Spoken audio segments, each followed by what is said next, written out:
What is up, chat? Good to see the chat and the haters in there. And holy shit, man. Everybody's got an opinion.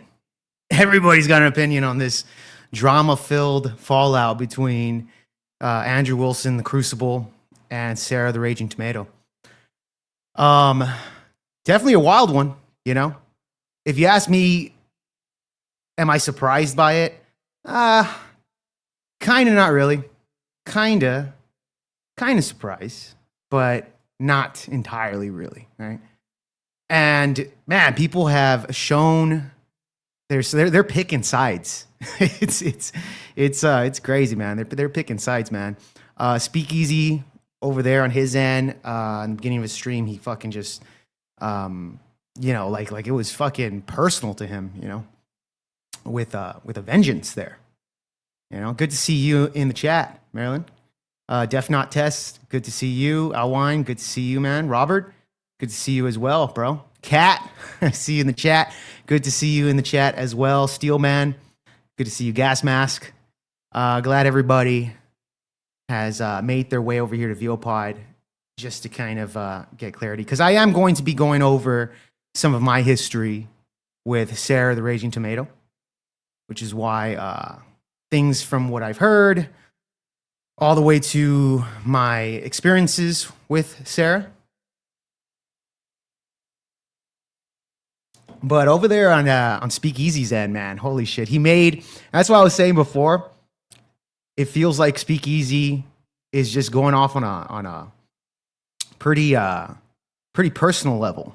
That kind of hit him, right, with the drama stuff, the drama streamers and whatnot. And I'm not gonna lie, he posted this earlier today, and I thought it was pretty fucking hilarious. Let's see here. This was on Speakeasy's channel, dude. He made an entire AI music video and music going after Sara, the Raging, which is weird to me, because I thought that Speakeasy and Sara were pretty like they were buddies. I think it wasn't even that long ago, like a week ago or some shit.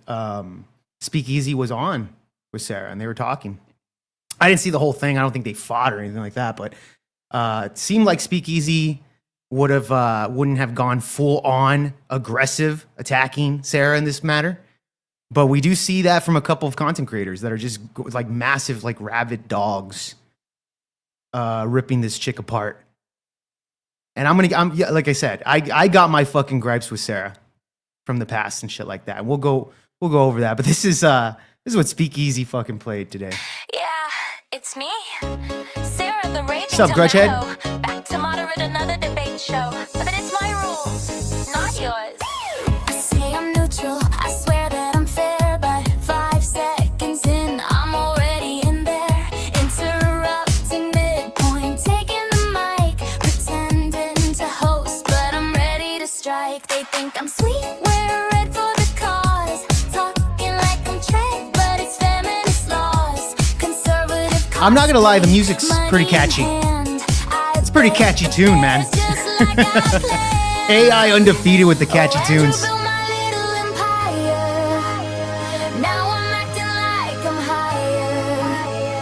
Like, what the fuck, dude?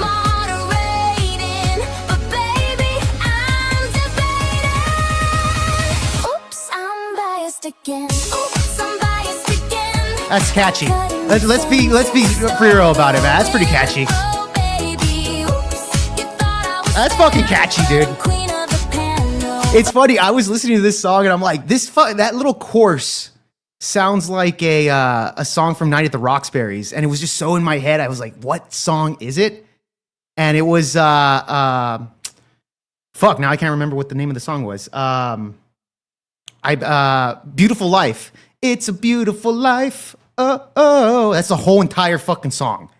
And I'm like, that chorus sounds similar to It's a Beautiful Life. And yeah, I know what you mean, right? Is Britney Spears, oops, I did it again. Oops, I'm biased again. But this is actually catchy, bro. This is more catchy than most of these pop songs that I see right here, dude. Shout out to AI for being better musicians than some of these real pop artists, right? Hey, what's up, Dano? Good to see you in the chat, bro. I haven't seen you in a while. Haven't been over here in a while. Yeah, haven't been over here in a while. Good to see you, bro. Good to see you. Trippy is live now on Easy. Restream it, please. No, we're doing my show right now, man.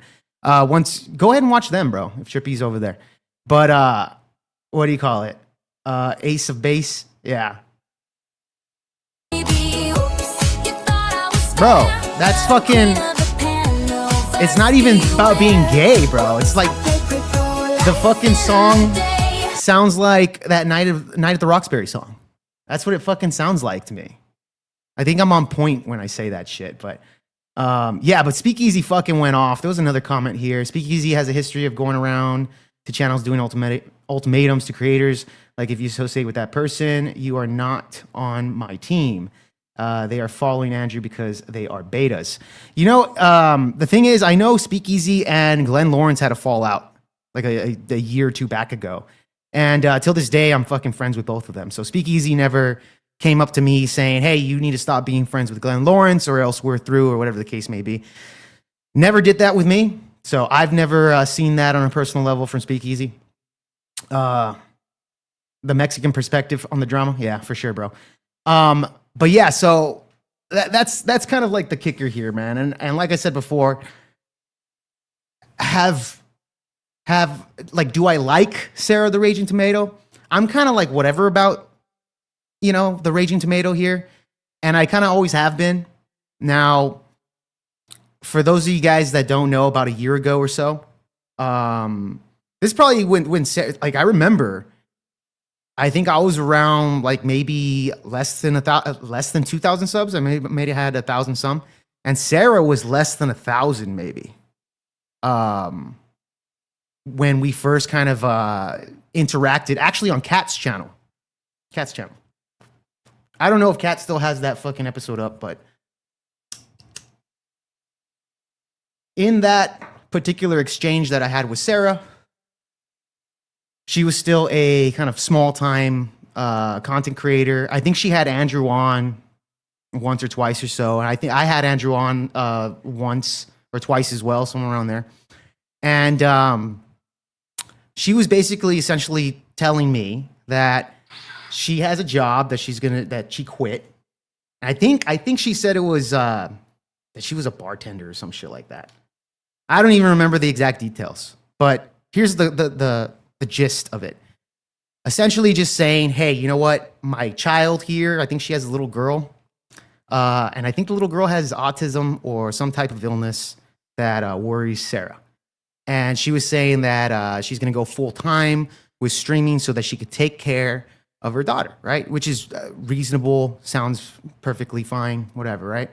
Sara used to be a stripper. I don't know about that. Maybe. I don't know. Did she really? Okay. Well, anyways. So that's what she was telling me. And from my perspective here, I was just saying, well, if your daughter really needs that money, you should probably just get a different job that pays better, pays well. Something that you can make a lot of money off of and take care of your daughter. And this is kind of what started that back and forth kind of exchange that I had with Sara, right? And so she was kind of upset because I was telling her to kind of get a fucking real job. And I think I also called her a feminist. We had that kind of discussion there.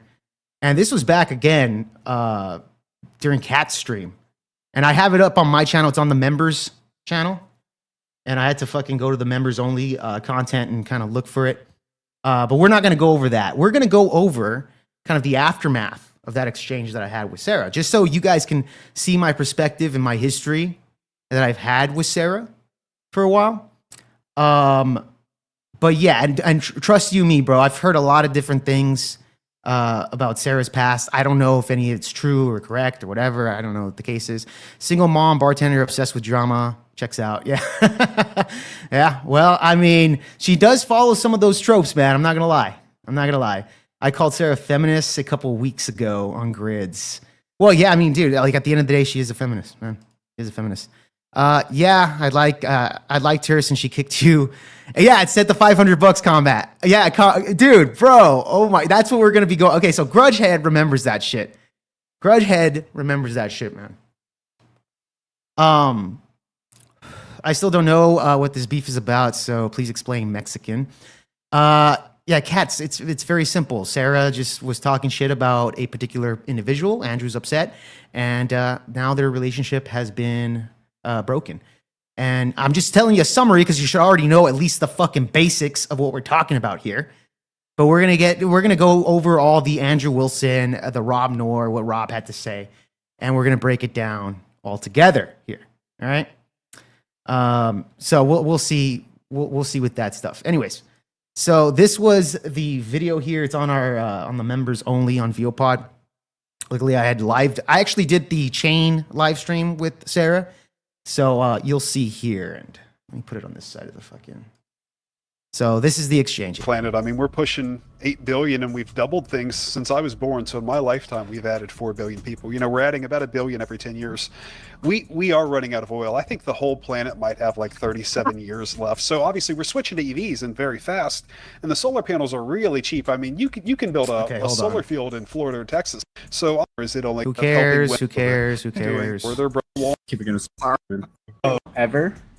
Probably Phil. He Any beef? Okay, I haven't fucking seen this video in a while. When Fuck is it? Question. This is very image. You know, second, we have some. Oh, here you go. Go ahead, Sarah. All right, here's the first part. Let me actually, I'm going to interrupt the panel for just a moment. I'm actually going to just put everybody backstage for just a second. We have somebody special. They're being poopy here, fart heads, and it's, it's not very nice. With us. And I'd like to just take a moment to. She's hurting right now, guys. She is hurting right now with subs and stuff. Just hang backstage for a moment. Yeah, please do that, guys. All right. So here's the background right here. She brings me on. And of course, remember, I think it was like the day before we had that exchange on Kat's channel. So I'm coming in, going into the open panel. I didn't think she disliked me this much. I did not think she really disliked me at this point, right? But I don't take shit fucking personal. It is what it is. I did go live right after this little exchange that happened with me and Sara, the Raging Tomato. And yeah, again, that's also on members only. So if you're a member, you can check that one out in its full context and shit like that. But this is the exchange here. Smoky Man Bad 2.0, yeah, for real, dude. Smoky Man Bad 2.0 here. If anyone, if any one of you actually think Rob lost the debate, yeah, I know what you mean, bro. No Name Spurgs, yeah, burgers, bro. Yeah, we're gonna go over the fucking Rob Noerr stuff. That was fucking ridiculous, especially with Radical Coder. That guy fucking can't debate to save his life. Like he horribly interrupts, man. Getting that guy on. Favorite beef? Yeah, it's like my only beef, really, Kat. So it's my favorite because it's really my only beef. I don't really have too much beefs. I don't participate too much in the drama stuff. Jake. It was me. Look at me, bro. I'm the special one. Did not know that. Michelle has some nice, kind things to discuss with you. She has so many kind words. Michelle, for me. the floor is yours. Yeah, I just. So she gets, and by the way, Michelle and Sara aren't even like buddies anymore. That was another fallout. And like looking back in the past, Sarah's got quite a bit of fallouts with individuals. Michelle was one of them. I think Michelle told me one time, but I didn't give a shit enough to remember or cared. So I don't even know what the fucking that happened with them. I have a few words. I did catch your stream the other day that Sara was on, and a few of the things that you said. And so, yeah, women can't be friends. That's I fucking found true. It really odd that you found it really crazy that she said that she made like $500. You said, I don't believe that she even makes $500 a month on streaming. Well, that was an assumption by her. That was an assumption by an example. If she makes $500 a month. Now, I don't know that at all. That was an assumption by somebody else. She didn't actually make that assumption, Michelle. Right. But I do remember you saying, I don't believe it. Right. I don't believe it. Yeah, enjoys drama. Yeah. She's down to 16.7. We're going to check that out after this. Are you willing to walk that back a little bit? That I believe that Sara's actually making $500 a month, like streaming. Consistently? Streaming? Yes. Yeah, probably not. I haven't really Probably seen not. too much evidence on that. Yeah, no. Okay, all right. Well, I Yeah, mean, so Sarah, what? Like, so what? Like, she's mad because I said I don't believe Sarah makes $500 a month streaming. Like, I don't believe it. And remember, Sarah was saying that like she left her job and told me about her kid, and I just felt like, hey, I think that job is a pretty good security blanket here that you want to kind of hold on to or find at least. But but yeah, these chicks really took it personal, man. They really took it personal. I love her. She's my girl, and she busts her ass. Like nobody works YouTube like she does. Nobody works And YouTube you like she guys does. have- I mean, Andrew busts his ass too, and Or I feel like Fresh and Fit, or maybe plenty of Maybe examples you on can YouTube. shut up and let her talk. yeah, Or like, maybe I know she's again, building nobody it. busts her ass like. Go Okay, ahead, she Michelle. muted me. Please. She muted me. Yeah, I just, That I was just funny wanted to get there. My point out, buddy. So nobody busts their ass like Sarah, the Raging Tomato here. And remember, Sarah sicked Michelle on me. And Michelle's a chick that fucking like gets boned by like some other guy. She has like a boyfriend and a husband. I feel sorry for her husband, man. I feel sorry for her husband. But these are the chicks that are lecturing me right now. These are the chicks that are lecturing me, and that's straight from Michelle's mouth here. She's in this open relationship where she's getting drilled by another dude, and her husband, I guess, drills other dudes. I don't know the exact context here, but yeah, Michelle did burn some bridges with me. And again, I don't even talk about Michelle. I don't care. It is what it is. But like looking back on it, I'm like, yeah, I'm getting fucking lectured by this fucking chick. It's fucking insane. So, the whole thing is that like you had a lot to say Hell yeah, about man. Sarah, about her daughter, about all this stuff, and like I get it. I understand why you don't think that she could pull $500 streaming. Now, mind you guys, this was a year ago. So she's obviously, according to Andrew, she's making tens of thousands of dollars thanks to his promotion, his endorsement on Raging Tomato. And I took a look over your numbers, even like your interview with Andrew Wilson. Sarah has an interview with Andrew Wilson, and she dog walked your Dog numbers walk my hard, bro. numbers. Like same Hard, subject, bro. everything. And like Now, FYI, yes, I did have an interview with Andrew Wilson that got like garnered like around 5,000 or 6,000 views for the stream. Sarah reposted her interview, and that interview garnered a lot more, right? So her original stream did not garner to the same degree as mine, but her repost did. And looking back on it, I probably should have reposted mine as well because reposts get a lot of traction, especially when Andrew's name was on a high rise at the time. she did a restream on that. Like she actually knows what she's doing here in the YouTube spaces. So the whole point of this is that we're actually here to help. We're going to show you how it's done. Yeah, They're gonna Sarah show can me how it's totally done. Pull $500. As a matter of fact, your seat here on the panel costs $500.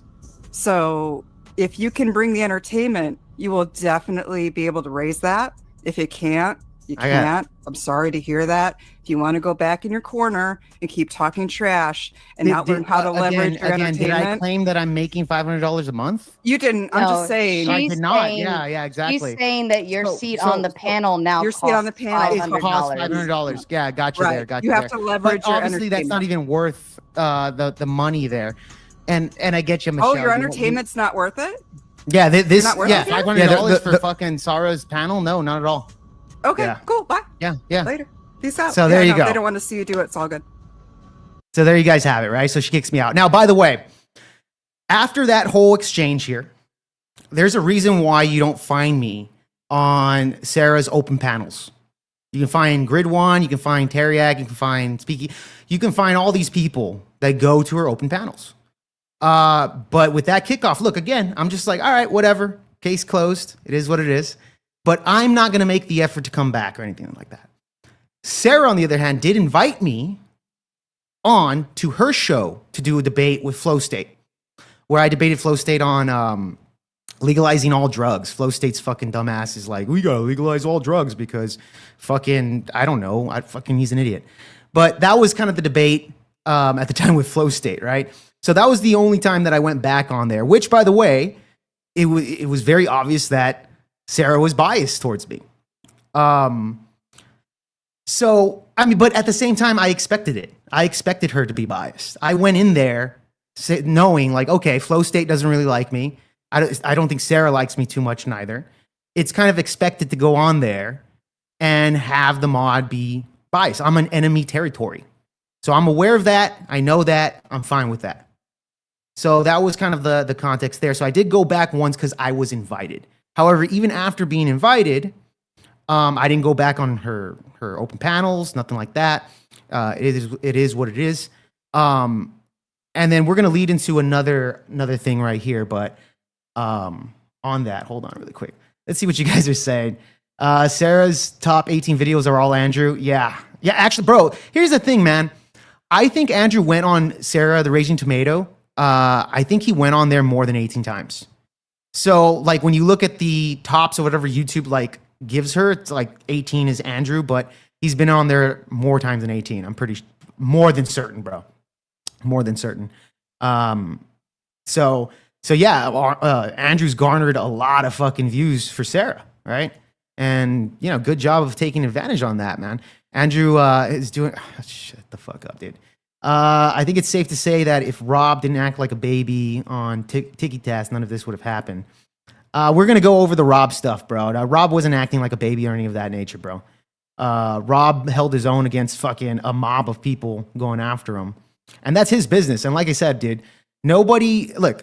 The reason why this conflict happened in the first place wasn't because, in your mind, Rob lost the debate. Nobody cares whether Rob lost in that exchange or he won the exchange.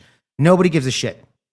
The problem here is Sara going on a panel full of like panel verse people led by Flow State here, and her jumping in to the mix of pushing down Rob Noerr. She literally called him an asshole during that stream. So that's the issue there. It doesn't matter what Flow State says. It doesn't matter what you think Rob lost or not. That's not the point here. The fallout happened because she went on there and went into the dog pile on Rob Noerr. Anyways, going back to this. So this is why you didn't see me. This is why you didn't see me so much on Raging Tomato, right? Now, let's see if I can pull it up here. Now, a couple months back, there was a content creator by the name of Dark Brandon. Now, if you guys don't know who Dark Brandon is, he's a guy that basically makes a bunch of fucking videos, talking shit about Republicans, making videos on content creators and stuff like that. Well, he's a content creator that has over 100,000 views, right? Sorry, 100,000 subscribers. But he gets around that 20K viewership, 30K viewership on his pre-recorded videos. Now, he made a video on me. And it was during the time when, when fucking Thaddy was upset with me because I said the fucking N-word on my stream. I said the N-word on my fucking stream because I was talking about the Shiloh Hendricks situation. And he was upset about it. So that particular stream is the one that he made the video on, right? That was Dark Brandon. All of a sudden, let me go to my notifications here. Because I know, yeah, here it is. All of a sudden, this fucking weirdo right here. There you go. This fucking weirdo right here. Hold on, let me show it. This weirdo right here, Tiffany Star, which I call this fucking dude. It's a dude, by the way. Timothy Star.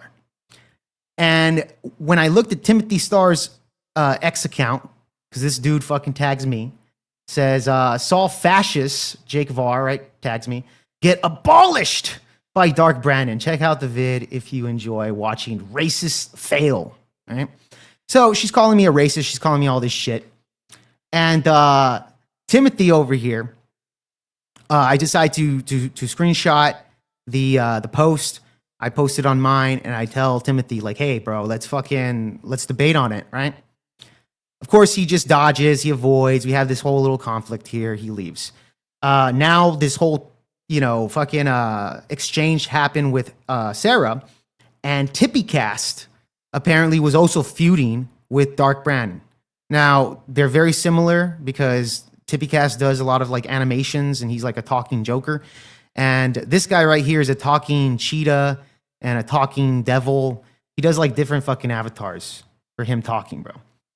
I think by now, I think we all know how hard it is for someone debating with Radical Quarter can be. Yeah, that's fucking true, man. Yeah, gross, exactly, dude. Timothy Star over here. So Timothy Star puts that. I say, hey, man, let's debate it out. I'll debate you on the trans stuff. Debate you on the trans stuff.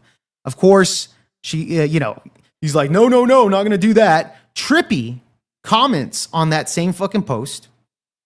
And he's like, yeah, dude, Dark Brandon won't debate me neither.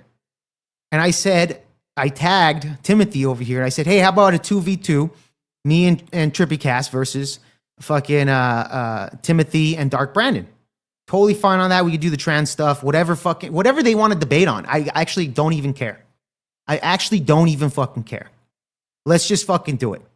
Because I've been wanting to debate this fucking weirdo for a while. And this fucking weirdo, if you look at this weirdo's profile, he doesn't give any indication that he's a transgender woman. But he has his Twitch, I think his Twitch shit. You can click on there. He has the fucking rainbow flags, trans flags, all this other bullshit. So that's kind of the paradox there. Now, I decide to tag Raging Tomato, right? Because for the longest time, months already, this fucking weirdo's dodging me. So I say, hey man, we can do it on the Raging Tomato if you want. Now, this is the very first time that I've reached out to Sara for a debate. I've never done it before. She once did have me on there. And then after since, haven't been on her panels, not planning to or any of that nature. However, I already knew that Sarah's probably not going to be able to make that happen. I don't think she will. Turns out she did it. So going back to our history or my history with Sara, yeah, we were on, and kind of, I guess still are. It's not like I fucking, like the chick or want to, help her out or anything like that. But I was saying, hey, maybe if she can make that happen, that would be cool. And she did reach out, did not happen. But I did speak to Sara. I did ask her, I did tell her, hey, Monday I'm going to be doing this stream. And if you want, because I am going to be taking the side that your move is fucking dumb. And I'm going to break it down. And this is kind of where I stand here. You're free to come on and defend yourself if you want to do that. However, I wouldn't recommend it, but you're free to do it.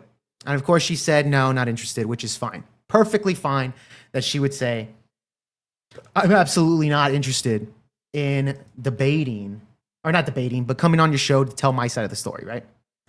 Not interested, makes a lot of sense here. Makes total sense.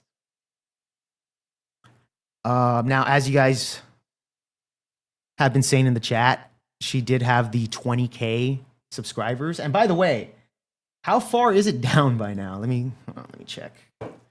Raging Tomato. Where's her sub count at?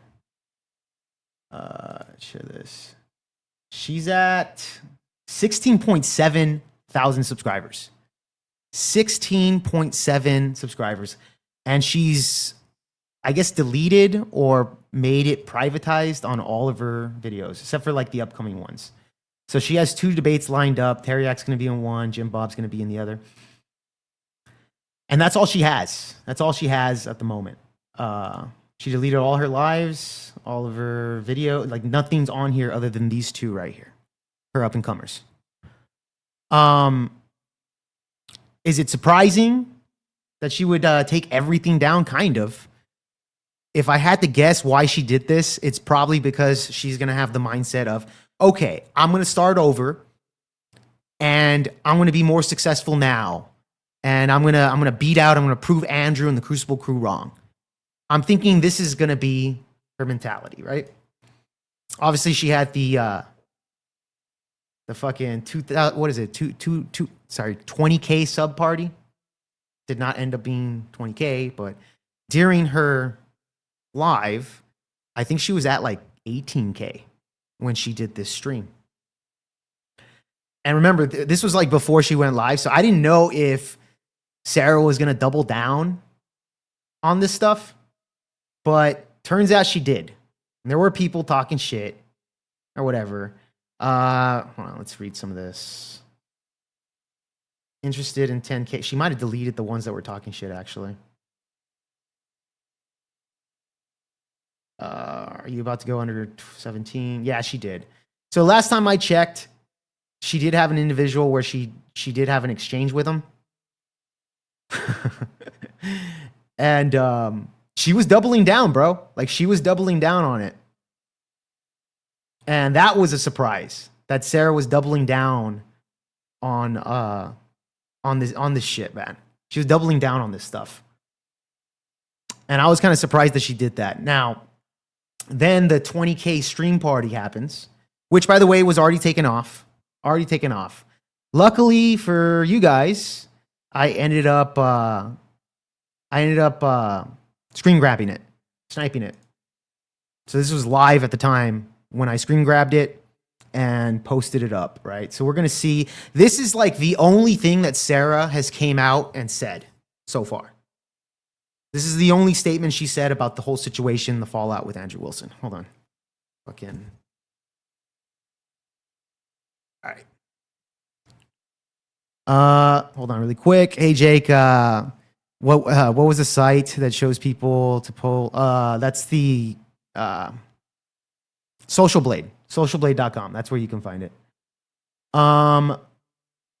Yeah, I know when she had the celebration, she was already at 2K subs. Yeah, dude, and mind you, remember a year ago when I was saying, yeah, I don't think you make $500 a month on YouTube. She's quitting her job and she's saying, oh, you just got to go, you know, I'm doing it for my little girl, right? Yeah, you know, now, of course, that was a year ago. She had, I think, under 1,000 subs, maybe, or maybe 1,000 some when that exchange happened. And a year later, she's doing her 20K party. So rewinding the clock, if Sara is doubling down, saying, yeah, I did this hard work, you know, Michelle saying that nobody can work YouTube like Sara. Nobody can work YouTube like Sara. She's all about it. Not giving that credit to Andrew Wilson is crazy to me, dude. That's the crazy part. That Sara would double down on X, which unfortunately I didn't screen grab that stuff. But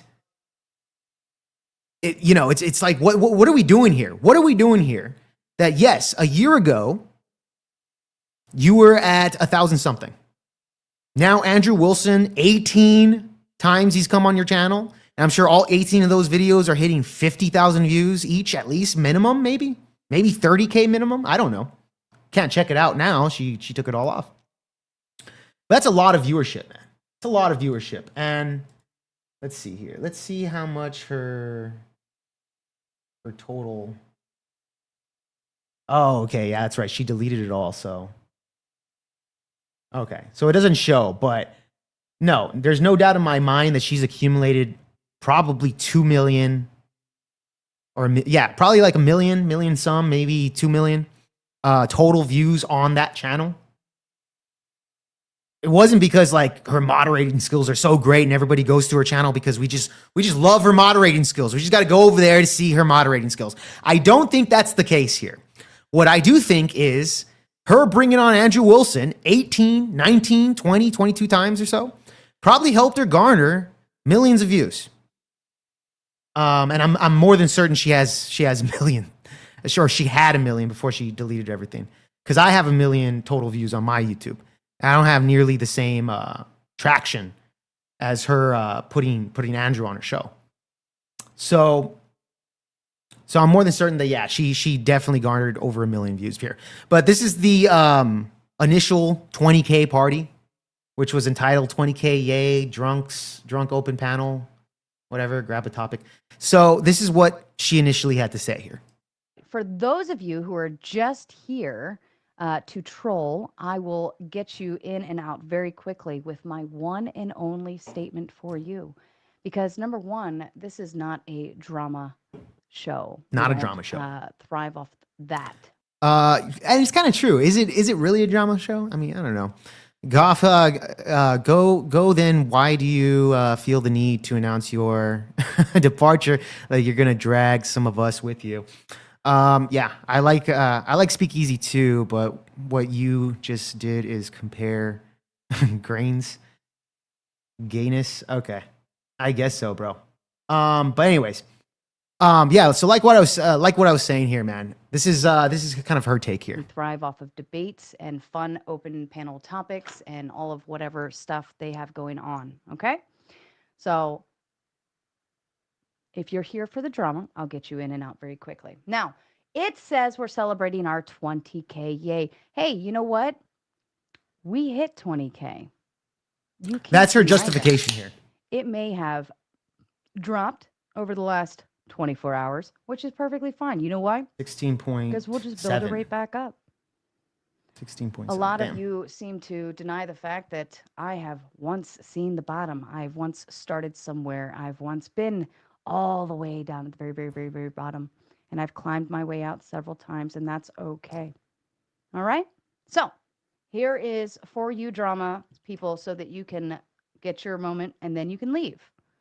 All right? I'm going to say all of this really nice and slow for you so that you make sure you comprehend every word I'm saying to you. All right? First off, if you want to know how you can run faster, you have to let go of a lot of baggage. Okay? A lot of things will bring you backwards. That is drama, sitting around yip yapping, getting mad at people, so on and so forth. We don't have that baggage here. Okay?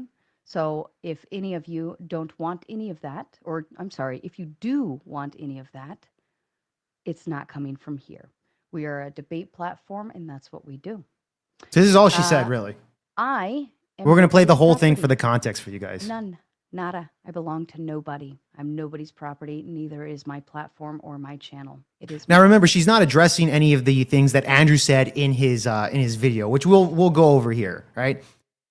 Andrew just simply stated, you know, I don't care what Sara does with her channel. I don't even care if she's a bad moderator. He doesn't give a shit about any of that. What he cares about is Sara going on a platform that's not hers and talking shit about Rob Noerr. So nobody's claiming that Andrew owns it. However, there are a lot of people that tell her that type of stuff, that Andrew owns her channel and etc. Right? And I've had disputes with other people talking about, like, no, I don't think Sara would be as successful without Andrew Wilson. I don't think that. Till this day, I don't. And it really goes to show the traction that Andrew had on that channel. 4,000 subscribers lost already. Not only that, Andrew did her a favor by taking off that stream. I'm surprised Andrew took off that Burning Bridges stream talking about Sara, because I think if he would have left it along with all the clips that people are going to clip off of it, it probably would have resorted into more unsubscribing. You know? Yeah, women don't know how to apologize. That's true too. That's also true. Yeah. So irrelevant, and actually, Sara is so irrelevant and actually thinks that she will get her subscription back. Hilarious.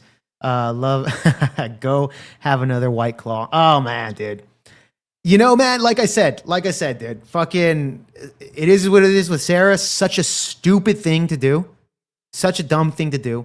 And Noer's going to explain a lot of the drama stuff behind it and etc. Right? We're going to go over some of that stuff with what Noerr had to say. Mine and mine alone. I've done this all by myself as far as building it and working on it and doing all the things and networking. Yeah, I know what you mean. I know what you mean, Ghost. At the same time, Andrew did say that the video might remain up. He might remain up. But like I said, if Andrew would have kept it on there, I was thinking maybe Andrew took it off because just to kind of have a little bit of mercy on Sara. If that's the case. But however, you know, we'll see. We'll see on that nature. So on and so forth to get myself here. I am nobody's property. I have my own opinions and critiques. I'm allowed to have them, and I will have them, and I will say them freely. I have friends in this space that I chose. I chose them. They're my friends for their own reasons. You don't have to like it. I go on panels that I want to go on, happily, willingly, and freely.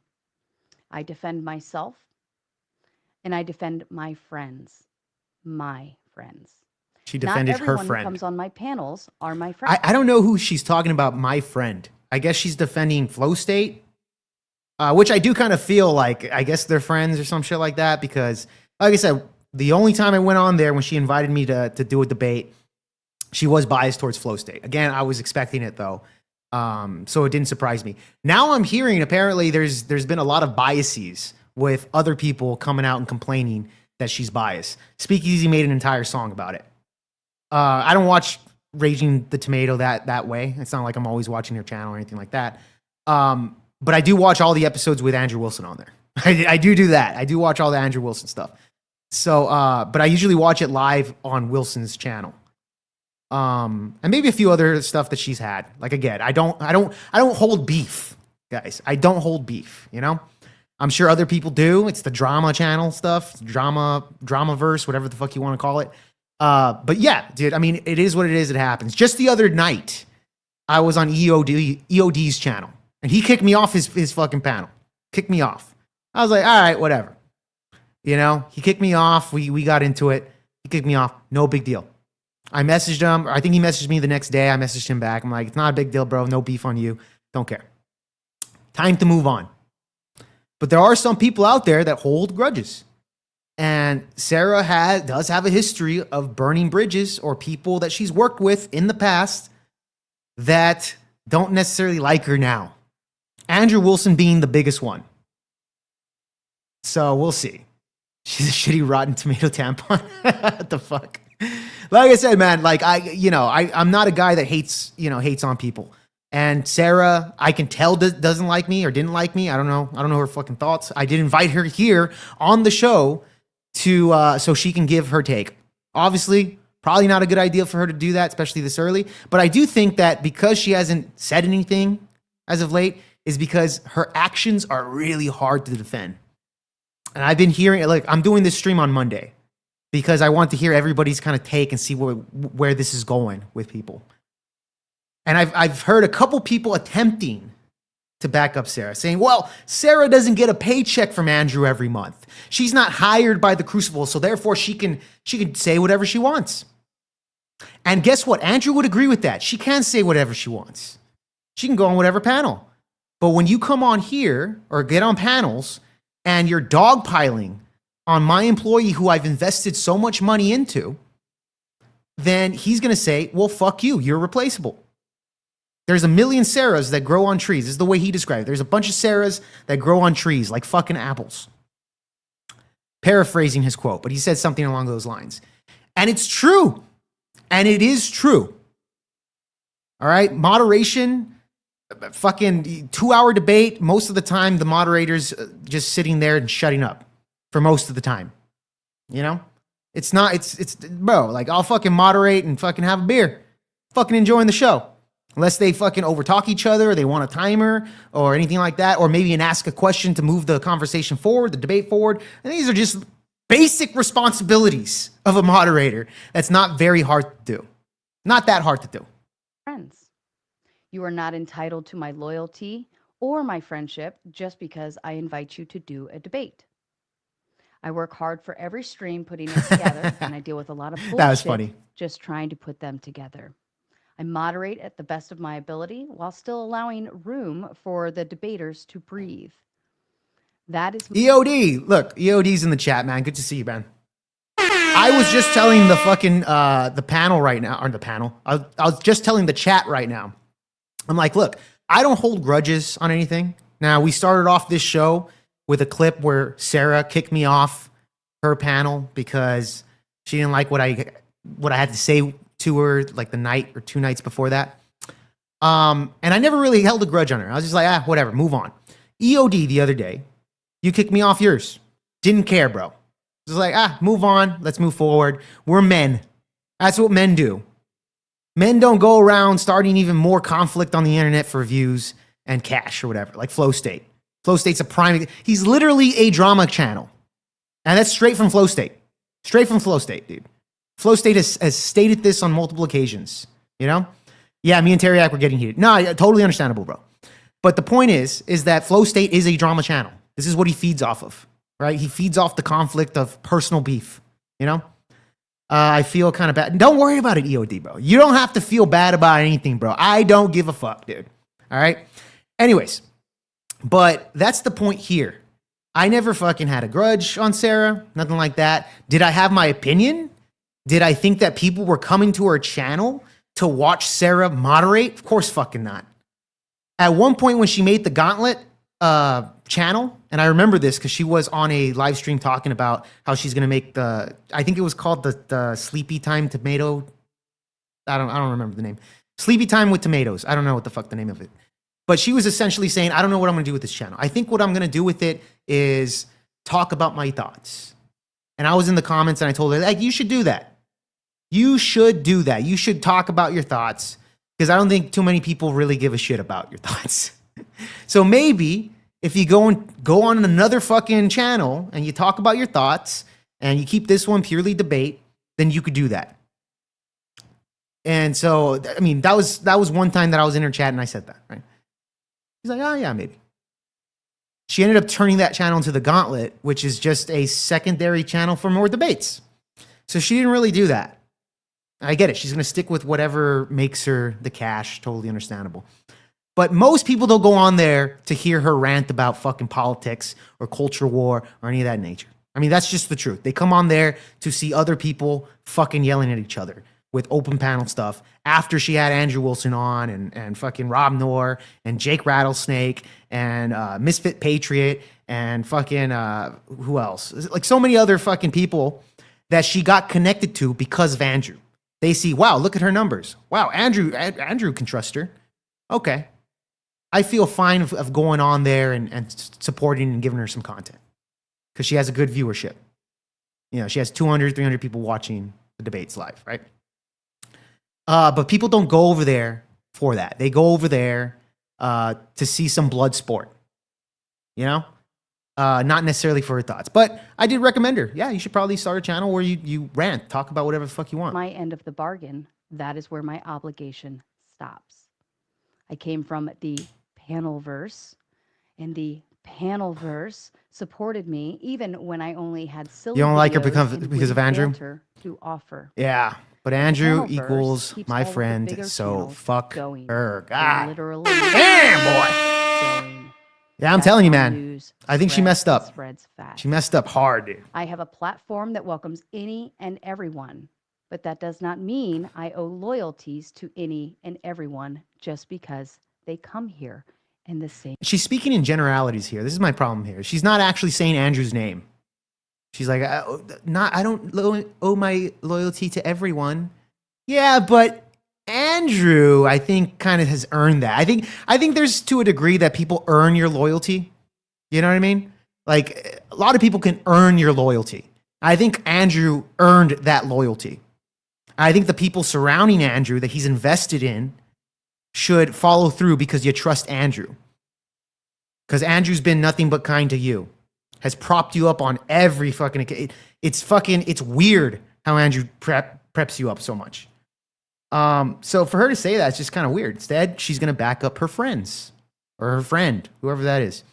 For the panelverse. For the drama streamers. And we'll go over some of that stuff, dude. And by the way, I'll get to the next segment after this, but let's just hear her talk in full context here. And goes the other way. I am not, nor have I ever been employed by anyone on YouTube for my channel. I do not have any contracts with anyone for my YouTube channel.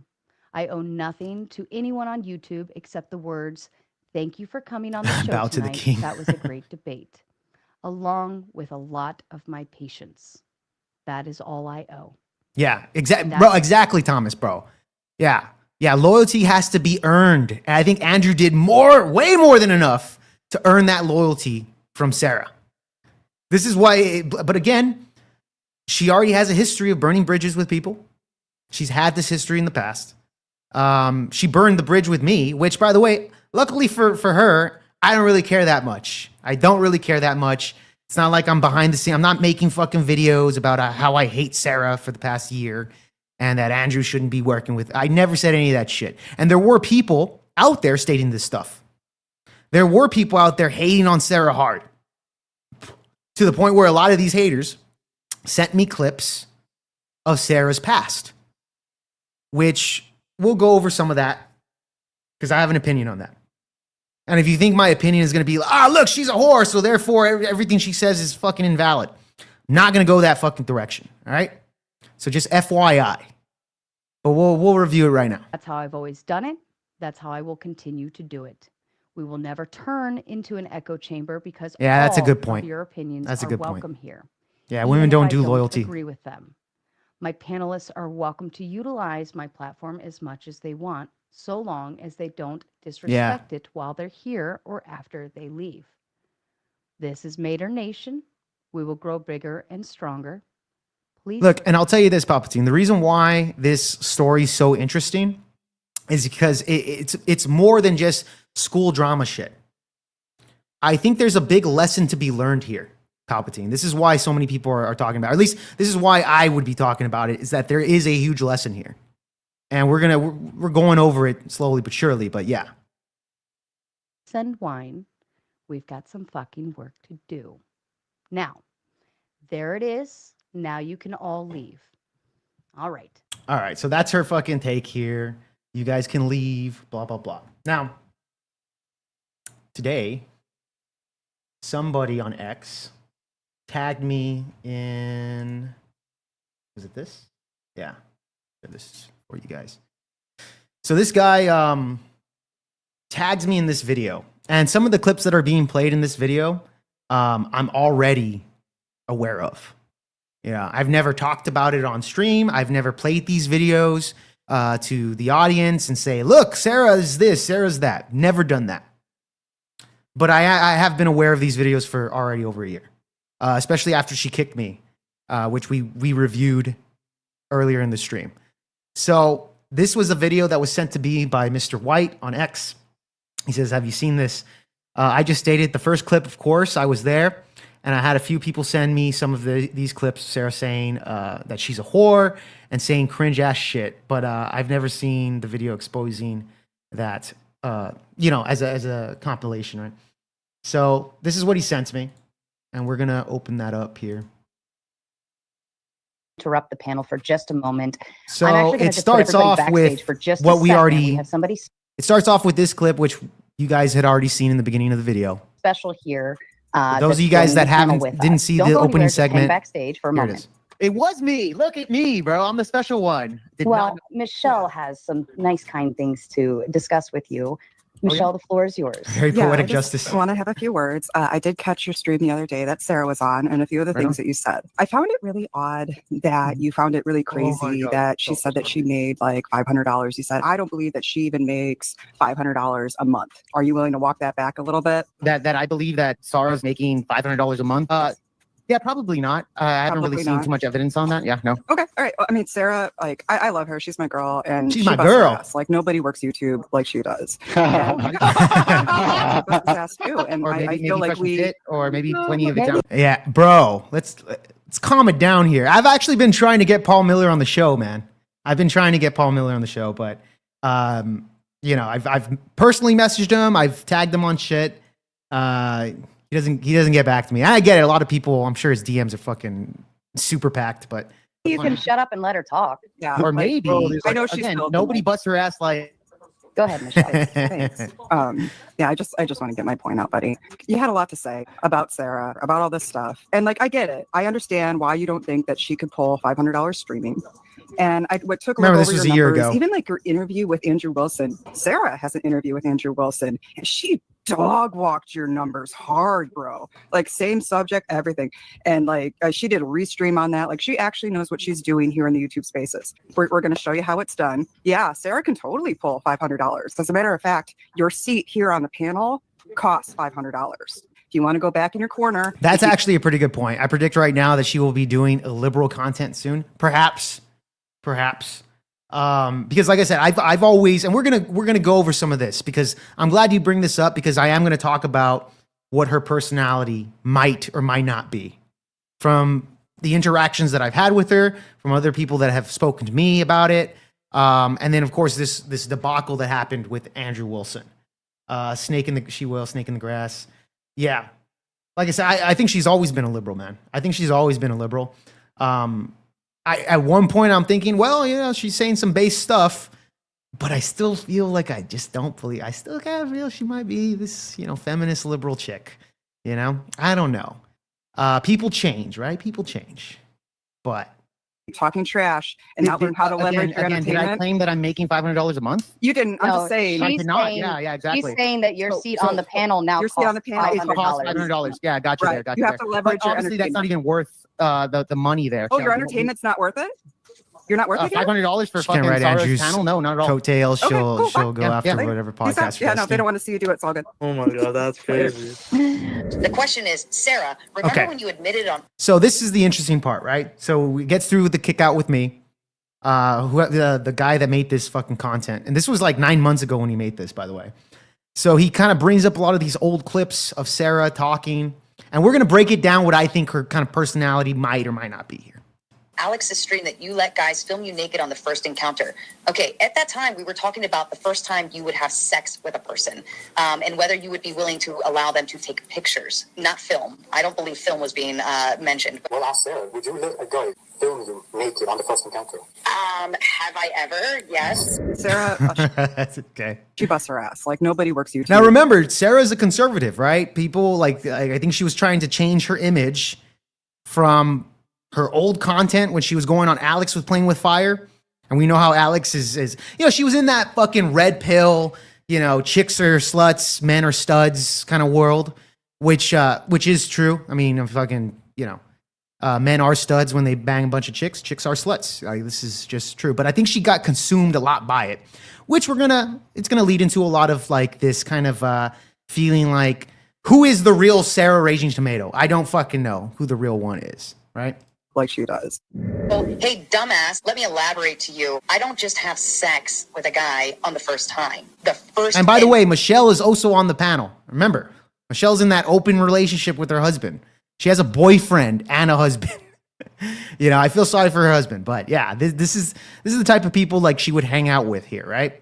I think this one right here in the top right corner is a dude that one of them people. Counter of having sex. I've gotten to know the person. I've dated them for a long time. So by the time I'm willing to give them my body, physically allow them to enter me and be a part of me, my first encounter doesn't mean I literally just met him that day. So fuck you, you're blocked, go fuck yourself. Girls do not trust a guy to take pictures of them naked, knowing that they could leak them anywhere. Okay, well, if you think you know more about like what in a game than me, then sure. Well, I know that girls aren't going to trust a random guy to take pictures of them naked. I know that for a fact. I don't need to be an expert like you, right? Yeah, bro, you don't take a photo of their face, you do their body. It's not that hard. Most girls You just fucking film the body, bro. Like, you don't film the face, right? don't want you to take a picture of their body either. You think, what? They're like, oh, cool. I don't know. You take a picture of my nude body. You could do anything with it. Not every girl, but a lot of girls That's will true. actually go for that. Yeah, like I would say a solid 40-50%. Then you're delusional. Okay, no girl wants to openly admit she's a slut on camera. Okay, buddy. I mean, if you say so. Well, ask Sarah, would you let a guy film you naked on the first encounter? Have I ever? Yes. There we go. If she will, fine. But I'm saying I think the majority of girls will not allow you to do that. It sounds like Teriak, right? No, that's not Teriak, bro. Is that Teriak? It's a dude with another fucking leprechaun accent, man. But now that you said that, I'm like, oh yeah, he has the fucking same accent as Teriak. Yes. There we go. If she will, fine. But I'm saying I think the majority of girls will not allow you to do that. Sarah, she busts her ass. Like, nobody works YouTube like she does. Now that Sarah wants to masquerade as a woman of God, she wants us to play the fool and let her suddenly change her story, as she wants to portray the image of having optimum class and elegance, and not the type of girl just looking for fun. It does and a sound like one-night him, right? stand. But That's Sarah, what you I- might think only I God didn't can judge, recognize but it he knows the until truth, just like anyone until who watches this Def video said it in the once I chat here. unveil I'm the like, oh yeah, you're right. information. Now, It sounds like I really Teriak. need to have Same sex. fucking. Why am I not same out there fucking trying accent. to have sex right now? Because I have a broken tailbone. Like, that's the biggest complaint I have right now in life, is that I cannot get on a dick. Now remember, this was, oh my god, this is so cringe. This is like Sarah before the Raging Tomato stuff, right? And like I'll just give you my quick take right here as we go on. Can people change? Maybe what she's saying, and look, I don't know the full context of all these clips. I don't know if Sarah's trying to be funny. I don't know if Sarah's trying to get engagement by saying ridiculous shit, because a lot of people do that. But there seems to be multiple clips that kind of push into that direction. Push into the direction of, yeah, she, the only reason why she's not getting, dick down right now is because of her tailbone being injured. But again, could be I haven't seen the full context of all these. Can somebody change? Is Sarah the Raging Tomato right now doing this type of degeneracy? I don't know. Is it possible that's just in her past and that's what it is? Could be. However, you still don't trust these fucking bitches, dude. You don't trust these e-chicks that, especially when they have videos of them talking. Now, maybe Andrew's unaware of this type of stuff. And he said, well, Sarah's kind of based and blah, blah, blah. And we'll break down what Andrew had to say in a bit, right? We just reached our first hour. I'm just giving you a bunch of fucking lore right here. Is it possible? Sure. Is it plausible? Probably not. But again, I have seen her burn bridges. Again, Michelle, who was supposed to be her best friend in the world, they did burn bridges together, right? Women on women friendship. It's like they can't fucking get along. Can never fucking get along here. Why would you trust a woman to kind of carry on your legacy on debate panels? I think that's a big L on Andrew. That's the biggest L that Andrew has taken this past year right here, was that one right there. So yeah, for me personally, I've always thought she's a feminist. Don't have any ill will. I've never made videos on her talking about this stuff. She has kicked me out. I don't even think she likes me too much, to be honest. But I've never sat down, spoken to her, nothing like that. But this is stuff from her past that, if you look at these types of things, it's kind of like, yeah, I don't think I would want to trust her as a friend, really, based off of this. And this is how people do it. Like, people will judge somebody based off of their actions and their words, right? It's very simple. It's very simple. That doesn't mean that she's a bad person. I don't know. I have no idea. But there was a bunch of fucking people sending me these types of clips saying, look at Sarah and did this and that, and she's blah, blah, blah, and Michelle is also this. And remember, I've only been streaming for like a year, a year and a half maybe. So I'm pretty new to the panelverse. I don't get involved with all the drama stuff. I know Grid One kind of got into a little bit of drama with like Jess White, and I saw a bunch of people getting involved into that drama and making conflicts about that, talking about it on their streams. Because I guess it gets viewers. People love the conflict, and I get it. Look at the fucking channel right now. We're live, and we have nearly 100 people. Because let's be honest, this is drama, but at the same time, this drama is something that we can kind of learn from. And this is why I say this. And we'll get into it of how she really backstabbed Andrew Wilson and what the lesson in that is. So I'm giving Andrew a fucking fat L in the first place for trusting an e-chick, especially talking like this in her old content. Her old content is this type of stuff, right? This kind of red pill. She's a crazy bimbo personality trying to say crazy shit. I don't know what she was thinking here. Could have been that. Because it fucking hurts right now. Wanted to get my rocks off, you know what I mean? Having a one-night stand. Like, I'm just having fun. I'm just fucking around. You're absolutely right. I love to drain balls. I love to fuck. I love anal beads. I love anal. I love everything sex. I love sex. I've got a fucking $1 million pussy. Just ask the last 1,982 guys. I'm such a slut. Courtney, it is confirmed I'm a slut. Like, I like to wear my watch while I'm having sex. No, I am a Catholic. You just got back? Kat? I'm still explaining the lore. We haven't even gotten to the Andrew Wilson video. We haven't even gotten to the Rob Noerr video. And you're leaving here on the fucking lore before going into Rob Noerr's and everything, what they had to say here. I'm still on what my opinion is right now. I'm still on what my fucking opinion is. She just say, just 1,000 guys? Yeah. And again, this is a very hyperbolic statement. This is what I'm saying. Like, is she saying this shit for views?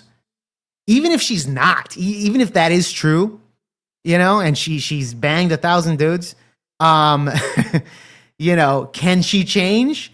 Sure. So can Nala Ray, apparently. But I seriously doubt it. I really, really, really, really doubt it, right? And she does state in here that she is a Catholic, right? She is a Catholic, guys. She is a Catholic. But this type of behavior, this type of talk is crazy. She's never addressed this stuff, of course, and she's never had to. I know a lot of people have tried, but this is why she goes on friendly panels, right? Totally understandable. And like I said, can people change? Sure.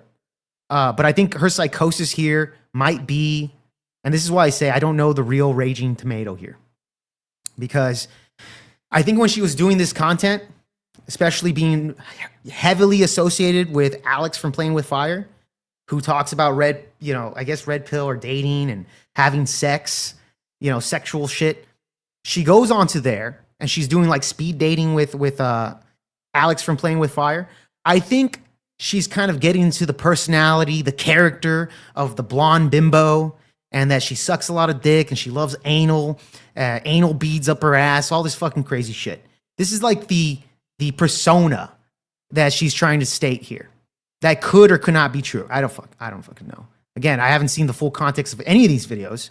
They're just clips that have been sent to me throughout the year, right? Really quick, bro. Kevin, hold on, I got you. Golf Kevin says, the sewing circle will love her. The sewing circle will love her. That's all we need to know.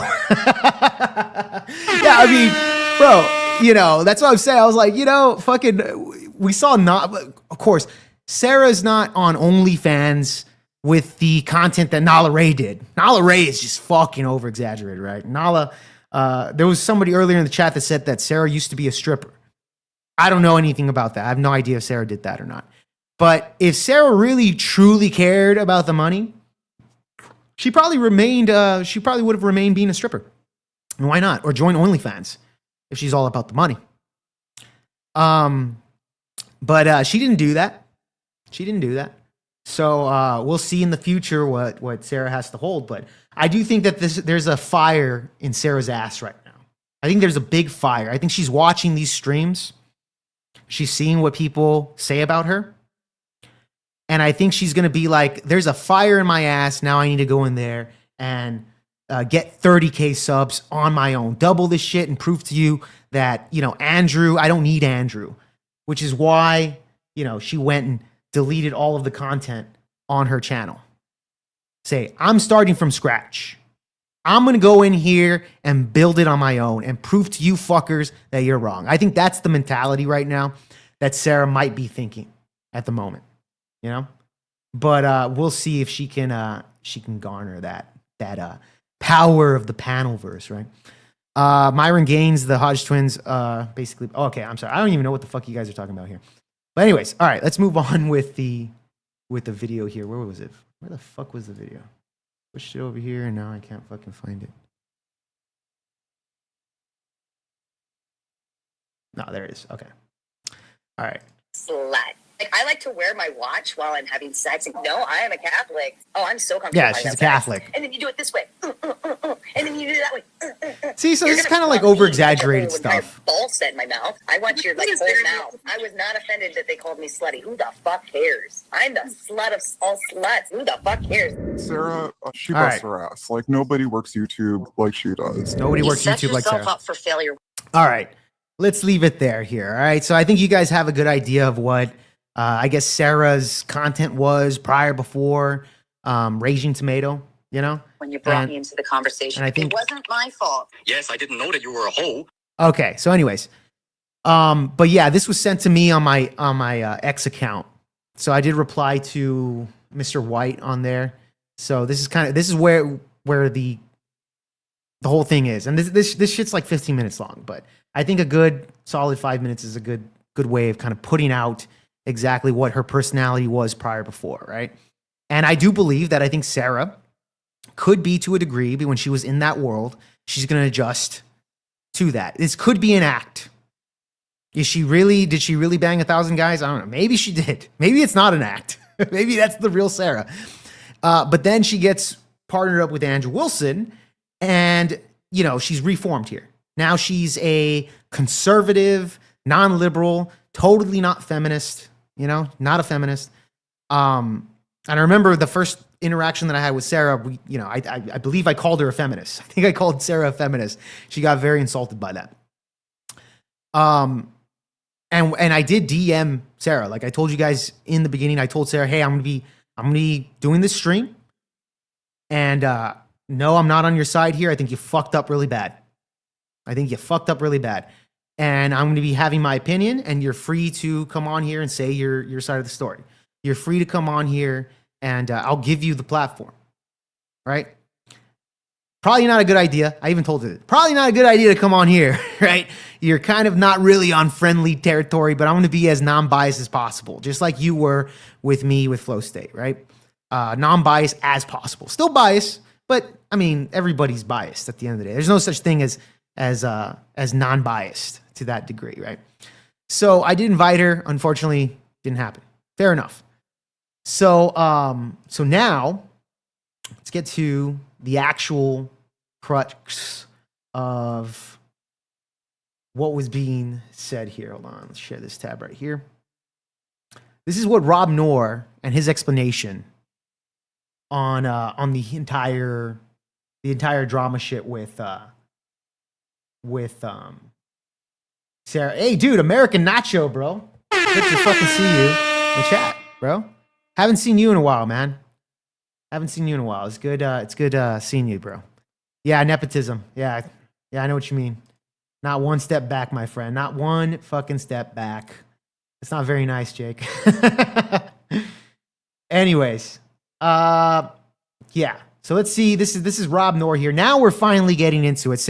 Not Sarah. Kat was saying, "Holy shit! I just got back. I'm doing this." Yeah. Finally, I've given you my full take here. It took me an hour and change to get my full fucking take on Sara, giving you the background that I've had with Sara, the up and coming, and my opinions on her past, leading into what we saw earlier with Andrew Wilson and Rob Noerr. Actually, should we start with the? Let's start with the Andrew Wilson stuff. Actually, start with Andrew Wilson.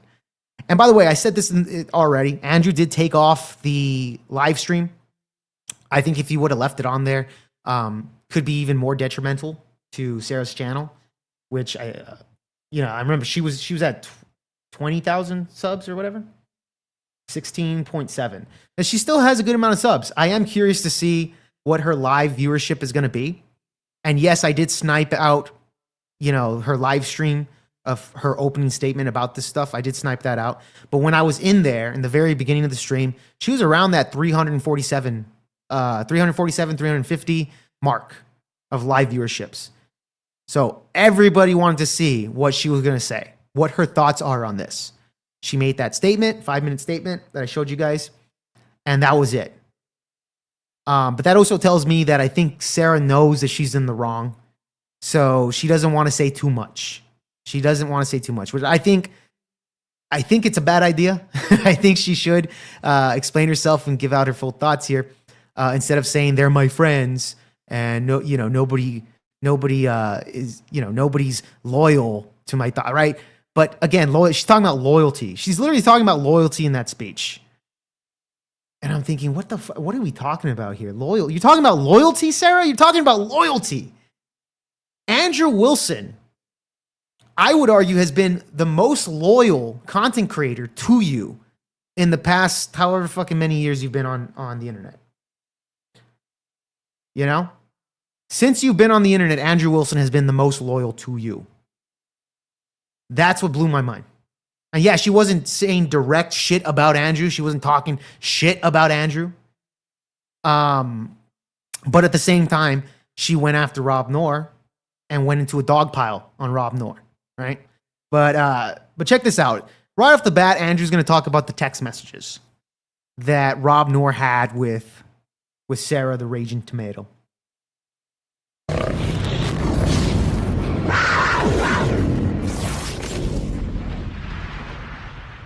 I couldn't fucking believe this.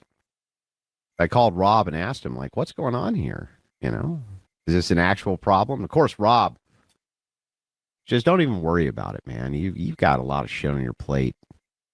You don't need to worry about any of this stuff. And I'm like, well, but I want to know. Did Gary, the numbers guy, say anything about working with Sara? I doubt that, bro.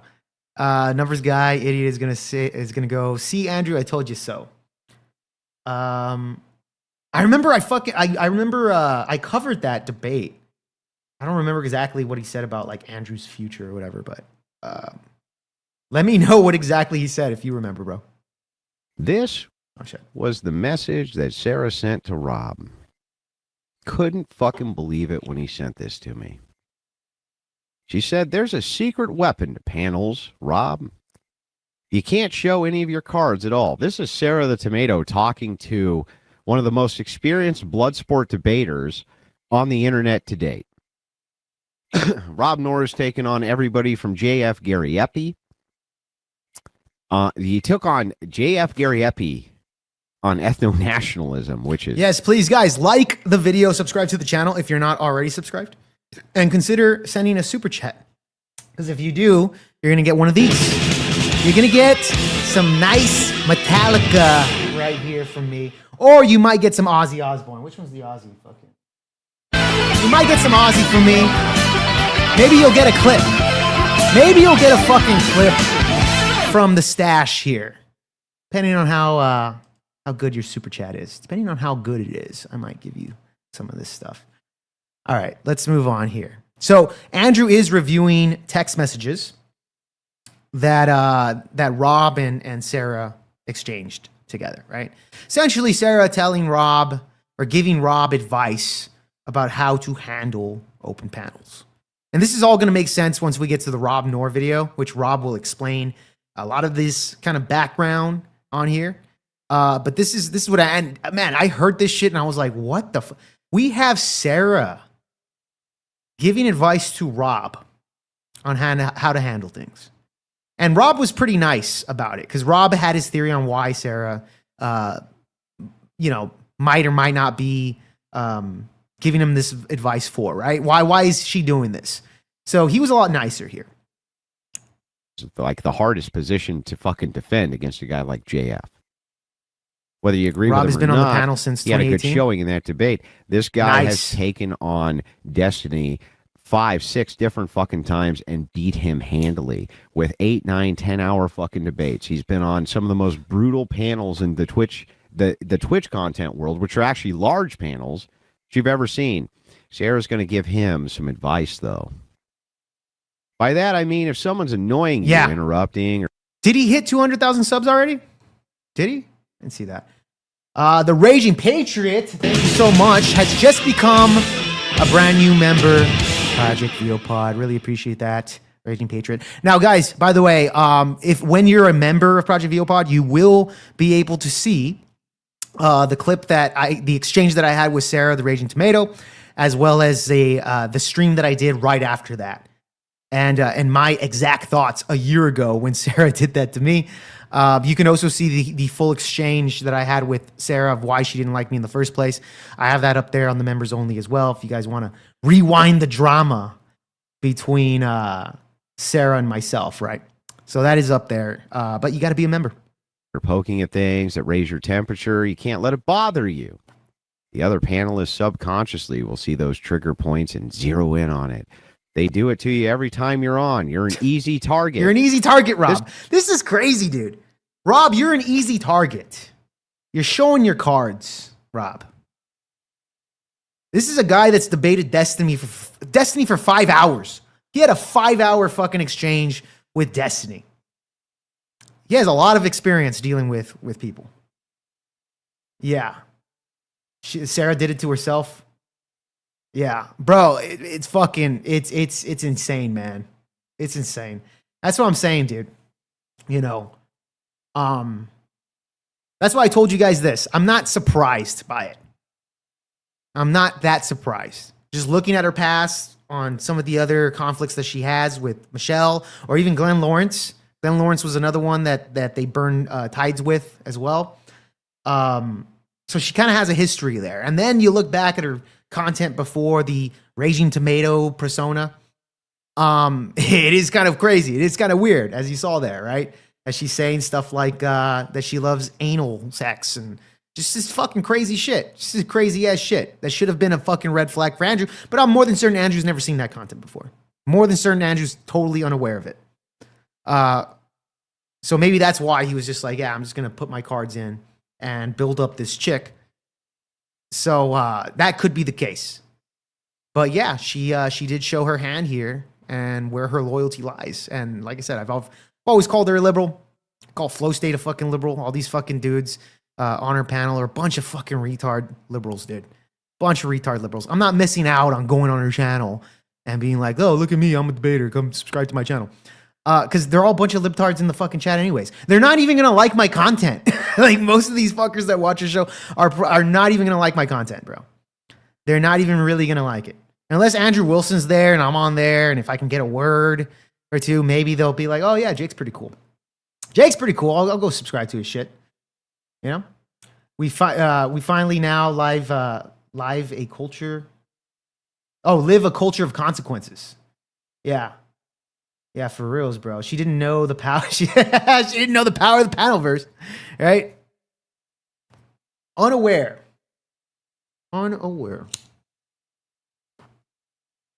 Absolutely fucking stupid on her part. I'm not gonna lie, it is dumb. Yeah, okay, Clover Tack just unsubscribed because I don't have an AR. By the way, Clover, I will be buying that AR soon, dude. I know I said this a year ago, but this time around, I am going to be purchasing that. A friend of mine also bought an AR. I checked it out. Man, dude, that thing is fucking badass. I've been waiting on it, but to finally hold one and aim one and shit like that is just a whole other experience. I want to shoot that thing. So I think we're going to go out and shooting with our guns. So he's going to bring his AR. So I definitely want to try that out before I get that. So resubscribe, Clover Tack. Stop being like that. Fucking asshole. Clover Tack's an asshole now. Oh, yeah, Black Friday. Yeah, you're right. You're right. Black Friday's fucking coming up. All right, anyways. Where was I here? So, yeah, okay. So going back to this, Sara the Raging Tomato giving advice to Rob about how to handle her open panels. This tells me, and I made a super chat with Andrew here. And I remember Rachel commented on it saying, yeah, that's what I was thinking too. That's what I was thinking too. She even said it in an Italian accent. She's like, Jake, that's what I was thinking too. All right? I'm walking here. I'm chatting here. That's what I was thinking too, Jake. So this is what she tells me, right? My comment on there was essentially saying, I think because she had 20,000 subscribers, and at the time Rob had 12K, maybe, something like that, that because the subscribers are so far in between, like she's leading by 8,000, 9,000, or something like that, then not only that, you know, she doesn't need Rob Noerr. She has, you know, her panelverse friends dissing on him, dissing on Rob Noerr, right? And like we said before earlier, when we were reacting to her old content, I was like, I think Sara could be, maybe she really is a slut, you know? Or maybe she's just trying to play the fucking, I'm a big whore personality and I'm in this fucking red pill world. I'm trying to fucking get clout. Could be that too. Or it could be both. Could be both. For all I know. Now she goes into, Andrew Wilson's circle. Now she's a conservative, right? Now she's kind of, yeah. And I've seen her on other panels where she gets talking points from Andrew. She's actually stated talking points from Andrew, right? She's used some of his arguments in open panels, like on Fatty and stuff like that. That when she goes on there and she's debating, right? And I remember seeing that. I'm saying, you know what? That's great. That's good. I hope she means that. I hope she means that because I've seen clips of her saying that she loves anal. So I hope she means that. I hope she's changed, right? I hope. Probability wise, probably not. Probably not, but I hope. So at this point right here, I'm thinking in my head, well, who the fuck is the real Raging Tomato? I have no fucking idea. Who is the real Raging Tomato? I don't think anybody knows. I don't think anybody in the chat knows. You know, I don't think any of you fucking people watching across all over 100 of you, I don't think any of you fucks know who the real Raging Tomato is. Because I don't either. I don't either. But then again, you know, I've had my interactions with her and I'm trying to be as non-biased as possible. I'm giving her the benefit of the doubt to a degree. But yeah, I don't fucking know. I don't fucking know. Powder Dusty says, I bet I do. Maybe Powder Dusty probably does know. Flow State probably does know the real Sara. Sara stated in the past they're best friends. They're besties, right? So maybe he knows. But a lot of people watch from the outside in, looking in. We don't know. So this is why it's just kind of like, where are we going here, right? Where are we going here? It's to Rob Noerr. It's unsolicited advice. Yes, it is. I'm aware. But the best tip I can give to you is to stop reacting to their pokes and prods. Open panels are meant to be fun, lighthearted, and relaxed. They have to be money that made her way, a conservative. They wouldn't be so fun or inviting to anyone. These panels are not fun and inviting to anybody fucking anyway. Witty banter plus topic discussion equals a great panel. You often enter them very harshly and seriously and demanding. I notice you take insults very personally, and that's why they'll run you out every time, because it's a killjoy to everyone else. Why is this guy taking things so seriously, she puts in quotes. You got to laugh at the digs and talk through the interruptions and roll with the punches. Everyone throws their punches, take the hits, laughs, and come back the next day with a clean slate ready for more. Trash talking about an open panel being too chaotic is like complaining the sky is blue. They'll always be chaotic. You can either handle them or you can't. Thank you. Thank you. Just got here 5 minutes ago. And like I said, look, we compared the numbers, and I remember this. The first exchange that I had with Sarah, we weren't on good footing. Totally not on good footing. I already showed you the clip. She kicked me out, whatever, right? I don't hold grudges. I'm not fucking being a drama queen or acting upon the drama to get subs, like Powder Dusty does, which has admitted he is a drama channel. And that's perfectly fine. That's what they do. Whatever. Don't give a fuck. I haven't gotten too fucking involved in the panel versus dramas throughout this past year or so that I've been involved in it, right? But at the same time, dude, you know, Sarah had this great opportunity. You know, does the money make her conservative, like somebody said before? Powder says, yeah, it's the same with everyone that you see on YouTube. That the money will make them, and maybe he doesn't mean like all, you know, money will make you conservative. Money could also make you liberal. Whatever your audience is, you see a lot of fucking people blind by their audience. You see this a lot, you know? So that makes a lot of sense. That makes a lot of sense, man. Your drama farming content. Well, Flow State, you got to realize this, man. The vast majority of my videos are covering people like Andrew Wilson. I've covered Fuentes, I've covered Peterson, I've covered Trump, I've covered all these individuals that are in the spotlight. My content is covering these individuals. Andrew Wilson is pushing out his story here where one of his biggest supporters in his mind says, you have betrayed me.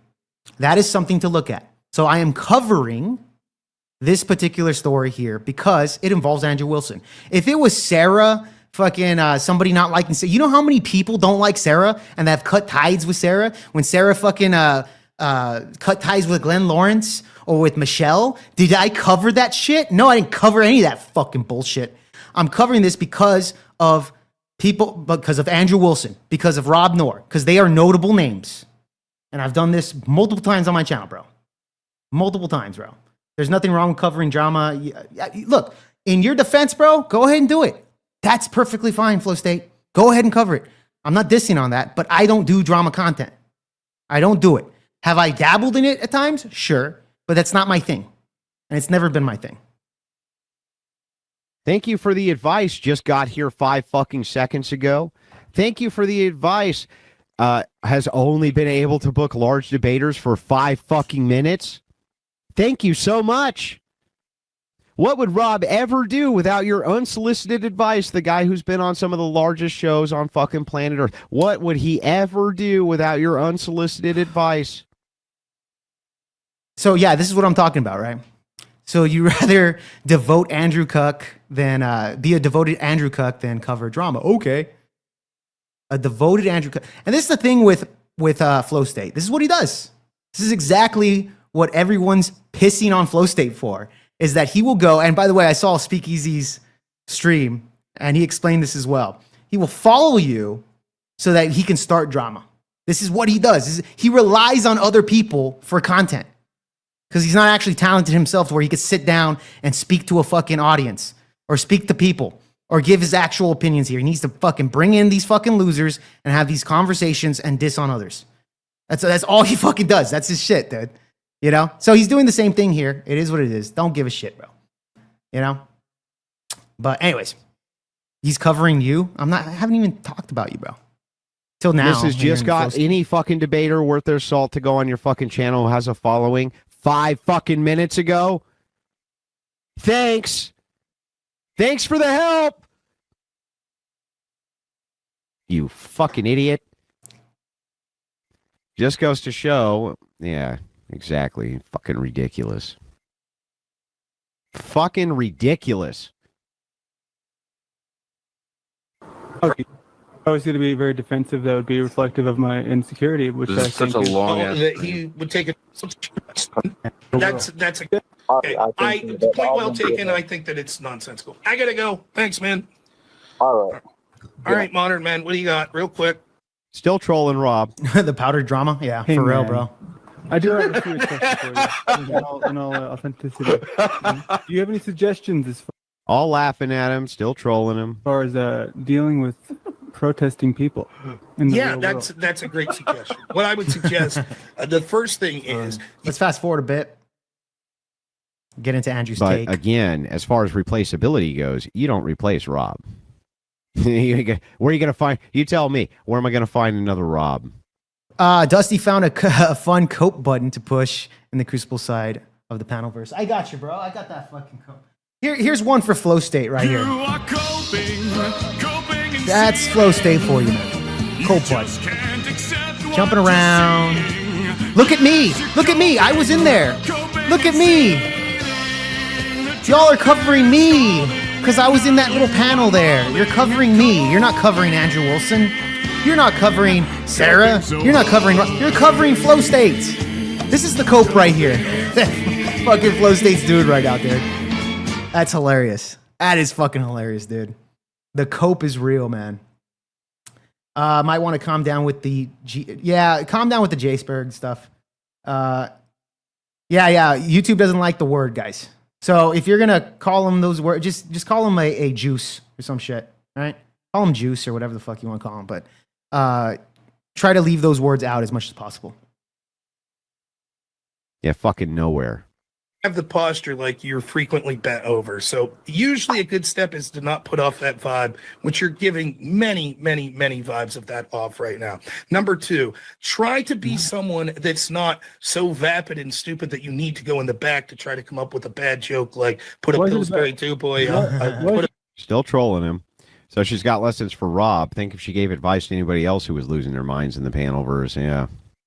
She's got a big lesson for Rob. Put a Pillsbury Doughboy up there you before gotta, you come up. If you want to make a joke like that, feel then the you should crowd there, possibly Rob. do it when you come in, as opposed to having to go backstage to set it up. That would probably be the. I've seen this guy crying about his problems on panels. He's soy as fuck.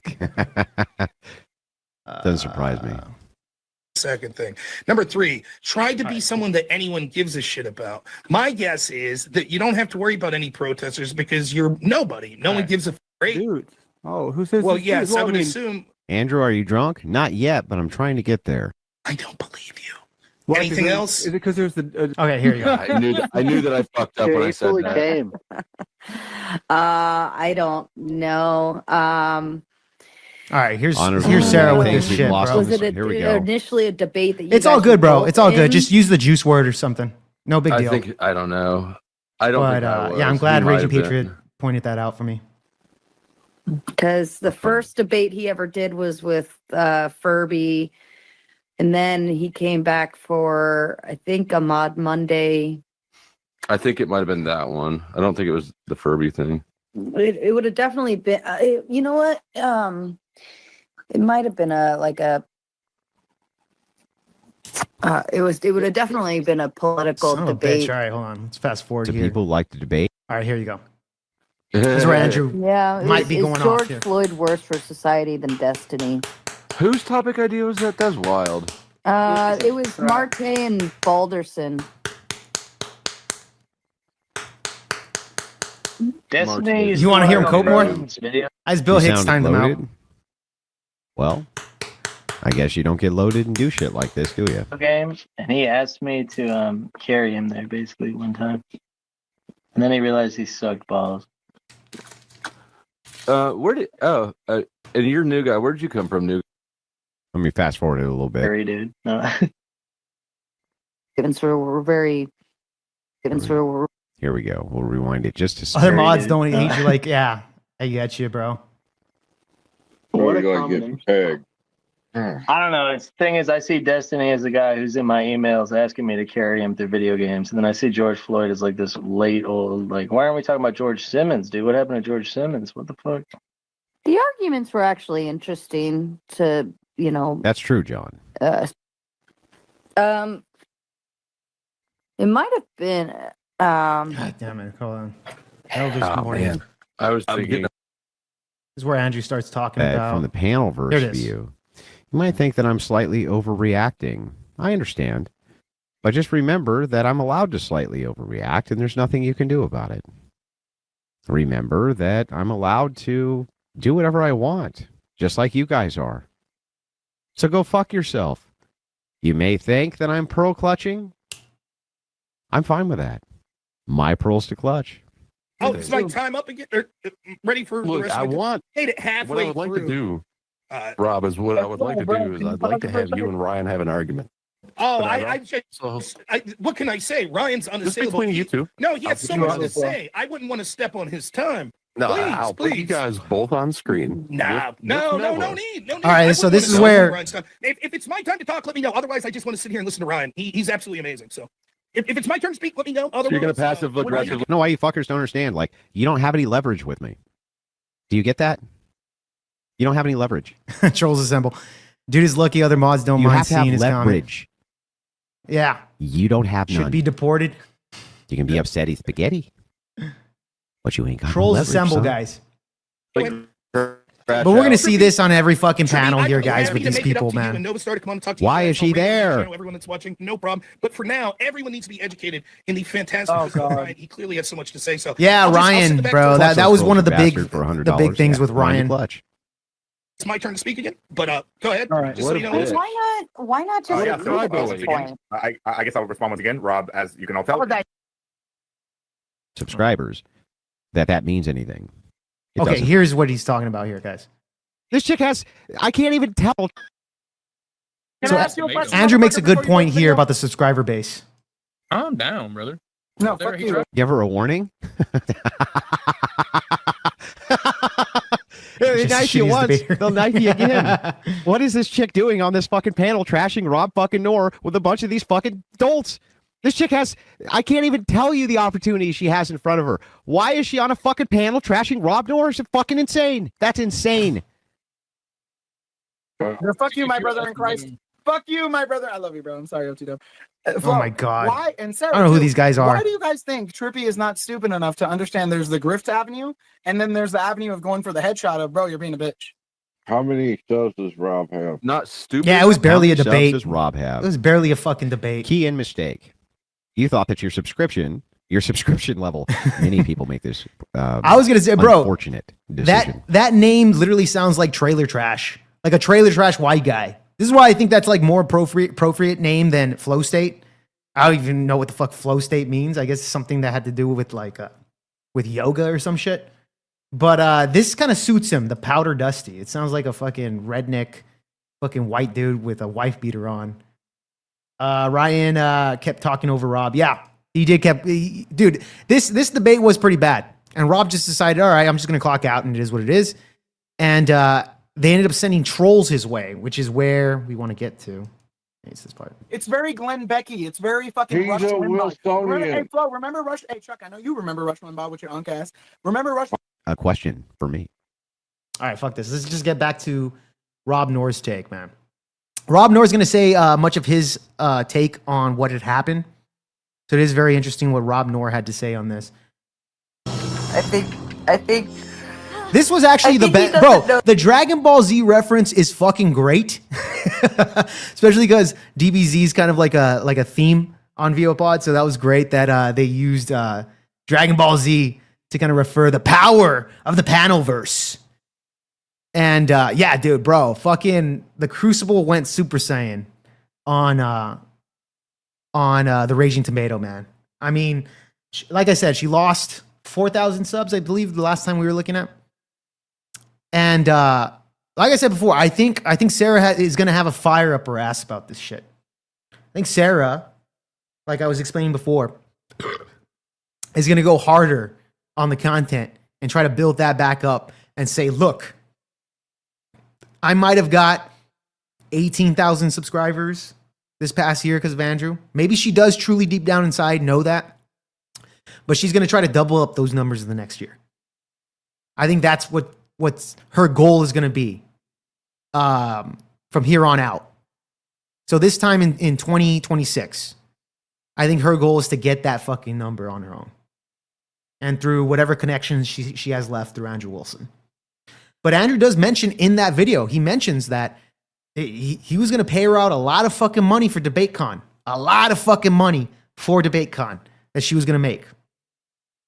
So she was involved. She was technically an employee because I saw a bunch of fucking idiots saying that, no, well, she doesn't get a check from Andrew. Not directly anyways. I mean, she gets a lot of money off of Andrew being there and a lot of connections and a lot of eyeballs on her channel. But because she doesn't get money monthly, therefore she's not an actual employee, therefore she could say whatever she wants. Like, this is kind of the argument there.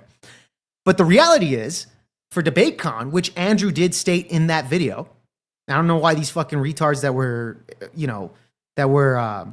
reacting to this shit were bringing that up. But he did state that it was going to be a huge payout for Sara for DebateCon because she was involved in assembling it. She was involved in all the ups and downs. She was an employee for Andrew, whenever Andrew fucking hired her to do this. But she was going to be there at DebateCon helping out. She was going to be an employee, technically. Whether it's contract, whatever the deal is, have no fucking idea. But yeah, this was a big fuck up here. This is a big fuck up, man. That was a big fuck up. Real quick, $5 coming in. These morons actually tanked their own chances for traffic exposure and are celebrating over it. Yeah, can't make this shit up. Bro, you cannot make this shit up, man. You can't. But again, Sara was the big one. And here's another thing. Flow State can go around talking shit about Rob Noerr. He can go around talking shit about Andrew Wilson, Jake Varr, fucking anybody that he doesn't like. That doesn't fucking matter. Doesn't matter to Andrew. It's not even about Flow State. I know Flow State wants to make it about himself because he's a woman. This is what women do. And then you have Sara that's technically being quiet because I think she knows she's in the wrong here. It's really hard to defend her. But yeah, I think she blew a big opportunity here, man. And we don't know the details of what the paycheck would have looked like, but yeah, she definitely took a fucking fat L on this, bro. You love Dragon Ball Z? So do I, bro. So do I, man. Fucking love DBZ. Unfortunately, I don't have a clip for Dragon Ball Z here, but I do have some clips here for other things, man. But thank you so much for the $5. I'll give you this one, man. I'll give you this. There's one. more to life than making money. And there's more to marriage than just beating your wife. There is. That's wise words from Randy Marsh, man. From Randy Marsh. She was being paid by MDD. Oh, yeah, Modern Day Debate. Yeah. On behalf of Andrew. Okay, James was really hesitant to bring her on? But Andrew went to bat for her. She is being removed and Manted. I don't know who Manted it. Will be taking over her responsibilities. Okay, right on. Yeah, I think I remember Andrew mentioning that this Manted individual was taking over those duties. But yeah, I didn't know that James was hesitant to bring her on for the show there. But and again, Sara in the beginning of the stream, I gave you the full context of what her words were for her, 20K party or whatever the fuck she was doing. She mentioned, I'm not loyal to everybody. I don't need to be loyal to everybody. That was her words. But it's like, you probably should have been loyal to Andrew Wilson, though. And I think Andrew, just like we were stating before for the chat, I think loyalty is earned. And I think Andrew earned that loyalty. He prepped this chick up so much that I think that deserves some loyalty to Andrew Wilson and his crew and the people and the team of the Crucible. I think that earns it. That was kind of just like, what are you doing? What are you doing? I know she wrote it up and she made a little 5-minute speech, fine, whatever. But yeah, that was bad, man. That was bad. Let's see here. I'm a 90s baby, 1991. Of course, I grew up on DBZ. Yeah, fuck yeah. Me too, bro. Me too, man. So we're the same age, you and I. Right on. What did Sara do wrong? Because I still don't see it. Yeah, I'll explain it, bro. The fact that Sara, and it goes back to the loyalty thing. It goes back to the loyalty. I think loyalty's earned. And I think Andrew did earn that loyalty from Sara, especially this past year. and I explained this already when me and Sara were at a little, feud or whatever. I think she was around that 1,000, maybe 2,000 sub count. It wasn't too crazy. And, because of Andrew coming on to her show, bringing on, I guess, the top 18 videos with 30K views, 50K views. I mean, these streams are huge with tons of engagement that brought her tons of fucking revenue. I think Andrew's earned a lot of that loyalty, man. I think Andrew's earned a lot of that loyalty. I think that's where she fucked up. I think that's where she did wrong there, Gas Mask. Because you can't buy loyalty, bro. Can't buy loyalty. That's very important, especially when you're in a business relationship. Very important to have people that you can rely on. And Sara kind of showed those colors there. And we did cover it already. She does have a history of kind of burning some of these bridges. And I think Andrew was in the right to just be like, well, fuck this. Fuck this, I'm out. She's fired, right? So I think that's where she went wrong there. I think he wants to know what she said or did. We'll go over that with Rob Noerr, man. But essentially, she was dogpiling on Rob Noerr, calling him an asshole and stuff like that. I fuck with her. She's been cool with me, and that's cool, dude. That's fine, man. Keep fucking with her, bro. Go over there and fucking be on her channel. Donate to her. Do whatever you want, man. Do whatever you want. But I'm just giving you my perspective here, and I'm showing the videos. I'm showing the coverage here, Gas Mask. But keep fucking with her, dude. If you like her, go ahead, man. But yeah, I just don't really fuck with female content creators to begin with, to be honest. They're just boring, dude. Like I don't fucking. But then again, her content isn't really about her. It's about like other people just yelling at each other on panels or debating, etc. Blood sport debating. So it's all good. It could be entertaining. Definitely entertaining at times, but we'll see where she goes moving forward. The power of the Panelverse. Oh shit! Not the Panelverse. Not the Panelverse. Oh, no! Fucking Rob's voice. Panelverse. Beware the Panelverse. He doesn't run afoul of the Panelverse. Oh no! That would be a great TV show, bro. That would be a great TV show. Who could know the great I know. Sara Tomato? You made that clear, Gas The Mask. power she wields. The power of the Panelverse. I'll tell you exactly what happened. Sara and me have been a little chippy with each other for a couple months, I guess, ever since. So that's an interesting. Right off the bat, Rob says that me and Sara have been kind of chippy these past couple of months.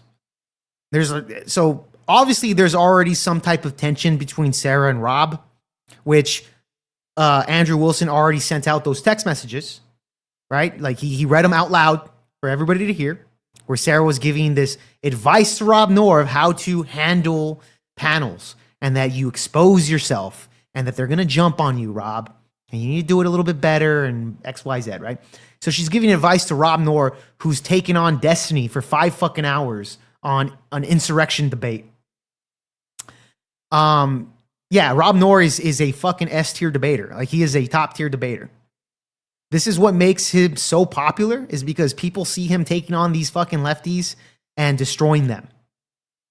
This is why people love Rob Noerr.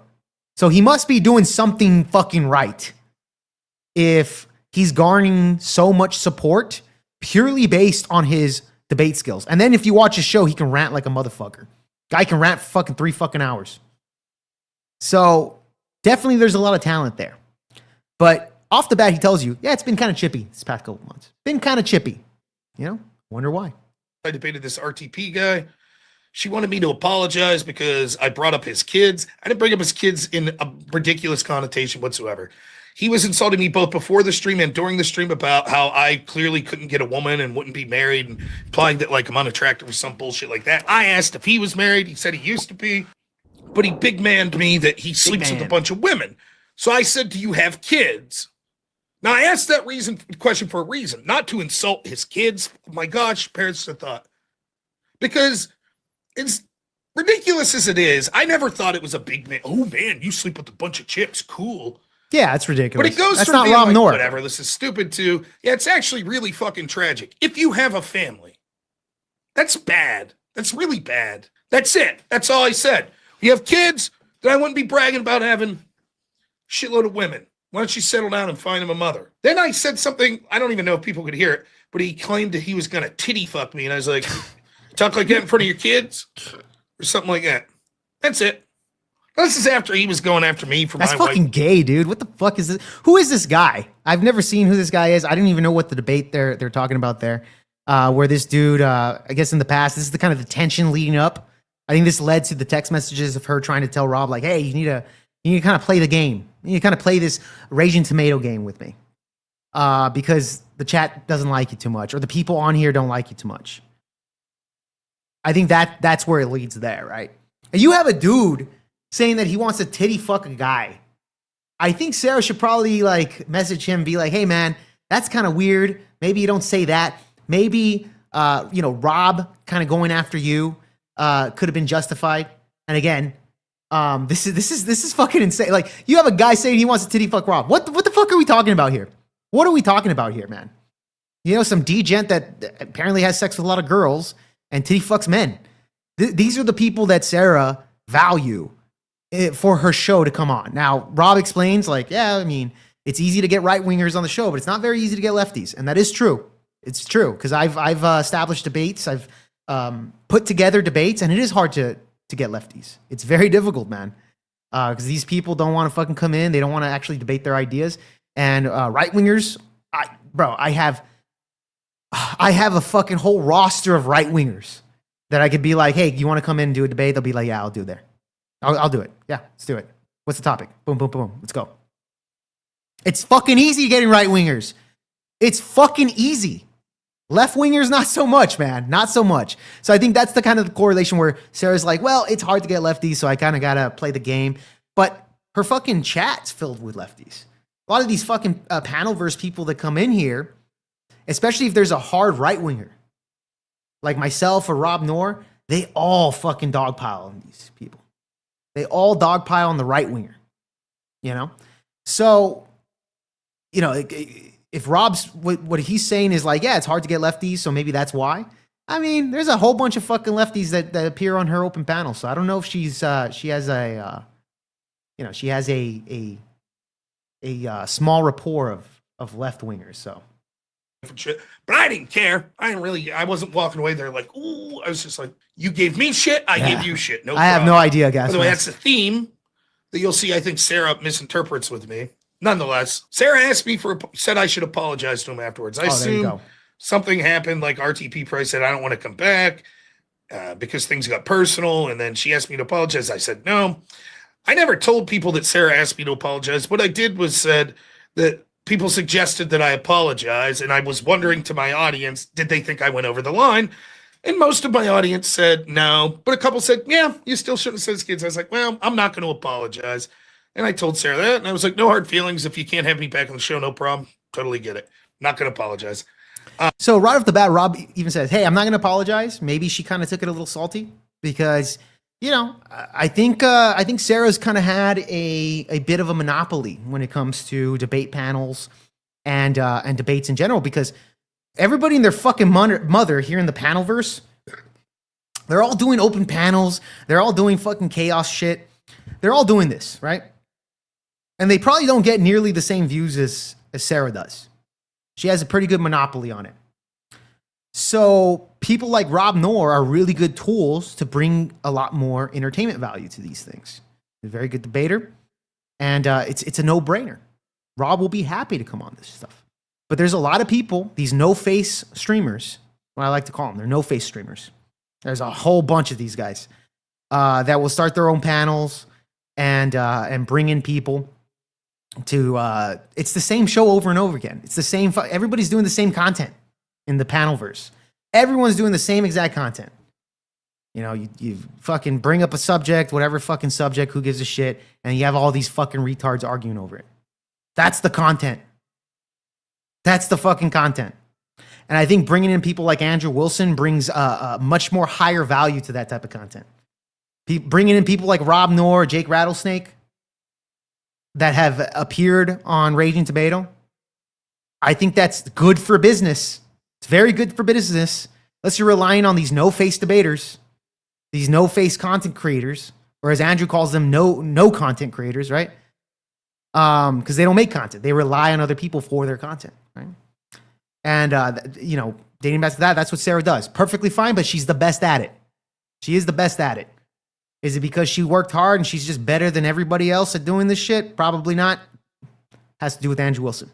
It's very obvious. So yeah, I mean, I guess there was a lot of months being tensioned between these two that we don't necessarily know full details on. But this is where Rob's coming from. And it had to do with this guy that wanted to titty fuck Rob, who's probably a fucking weirdo. And Sara said, you need to apologize to this guy that wants to titty fuck you, Rob. Rob said, fuck no, I ain't gonna fucking apologize to that weirdo. And so that probably builds up. That's probably some of the tension there. She's like, fuck, okay. Now we got some tension, right? Rattlesnake didn't take kindly to what she did to Rob today earlier on his stream. He addressed it briefly. Did he really? Ah, fuck. Does Jake take off his content after he goes live? I think he does. I think he does take it off, man. Did he address it? I missed it, bro. I missed it. No. Stream 2 hours ago. Yeah, he still has it. I'll check that out after this stream. I'm kind of curious to see what Jake has to say about that. But yeah, we'll look at that after this. I like to use words, Jake. Jake doesn't know. Shut up, cat. Shut the fuck up, cat. You fucking coconut. You fucking coconut. Apparently some people made snide comments to Snare about this. I came on the next day and told my audience, don't fuck with Sara. It's not, she didn't do any, it's fine. Ever since then, it's like things have been chippy. Now, she has, my audience always wants me to go on these panels. Okay, I'm going to go on the panel. Connor's there. Connor's talking about real conservatives, after Charlie Kirk and shitting on Charlie Kirk and stuff. And everyone's like, go get that fucker. Go on the open panel and get that fucker. So I go on the open panel and I get that fucker. And See, listen to that. Just right there. His audience likes Rob going on Raging Tomato because his audience is probably very familiar with Andrew Wilson. Then his audience says, hey, look, they're live right now. And Connor's talking about fucking, Charlie Kirk sucks or whatever. Go on there and destroy him. Go on there and destroy him. Off the bat, his audience is already telling him about Raging Tomato. This is the effect here. This is the Andrew Wilson effect that Sara the Raging Tomato had, where audience members would say, hey, she's live. You should probably go over there. It's boring. It's boring. Go over there and fucking destroy this guy. It's like, you're not there. Let's fucking go, right? His audience, his fans, right? His supporters. That makes a lot of sense. That's a very powerful tool to have in your back pocket. Very powerful tool. And this is what I'm talking about. It's the Andrew Wilson effect. The Andrew Wilson effect. It's not just her getting all those subs. It's also getting connections. It's also people having eyeballs on her channel. It's all these types of things that she could open up the doors for more and more bigger names to go on there. And that started with Andrew Wilson. That's the Andrew Wilson effect that was on Raging Tomato. And it only lasted a year. But within that year, she garnered probably, to be fair, 18,000 subscribers in that year? 18,000, something like that. That's fucking powerful. That's fucking powerful, bro. Had to clean up dog puke. Oh my God. Shut up, bro. What the fuck? Hey, chat, Gas Mask is live. Go show him your boobs. Yeah, coconut pride. I also have coconut pride. I also have that coconut pride. Once he starts getting blown out, starts spurting out and just fucking talking over me, it's constant. And then finally, the moderators, Sara's just letting it go. So I fucking start talking over him. And then Sara will be like, gentlemen. That's the coconut for you. And then he announces, yeah, Rob, I am going to interrupt you because I think you're wrong. So anytime I think you say something that's wrong, I'll interrupt. If I have a point to make, or if I feel like you're asking a question that implies something, I'm going to interrupt you in order to point it out. And if you're not an asshole, you'll let me do it. Bragging that he's going to interrupt. He proceeds to do it for the majority of the debate. And if you're not an asshole, you'll let me interrupt you, Rob. I haven't heard that one before. I definitely haven't heard that one before. Bragging that he's going to interrupt. He proceeds to do it for the majority of the debate. At one point in that debate, Sara tells me that the reason he's interrupting me is because I said that he should stop. Dusty, why can't you be quiet when other people are talking? Because he doesn't like That's a it when great you tell him what to do. If you don't tell him what to do, he'll actually oblige more accordingly. Okay. That's some passive aggressive shit right there. That is some passive. So when Rob's saying, yeah, there's some chippiness this past couple of months. Comments like that, it's like, oh yeah. Like again, I don't watch these panels so much. I'm not breaking them down like I am right now. But yeah, that shows that there was some tensions behind the scenes between Rob Noerr and Sara Tomato. You know? Got zero bad things to say about Sara. Okay. That's fair enough. Gas mask, like I told you, bro. If you fuck with her, go fuck with her. It's all good, man. It's all good. But I'm gonna state my opinion here. I'm not gonna, hold my tongue for Sara. Good luck in the future. And I think there's a fire in her ass right now. And hopefully she can that's enough drive to get her to wherever she wants to be. But at this point, yeah, dude. Looking at it, I think it was a bad move. Don't trust women. Women do this all the time. Gas mask, you might love female content creators. That's fine, dude. And keep fucking with her, bro. Do your thing, man. I let him talk unfettered, basically. I start talking. He interrupts. Sometimes he interrupts and then he gets to speak after Sara separates it. Sometimes he interrupts and I get to speak. Sometimes he interrupts and then it's someone else that gets to speak. But that's what happens. Now, my bad. I wrote it off. My bad, I Goat. bitched a little Gas about mask. the moderation, but I'm like, fine. But I wrote it off in this sense. I said, he's the guest and I was the open panelist. Fine. Next time, I'm the guest, Sarah's friend Dusty, who came on my show in the call-in portion and got wrecked for lying about me. Dusty comes on the open panel. Same shit. He's interrupting. Like, what the fuck? Now I'm like, why does this make sense? Now, here's the thing, right? Sometimes you have to know where your bread is buttered. Do you think for a second Sara would have let someone talk over Andrew Wilson like that? Definitely not. But however, Andrew's pretty good at calming the things down. He's very good at taking control of the conversation, especially on one-on-ones mostly that I've seen with Andrew. Rob, you're on an open panel where fucking 9 of the panelists are lefties. So it's a little bit more difficult on that, but that's why the moderator is there. That is exactly what the moderator's job is. And that passive-aggressive comment that Sara did right there, well, it's because you're interrupting him, and this is why he's just going to keep on. Like, she's a mom. Like, okay, Rob, it's because you're doing something wrong, and this is why he's interrupting you and talking shit to you. You got to stop. You got to stop, baby. You got to stop. Like, she's a mom, right? And she kind of puts this persona out like she's everybody's mother. She talks to everybody like they're kids. Another reason why it's just kind of like, yeah, I don't show up on those open panels. One, because I need to pay $500, right? And then 2, it's just like, ain't gonna feel welcome there, right? Sara didn't want me on there. She did invite me once. Fine, fair enough. But at the end of the day, I mean, that was her, that was her schmick. I'll move on. No big deal, man. Ain't gonna hold any grudges.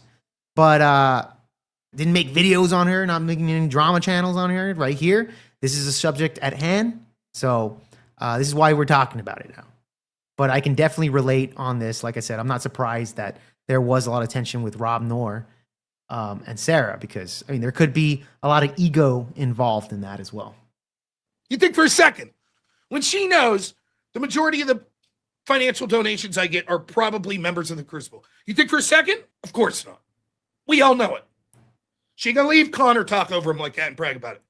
She ain't gonna leave Dusty talk over him like that and brag about it. By the way, that's okay. And I'm no Andrew Wilson. I'm not bringing her in the views and money that Andrew Wilson is. And it's kind of a smart business move. Don't shit where don't fuck over the person that makes a lot of sense. Makes a lot of sense. I had a exchange with another content creator because I've heard a lot of people say that, she lets Andrew Wilson get away with a lot of shit. She lets Andrew Wilson talk over. She doesn't mod so much hard on Andrew Wilson. This is what a lot of people say. And this is why a lot of people don't like Sara. Be like, oh, she's biased towards Andrew. But when Andrew's not on there, she's biased towards whoever the lefty is, right? This is another thing that I've heard. The truth is, it makes a lot of sense that Sara the Raging Tomato would be biased for Andrew. This makes a lot of sense. You know, like that's her fucking bread and butter is Andrew Wilson. So she's of course not going to go as hard for Andrew. And yeah, I've been in conversations, I've been in little debates with multiple content creators that say that Jake, no, you're wrong. She's down the middle, content, biased, no biases on her end. She's a great moderator, etc. And I disagree. I could see where people are coming from with that because I've seen every moderation she's done in full context with Andrew Wilson. I've seen them all. And I have noticed that. However, there's nothing wrong with that. In fact, if I was her, I'd do the same fucking thing.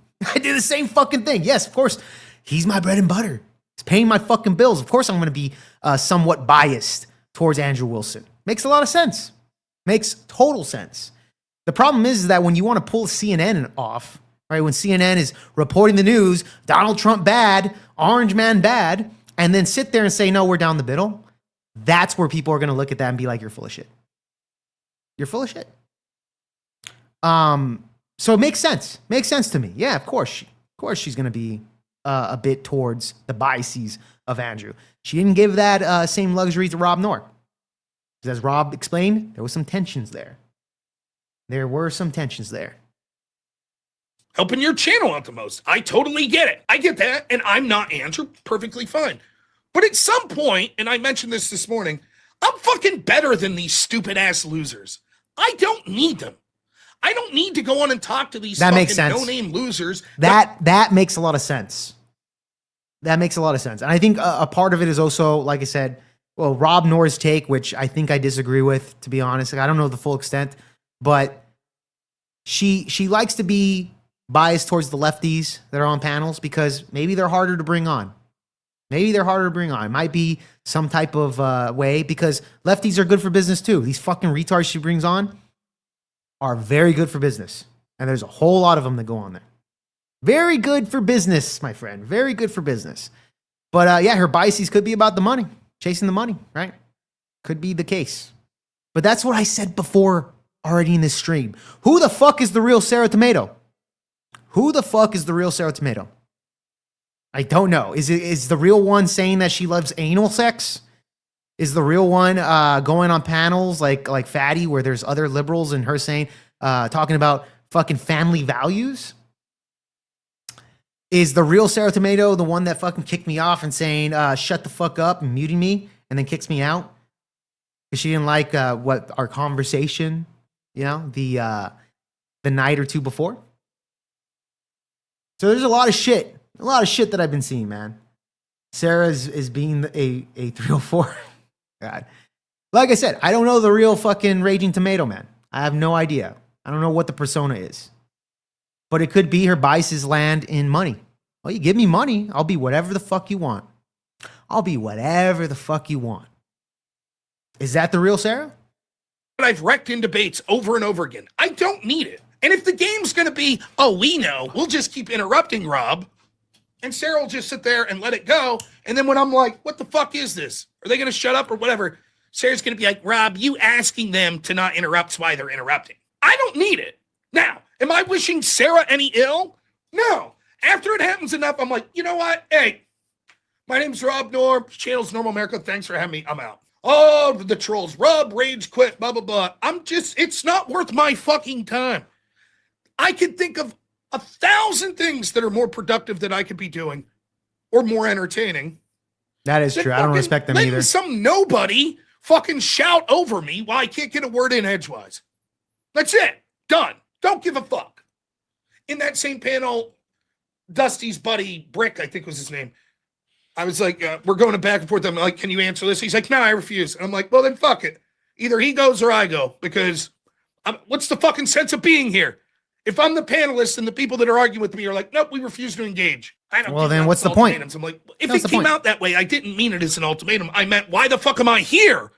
If they're going to be here, I have nothing to say. Clay, have you heard of this story? I don't believe you know really that want one to answer to any of your questions. All right. Hey, Sarah, I'm out then. If the only two people here that are going to fucking talk doesn't want to respond to me, then fuck it, I'm out. You can hang out with those two. So it's me or them. I don't give a fuck. Oh, I'm sad. Well, to be fair, Rob, I don't play that game. So if you, I don't play that game, Rob. I'm going to put it to you this way. I host open panels. Yeah, and like I said, there's tension months leading into this. So she's gonna talk to him like a fucking child.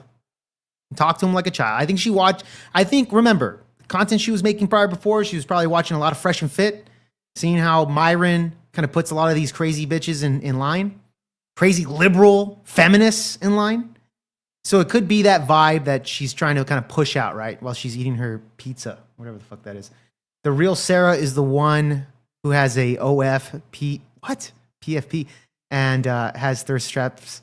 Oh, dude, commercial breaks. Yeah, I've seen that shit too. Don't need her history rundown to know she's a degen. Yeah. Dude, I've seen that too. I've seen her little fucking crazy commercials where she's using like sexuality. Yeah, I've seen that a lot. Again, Andrew with a big fucking fat L right there, bro. Andrew's got to get that big fat fart L. But hopefully Andrew kind of learns from that mistake there going forward. But yeah, again, this is the condescending part. But again, there's tension there. So, maybe Rob has done the same thing with her and she's just like trying to fucking talk back or whatever. The case is, it is her platform. But Rob just says, hey, man, these people ain't engaging with me. The ones that I want to debate are just saying, fuck you, Rob. So what's the point of him being there? So she's not going to play that game. I don't give a fuck. Oh, I'm sad. Well, to be fair, Rob, I don't play that game. So if you hold on, I'm going to put it to you this way. I host open panels for a reason. It is up to the chat to boot people from the panel. If you want to send a brigade to send $100 to officially boot somebody for the night, we can go that way. But I don't play the whole. She's like, Rob, you can send me $100, $200. I can kick out both these guys. You can send me money and I'll do that for you, Rob. All right. Or maybe even chat stuff. The whole Harley Quinn thing is always a major red flag in a woman. That's actually true. That's actually a really good point right there. That is a major flag. Mind you, man. Do you know who Harley Quinn is? She originated from Batman the Animated Series, where she was the Joker's girlfriend, and she was obsessed with Mr. J. Mr. J. Obsessed with Mr. J. There's an episode. This is where she debuted in that animated series. But there's an episode where Harley captured Batman, tied him upside down under a fish tank with all these piranhas painted like the Joker's face, and then called Mr. J and said, look, Mr. J, here's your gift. It's Batman. You can kill him right now. And then Joker was like, Harley, what the fuck is the matter with you? Backhands the bitch. Backhands the bitch. And says, if there's anyone that's going to scheme and kill Batman, it's going to be me, Harley. Then he throws her off of a fucking building. Joker throws Harley Quinn off of a fucking building, potentially to her death. She somehow survives because it's cartoons. And then the way that episode ends is Harley's in the hospital with a broken neck and broken arms and legs and shit. It's fucking hilarious. And she gets a card, a get well soon card, and some roses. And she's there ranting. She's like, I hate Mr. J. I'm never going to go back to him. He's so he's blah, blah, blah. She's going on this fucking rant, right? I hate Mr. J. Not going to go back to him. Nearly fucking killed her. She looks at the card and says, get well soon. Some fucking shit like that. And at the bottom, it says Pookie. It's Pookie. And then the episode ends where she's just like, and she smiles. And that's how the episode ends. That's how the episode ends. That's a very good point right there, man. The whole Harley Quinn shit, fucking total red flag. If a woman's parading herself as Harley Quinn, that's a big one right there. That's a very good point. Very good point. I'm gonna give you this. Sorry, my bad. I'm gonna give you this one right here. That was a great comment. It's the best one so far. I'm glad you mentioned Harley Quinn on that. I wouldn't have thought of that one. That was a good. That's a good comment right there, man. Well, it's me or them kind of bullshit, because that kind of negates the entirety of my show. So then, okay, that's fair. So then, I will just sit here while they say we're not going to respond to anything you say. You don't have to respond that's fine. to them. That's fine. I'm not gonna force you to do anything you don't want to do. Okay. I don't care. But I don't play the like me or them thing, because that's kind of like an asshole move. Number one. Well, Number no. two- Wait, it's not an asshole. I'm not saying that you have to boot them. I'm saying, what's the point of this panel if the only 3 people talking, if they're like, we're not going to respond to anything? We're just gonna fuck Rob. We're not going to. Well, We're then, not going to answer questions. then somebody else can ask questions too. That's fine. I left the panel, did a little grifting. By the way, something Andrew taught me to do. By the end of the Sure, night, you made plenty of good money. try to get that super chat goal if you haven't. I come back. And I'll admit, I was like, I think that fucking moderation sucks. I think that fucking sucks. What the fuck? I'm just getting yelled over. Whatever. Anyways, no hard feelings. And this is complaints that I've heard all across others, right? Now, again, the time that she invited me on to a debate panel where I debated Flow State on legalizing all drugs, and that's what he was making his argument, fucking retarded. Yeah, the moderation was somewhat biased, but I expected that, right? She doesn't like me too much. Flow State doesn't like me too much. Makes a lot of sense that the biases would be there. So this is, she's trying her best to be unbiased, but she has her little moments. So I think Rob was experiencing this type of behavior here. So that's probably how the chipping went down. Why does Dusty look like he left to grab some milk? I have no fucking clue on that, man. You gotta ask Dusty Flow or Flow Dusty, bro. But yeah, man. Just like blacks get away with crime more than Mexicans, and whites is natural, born victims, crying and shit. That is fucking true right there. That is true. That is true. Victim fucking. I'm a victim, right? I'm black. My ancestors were fucking enslaved. I'm a victim. You owe me reparations now. You know? Well, I'm a Jew. The Holocaust. The Holocaust this, the Holocaust that. We need to teach everybody about the Holocaust. Oh my. I'm a victim too. I'm a woman. All these men are misogynist pieces of shit. Can't find a good man in this dating market. I'm a victim too. Always this fucking victim shit. It's fucking insane, dude. This is the world we fucking live in. Where everybody wants to fucking be a victim. I mean, it is what it is, my friend. Don't bite the hand that feeds, yeah? Why you hate Rob so much, though? I don't know who the fuck this guy's talking to. I don't know who the fuck this fucking... who the fuck are you talking to, bro? You're not talking to me, are you? Better not. Obviously, you haven't been watching the fucking show if you're asking a stupid-ass question like that. And I don't give a fuck, right? I can't help that some people in my audience also thought that the fucking moderation sucked. So apparently they said something to Sarah. I'm guessing. I don't know. I don't watch her channel. She sent me a message. And Andrew read this on stream today because he asked about it. All right, She so we said- covered this earlier in the stream right here. This is why. This is one of the most wild fucking messages that you'll hear here, where she's lecturing Rob of how to handle panels. You know, when Rob is a guy that's debated Destiny for 5 fucking hours on insurrection and went through so many fucking different subcategories of insurrection and the Donald Trump situation. I mean, Rob is a S tier guy. And she's just got to give him that advice on how to handle it, you know? The weakness. You're showing your cards, Rob. You're showing your cards. Got to do that. Oh yeah, guys, by the way, fucking like the fucking stream. Subscribe if you haven't already subscribed. Don't be a retard over it.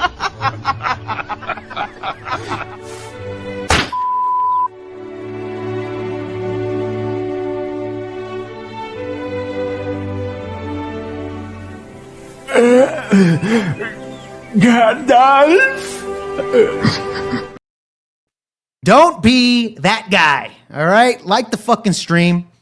Subscribe if you haven't subscribed to the channel yet. All right? All right? Because I'm a victim here. I'm a victim. All right? My Mexican hair, the white man.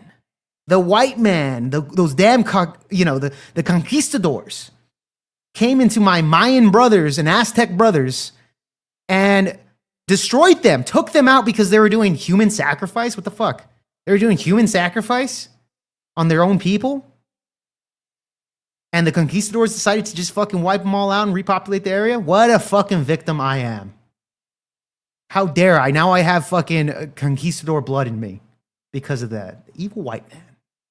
The evil white man. So send me money. Like the video, at least like the video. That shit's free. That shit's free. Like the fucking video. Subscribing's free. Do that shit. Do that shit at the fucking very least, you fucking freeloaders, please. I'd appreciate it. All right. All right. Let's move on. There's a secret weapon to panels. You can't show. This is the next day. There's a secret weapon to panels. Totally, you you're can't right. show any of your cards at all. By that, I mean, if someone's annoying you, interrupting or poking at things that raise your temperature, you can't let it bother you visually. The other panelists subconsciously will see those trigger points and zero in on it. Subconsciously, they're going to see that. There is a good, she's a psychiatrist or something. They This is do it what every bothered time me. to Like, you. what the fuck? You're an easy target. It's unsolicited advice. I'm aware. But the best tip I could give you is to stop reacting to their pokes and prods. Open panels are meant to be fun, lighthearted, and relaxed. They have to be that way or else they wouldn't be so fun and inviting to anyone. Witty banter plus topic discussion equals a great panel. You often enter them very harshly and seriously and demanding. I've noticed you take insults very personally. And that's what they'll run you out. And that's why they'll run you out every time, because it's a killjoy to everyone else. Why is this guy taking things so serious? You gotta laugh at the digs, talk through the interruptions, and roll with the punches. Everyone throws their punches, takes the hits, laughs, and comes back the next day with a clean slate ready for more. Trash talking about an open panel being too chaotic is like complaining that the sky is blue. They will always be chaotic. That's a you can either handle them long advice, or you can't. Now, when I received that message on October 8th, I was fucking livid. I was like, you motherfucker. Who the fuck are you? You want to know what I thought when Sarah sent that message? You want to know what I wanted to say? That is some pretty fucking that's something big there, man. Remember, Rob is Rob's been in these chaotic panels for most of his internet career, man. With his Twitchverse, and he's handled these lefties time and time again. This is why Andrew said, thanks a lot for the advice, person who got here 5 minutes ago. This is an insult right here. It's a big insult. And Rob apparently is saying that, you know what I wanted to say to that? Who the fuck are you? You want to know what I thought when Sarah sent that message? You want to know what I wanted to say out loud? I wanted to say, what the fuck are you? What do you do? Moderate poorly? You're one of the dime a dozen fucking people that bring on panelists that let them be the entertainment? Because you're incapable of doing it yourself? By the way, there's nothing wrong with that. But don't get it twisted. I don't need your fucking advice. Who the fuck are you? That's what I... Did she lose, 500 subs left? I think the last time we checked, she was at 16.7. So we've been on stream for... I think we checked that shit like maybe an hour and a half ago. Maybe 2 hours. I don't even know. But yeah, that's going down hard, man. I'm curious to see how far it goes and see what Raging Tomatoes' next move is on that. Because like she said, in that speech that I showed you earlier, she said, hey, we're going to gain it back. I'm fine. You guys, we're going to gain that shit back. Very confident in her words. Let's see if she actually pulls through. Wanted to say, but I have a tremendous wife. And I was like, can you fucking believe this? And my wife said, Rob, take a breath. Don't respond for 24 hours. Then you say what you want. But you should probably wait 24 hours. And I did. And I'm glad I did. Because I didn't respond to her. Yo, dude, hey man, chill out with the slurs, man. Mods, any of the mods, delete that fucking comment and give them a timeout. Chill out with the fucking slurs, bro. We're not gonna do that. Mods do that for John over here. Hold on, I'm gonna make sure that shit's fucking off.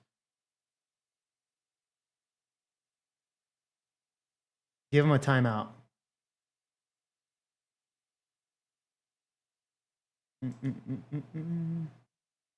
All right, here it is. Gotta fucking moderate my own damn chat. All right, it looks like it's already off. All right. All right, give him a timeout of whatever time you guys want. I don't give a shit. Yeah, just don't be fucking saying that shit, bro. No F slurs. Not today, bro. Not today. Instead, and I did. And I'm glad I did. Because I didn't respond to her. Instead, I came on my channel Because every night that there's an open panel on Sarah's channel or anywhere else, my audience is like, go on the open panel, go on the open panel, go on the open panel. So I had to explain to my audience why I would no longer do that. And you go back and you can watch what I said. I said, listen, I've been frustrated about the moderation on Sarah's channel and other open panels because I wasn't trying to make it just about her. And I was like, but I was messaged by someone that informed me that I'm looking at the open panels all wrong. It's not supposed to be a serious debate. It's supposed to be like a fun. shit show, It's like fun. a Jerry Springer shit show. And that's What's up, fine. Chris? If that's what people like, fine. Good to see you in the chat, bro. That's it. I said, so I'll continue to do a debate that Sarah moderates, but I won't do the open panel. Done. Now, to the rest of what she That's said fair. about I taking... That's fair. That's a fair fucking thing. Be like, you know what? Fuck the open panel. Fuck the open panel. And it's true. You get fucking dogpiled. You get dogpiled. A lot of these people are lefties, and they hate right wingers, man. They do hate right wingers. Insults very seriously. Why? Because I give it back? Because if someone says, like, you're a fat fuck, and I'm like, dude, you look like dudes bend you over, it's like, well, you're taking that seriously. What are you talking about? The only thing that it looks like I take seriously, because it's true, is when stupid fuckers keep talking over me, over and over. The insults, I don't give a shit. I just don't give a shit. You call me a fat fuck, this, that, and don't bother me at all. So I don't know where she gets this. That's We're also an true. easy target. Fan of the show named Toasted reached out to me and was like, hey, I'd like to set up this debate. Now listen, I want to say this, and I have nothing against this guy Toasted, but I have to say this. I sort of just half paid attention, if I'm honest. And I don't mean that in a negative way. I mean, I get a bunch of people that are like, will you do the show for me? Will you do this show with me? And almost always I say, yes, sure. Just this week, I did 2 podcasts of streamers that aren't big streamers. That have like 30. And by the way, Rob does this all the time. Rob will go on there and he's more than happy to come on smaller channels, etc. Man, I've had Rob on here a couple dozen times. I'm a small fucking content creator. I'm a fucking small content creator, man. We're barely at fucking 6,000 subs. Fucking, you know, I'm here dishing out as much content here, but I'm not a specialty at moderation, at bringing in debates, but I do that. We do that here on VOPod. But yeah, I am more of a ranter. Come on here and rant. Give my fucking opinion if you want it. So that's me People right watch there. it. But Monday I did an excellent podcast. You should check it out. It's called Brews and Cruise. Real awesome guy. We just talked about life and shit. Wasn't a debate. Great time. The guy averages 60 views per video. He doesn't do live streams. I don't give a fuck. It's fun. Okay, So yeah. when people that are like, hey, I recognize their name, like, hey, would you like to come on a show? Would you like to be? I'll say sure. This guy, because of the drama with this guy Dusty that I'd had recently, was like, you want to debate Dusty and Radical Coder? I said, sure. You debate with this trippy guy? Sure. Who should mod? Blah, blah, blah. Sarah? I was like, I don't want Sarah to mod. Is there a Okay. problem with you and Sarah? I was like, no, I don't want to talk about it. All right. No. I sort of got lost in the shuffle, and I saw that he kept messaging me, and I just basically ain't saying anything. And he's like, it's going to be blood sports. And, you know, I told people that, like, the topic's going to be blood sport. the Insurrection Act, but it can go anywhere. You could get into real personal shit. Okay, that's fine. yeah, that tells me that this guy's he's not interested in the actual convo or like some thorough debating. He's into the blood sport. He wants that entertainment, right? And again, this is a guy that gets very little views. So it makes a lot of sense of, like, I guess him ranting out, but Rob took it. He's like, all right, fuck it. You know, he's fine with, like, helping out smaller content creators. Rob does this, and very happy that he does. But I thought it was going to be a debate. That's what I thought. So we get there, we do the debate, and opening statements were fine, except totally no one's fault. By the way, Trippy, I saw Andrew say Trippy was the moderator. Trippy was not. He was the host but debater. Nova was the moderator. But the host is what's going to matter when it came to who to kick me or not. Right. That wasn't on the moderator. I was on the host. So I get over there. The debate starts off. Opening statement's great. We start arguing. They put me in a one-on-one with Dusty. It's fine. Dusty gets blown the fuck out. He knows it. I know it. Everyone watching knows it. So we get out of the one-on-one, and Coder starts blah, blah, blah, blah, blah. Okay? Of course. And he's just... In fact, I don't even have to tell you. Coder's hard to deal with, man. Make up your own mind. Yeah, Now, the I've had him on here. context He's hard is, to deal when I with. talk to people like Coder and fucking Dusty, this is what it's always like. Constant fucking interruptions, this, that, the other bullshit, whatever. So at this point... And by the way, Coder's a guy that if you misgender somebody, he'll just keep bringing it up and saying this and that. And I'll keep doing it. I don't give a shit. On my reactions with Coder, man. Total white knight. for Transformers and women, like your typical progressive lefty. He goes to the No Kings rally, you know, the No Jobs rally. Those fucking rallies there all across the fucking United States because they hate Donald Trump. This is the dude that you have to work with. This is the guy that you have to work with, bro. Yeah, he's an abortion survivor. That's pretty funny. Yeah, dude, he's a Tylenol pill baby, bro. He's a Tylenol pill baby. Yeah. Fucking shit, dude. Here, as I'm talking to Dusty, I'm actually enjoying myself thoroughly. I think it's a good debate. Pretty reasonable. Your number only. Oh, the other thing to say, and this is no one's fault of anyone involved, but the last debate, like the last 5 debates I've had like this, I debated Destiny on Tom Fullery's show a couple months ago. Same bullshit. Constant spurring out, interrupting. Sure. It's just getting old. That's all. At least Destiny's a big name, though. Who the fuck are these people? I disagree that. Well, let me explain, and you tell me if you agree or not. Because when it's a one-on-one, you can see, so no one else can interrupt. They're not there. Great, fine, no problem here. Allow people to change people. Correct. We'll just do it. So now we open it up. Okay, no problem. Now Trippy is supposed to be my partner, even though he's the host of the debate, and Nova, who I don't know. Okay, By the so way, I have no Trippy- hard feelings against Trippy or Nova. So Trippy is actually the debate partner for Rob. Okay, which makes sense. I follow Trippy on X. He seems pretty base. I know because I already told you guys that story with Dark Brandon. But yeah, Trippy did have a problem with Dark Brandon. So the enemy of my enemy is not always your friend, but he did seem pretty chill from some of the interactions that I've had with him. Which I'll get to in a minute here. And then I'll finish with this. So then your argument that we can't enforce immigration laws that are on the book because people will act in violence is giving in to political terrorism. If you have states and communities that have massive illegal immigrant populations because we have not been enforced, because the government's been lax on enforcing those laws, and you go in one day against the local community's wishes. Yes, I promise I'll get to all then the that's really super not chats. on I them. think That's not baby on them. murder. And by the way, there is also a lot of controversy about whether or not they are actually just enforcing the law because courts keep ruling against the way they're carrying out their Doesn't matter. jobs. And so far, the debate's going pretty good, and then you'll see. Show me Of one course time. it fucking matters. Show me It one doesn't time. matter. Show me one time it's made it to the Supreme Court doesn't and they've matter. upheld those court decisions.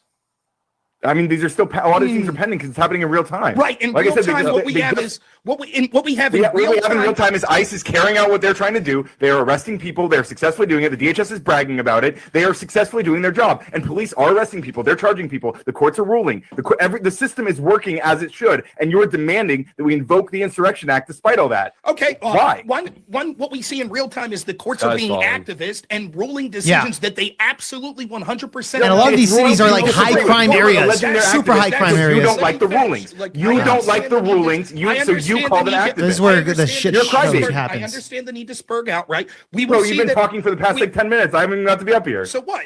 When you get a one-on-one, you'll get to talk for 10 minutes, and I won't have the opportunity to interrupt you. You made a point. I'm I'm going to talk to responding. Trippy Cats, who doesn't even know what the Insurrection Act is. You made a point, and now you're spurging out. That's what you're doing. I'm the only person who's read from the Insurrection Act here.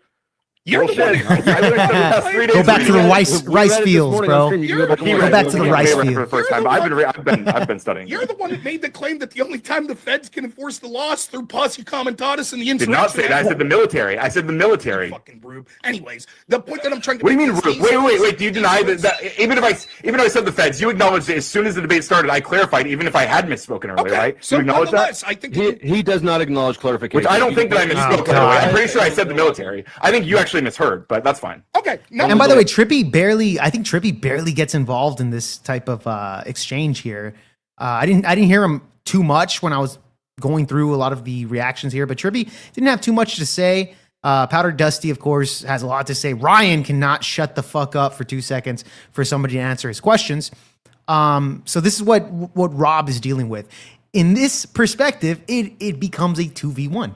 It becomes a 2v1. It's very hard to take control of a panel when you have these types of personalities, you know. So Nova, I guess this chick right here at the bottom, it's Mod Nova Star, should have moderated better because apparently she's the moderator. But Trippy's staying silent. He's not really getting involved with the debate here. Essentially turns into a 2v1. So we can see that these are activist courts, and there is no understanding of the law whatsoever. That's just an assertion. You have no evidence that they're activist courts. You just disagree with the rulings. You're such a fucking baby. Now that's it. It's evident to me. There's no You moderation. only watch Paul going on. Miller? It's the same fucking song and dance. Now, is this the worst I've ever been interrupted? No, Bro, I don't need these fucking. message Paul I Miller give for me this and tell debate him as about Project as a Veopod. Try to get him on the favor fucking to a show for dude me. that likes me in chat. That So I've set already the tried. debate up. I don't need these fucking. Hit him people. up on X or something. I don't give a need shit. them. And I'm not. Maybe Here he we needs some go encouragement. again. Same fucking shit. I'm just gonna get spurred out on, interrupted, the whole fucking debate again. Now, I have said on my channel for quite some time, I'm a pretty good debater. I have no fucking clue. I have no clue what the strategy is at this point. I don't know. I've tried damn near everything. Yeah. I've asked the moderator. When I ask the moderator, people like Sarah tell me it's my problem that I'm appealing to the moderator. That's putting a target on my back. People say that's a bitch move. And bro, it's so true here. It's like, oh, you're appealing to the moderator as if you can't answer my questions, etc. Right? That's the moderator's job at this point. If Sarah's saying like, this is a bitch move, if she's agreeing with that, if that's the case, I didn't see it or anything of that nature. But if what Rob is saying is true, that really goes to show how there was a lot of tension backstage that we did not see. And Rob has been pretty quiet about it. We didn't know this. Nobody fucking knew about this shit. So the fallout with Sarah, again, not surprising to me, because I don't know who the fuck Sarah is. I have no idea. Is she the red pill slut that I showed you guys in the beginning? Is she the conservative, godly one? I have no fucking clue. She's one way with Andrew, another way with Rob, another way in this and that. Panels different, and she's with Powder Dusty. She's different. Like, I don't know where to even begin with this chick. No idea. I think this is why Sarah should probably start a channel and just talk and just rant. Because when you rant, you could see who the person really is. If they're consistent, if they're inconsistent, if they talk shit about one person and talk shit about another person, you can really see where they're coming from, right? That's the point. Yeah, she is that I know for sure. Into the break, she is a feminist. When I messaged Sarah about coming on here, which was a good idea for her not to do it, because I would have pressured her on a lot of these things, a lot of these questions that I have. I have a lot of questions for Sarah. She's not gonna come on. Perfectly fine, perfectly reasonable. But I did call her a feminist in those DMs. I said, oh yeah, like, I still think you're a feminist. She puts, for the record, I'm not a feminist. So she's still telling me she's not. Do I believe her? No, absolutely not. I don't believe her. Wish her the best, but yeah, you don't trust feminists. You don't trust these people. At least not from a business point of view. More than happy, fucking do a debate, whatever the case is. It is what it is. But as far from working with somebody from a partner level, definitely not going to do that. Definitely would not, man. Hey, fuck you, peace out, I'm leaving. That's a bitch move. That's rage quitting. I've suggested people putting timers on. People are like, oh, appeal to the moderator. What a bitch. I've shouted over them. Wow, Rob, you look like an unhinged asshole. I thought you were supposed to be a good debater. These fucking people can't debate. They know that if they have a radical coder, one time I was on a panel with him, and I was talking about the double standard between how the law was enforced between the Trump point. Team versus the Hillary team and the Biden team. And I came up with 20. Bro, into the break. I'm telling you right this, bro. The panel verse, whatever you want to call it, power of the panel verse, whatever the fuck that means. Everybody's doing the same fucking content. Everybody's going on everybody's panel and stating their opinions on bullshit that nobody cares. And we're listening to these fucking retards and their opinions as if we should care.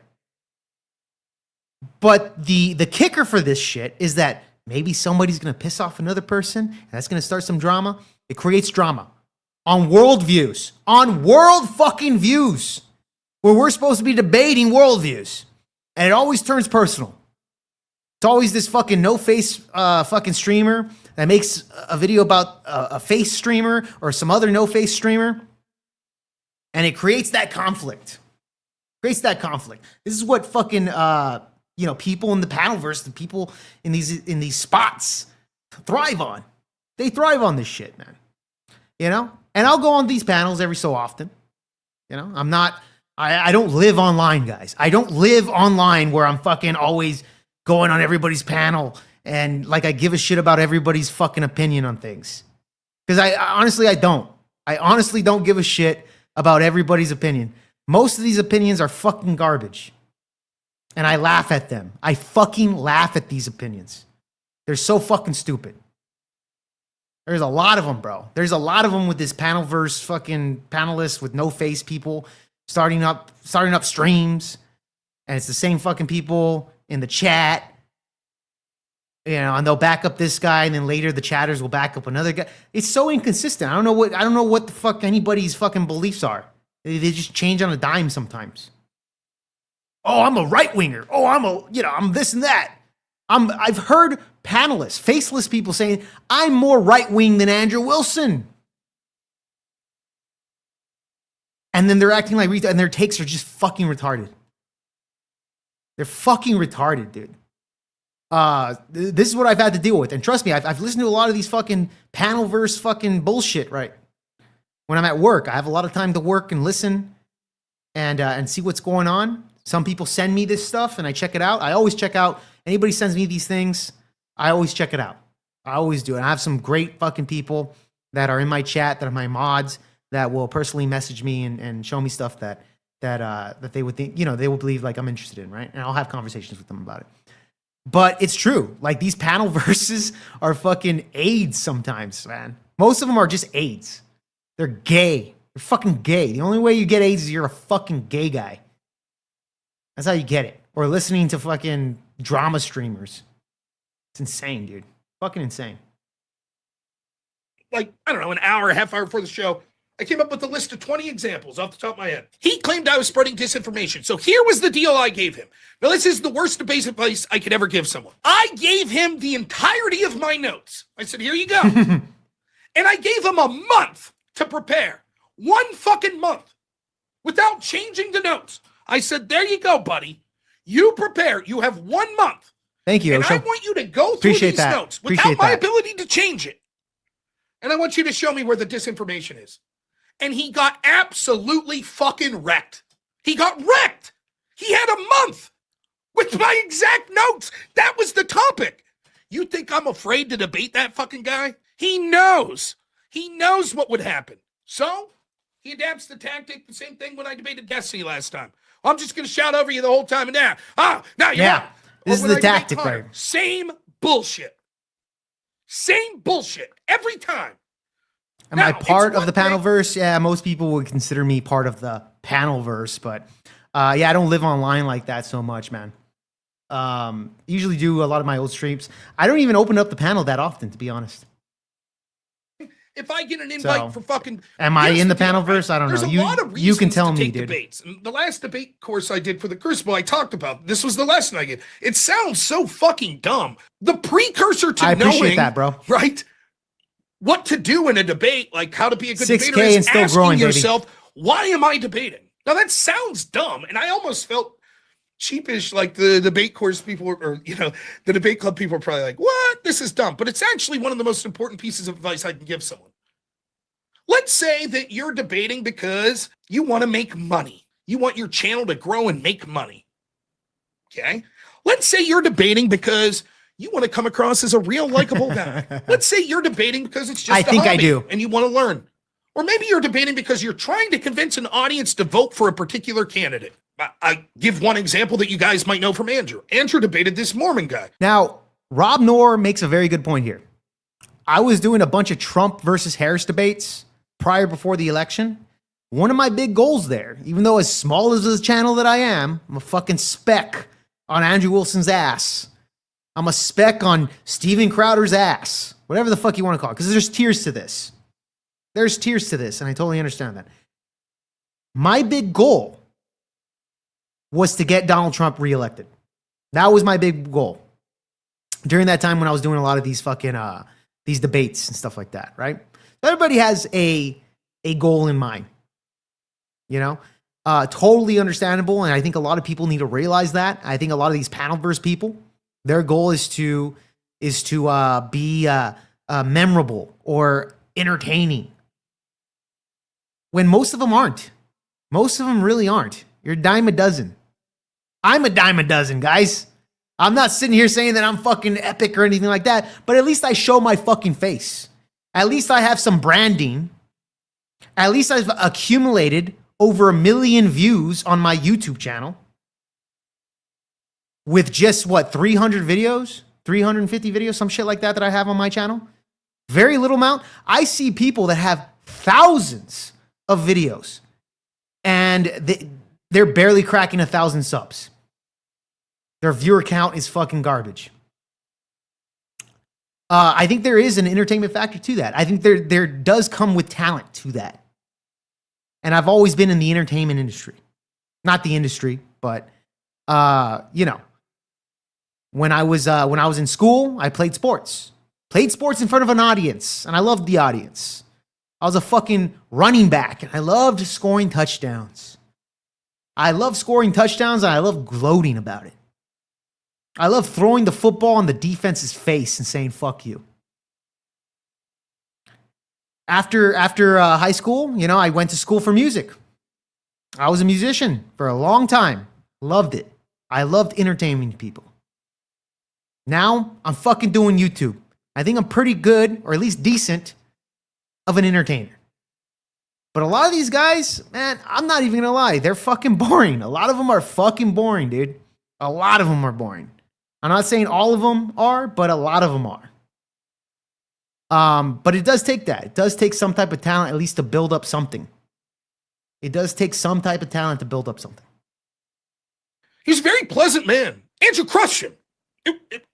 Objectively crushed this dude. And the dude knew it. Oh, he yeah, knew for that sure, on bro. the individual facts, he was getting the shit beat out of him. Yeah, Andrew's fuck basketball. goal It's all was to about prove football, in bro. a polite way, because he's not trying to shit on people of the Mormon faith, but that they're going the wrong way. This guy's goal was to make Mormons seem real nice. And you know what's funny? They both achieved their goal. The guy that Andrew debated got fucking wrecked, but he was a humble loser. And so when he walks away, it's like, loser. yeah, I lost the argument, but was that ever my goal? Exactly. He's like, well, it's just faith. It's just faith. And you see that with a lot of people.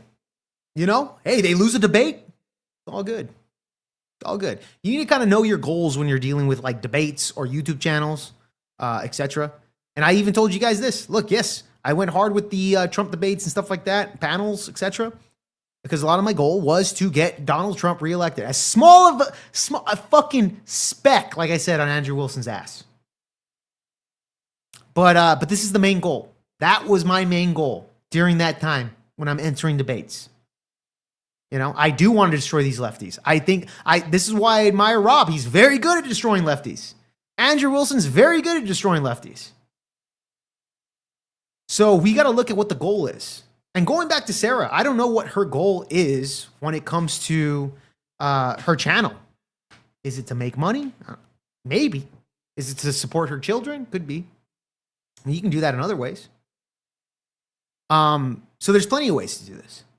But what is her actual goal on Raging Tomato? What is it? Who is the real Sara? That's the real question. I don't know who the real Sara is. Her channel is... No, it's not at 18 subs. Not 18 subs, bro. Last time I checked, or I don't know if she gained a whole bunch of subs in the past 30 minutes, but... Let me fucking check. Where is the Raging Tomato at? It's 16.6. So she's lost another 100 since, man. Yeah, 16.6 now, actually. Okay, cool. Yeah, it was at, okay, it's not 0.7? Yeah, 16.6 now. So like I said, man, especially with a lot of these streamers covering this type of stuff, yeah, you're going to get a lot of fucking viewerships. You are. I know that. I know that. You didn't think I knew that? Of course I knew that. I did wait on it. It's not like I'm doing multiple streams covering this shit. I'm going to cover this stream. I think I gave you my exact thought in the first hour. And then covering other perspectives here, especially Rob Noerr and Andrew Wilson. And like I said before, I don't blame Andrew. Look, at the end of the day, you have a relationship. You have this business. Andrew gave her a fucking silver platter. Silver platter. And I think Andrew deserves her loyalty, her respect. for his platform, for the money and the time and the energy that he's invested into Rob Noerr, into spiking up his numbers and spiking him up, putting him on the extravaganza on Rumble. Now he's a host over there. That's the investment that Andrew Wilson has made. So when you have this woman coming in calling Rob Noerr an asshole, well, that's a problem. Like you said, Sarah's replaceable. A Rob Noerr is not. Rob Noerrs don't grow on trees. So you got to protect those assets. And Andrew even stated he considers Rob one of his best friends. And that's called loyalty. That's called loyalty to your boys. When you're drinking at a bar and your boy gets up, you get up with your boy. You're drinking, people talking shit over there, and your boy, even if he's in the wrong, you get up with your boy. This is how we even did it back in the day. When I was in school, when I'm playing fucking music, touring, yeah, we had some conflict with other bands. Yes, we had some conflict drinking. Yes, we were rowdy fuckers. We're rowdy metalheads. We're rowdy fucking metalheads. Whether we're in the right or the wrong, we have our boys backing us up. And we can talk about it later. There's a scene in, I forgot the name of the movie, but it stars Ben Affleck and Matt Damon. And Ben Affleck goes up to Matt. He says, hey, man. Hey, bro, I don't need you to ask questions.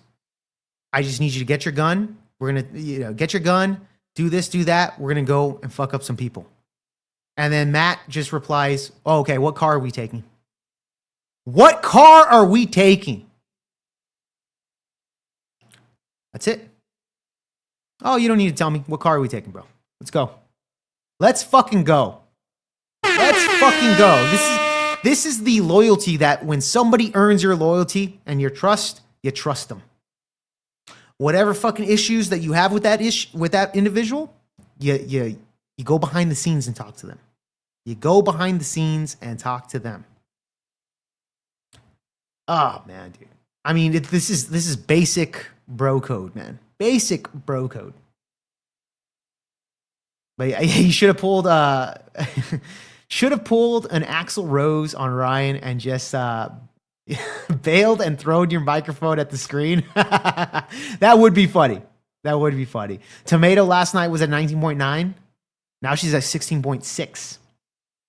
It's a beautiful thing. Good for Rob. Correction manager. Bro, look. As a man, we're guys. We're men. You know?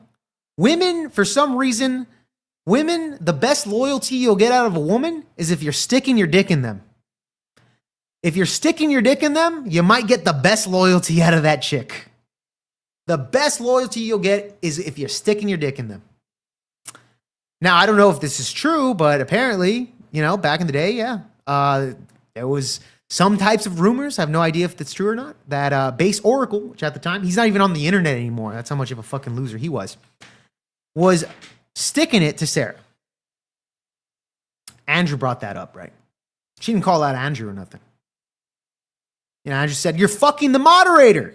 You're fucking I allowed you to pick the moderator. You're fucking the moderator. You picked the one that's the most fucking, that's going to be biased towards me, fucker. You picked the moderator and you're fucking her. Now money talks. You can see the potential with Andrew. And I think she was pretty down the middle with that exchange with Base Oracle and Andrew Wilson. But at the end of the day, hey man, the most loyalty you get out of a chick, from my experience anyways, and other stories that I've seen, is that if you're sticking it to them, they're usually the most loyal. Andrew's not sticking it to her. Rob's not sticking it to her. None of these men, Jake Rattlesnake, you name, none of these fuckers are sticking it to her.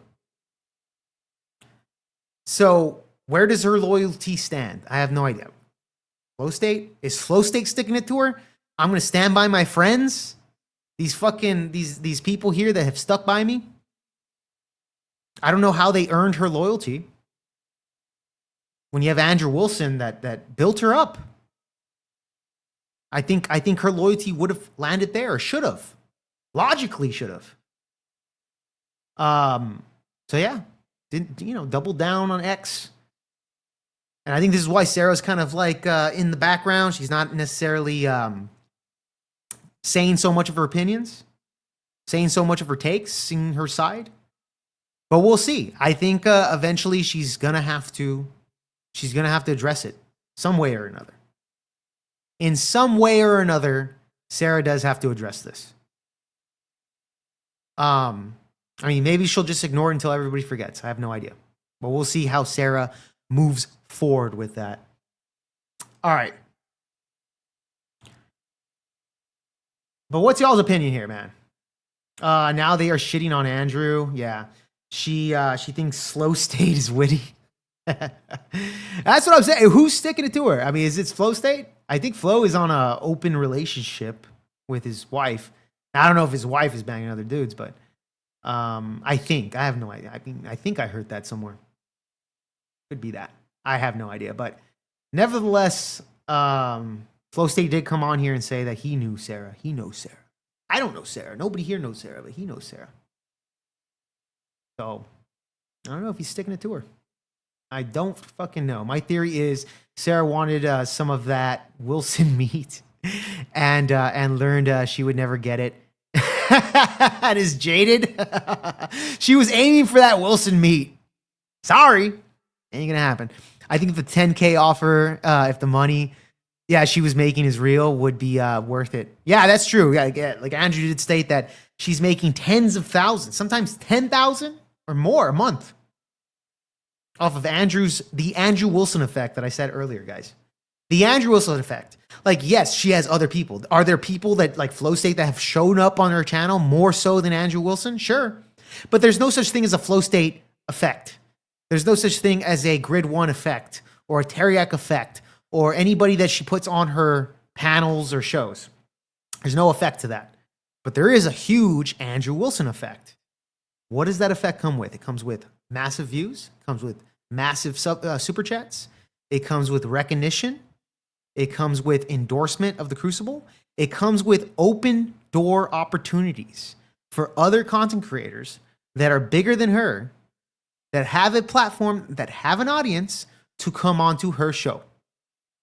That's the Andrew Wilson effect. It pays very well. It doesn't matter if Andrew's paying her monthly. It does not matter, as some of these fucking retards tried to make. Oh, well, Andrew doesn't put her as an employee. She's not an employee of the Crucible. She's not getting a paycheck from Andrew monthly. No, she's getting something better. She's getting something better than that. She's getting the Andrew Wilson effect. She's getting everything that I just fucking named. That's what she's getting in return. That's the big one right there. But this conflict with Rob Noerr seemed to kind of put a bit of a wrench in that, bit of a wrench. All right, guys, I need to take a fucking quick leak. We'll be back very soon. What the fuck? Why isn't it playing? All right, fuck it. All right, I'll be back very quickly. Ladies and gents, don't go anywhere.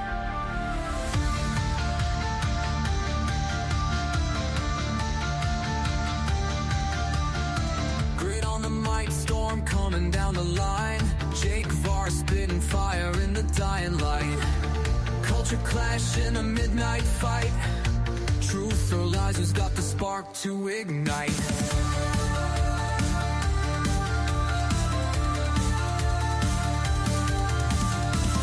Voices rise in the shadow of the screen. Debates rage, flames in the American dream.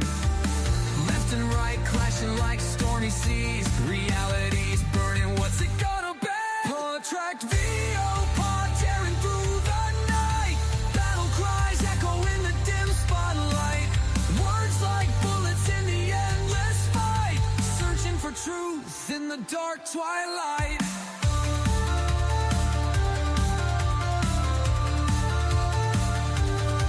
Politics in the blood, there's no retreat. War of ideas on every damn street. Jake Varr standing tall, won't accept defeat in the culture war. Okay, we're back. All right, we're fucking back right here. All right. But yeah, guys, like I was saying before, it's something else, man. I think this was a big fuck up on Sarah. I did message her, like I said before, telling her I was going to do this stream. I might be harsh, pretty harsh on the matter. I knew it would be. I knew exactly that it would be. But you know what? We'll stay on for another 30 minutes to an hour. I'm going to open up the panel for you guys. See whoever wants to come in and state their opinions on the matter. We welcome everybody here. All right. Let me get that fucking that link for you guys. We'll get the link. We'll see if anybody wants to stop by and tell me your opinion on the matter. See if anybody has their own opinions. We got a lot of people here in the chat. See if anybody wants to pop in and state some of their perspective here. Maybe I'm crazy. Maybe I just don't understand.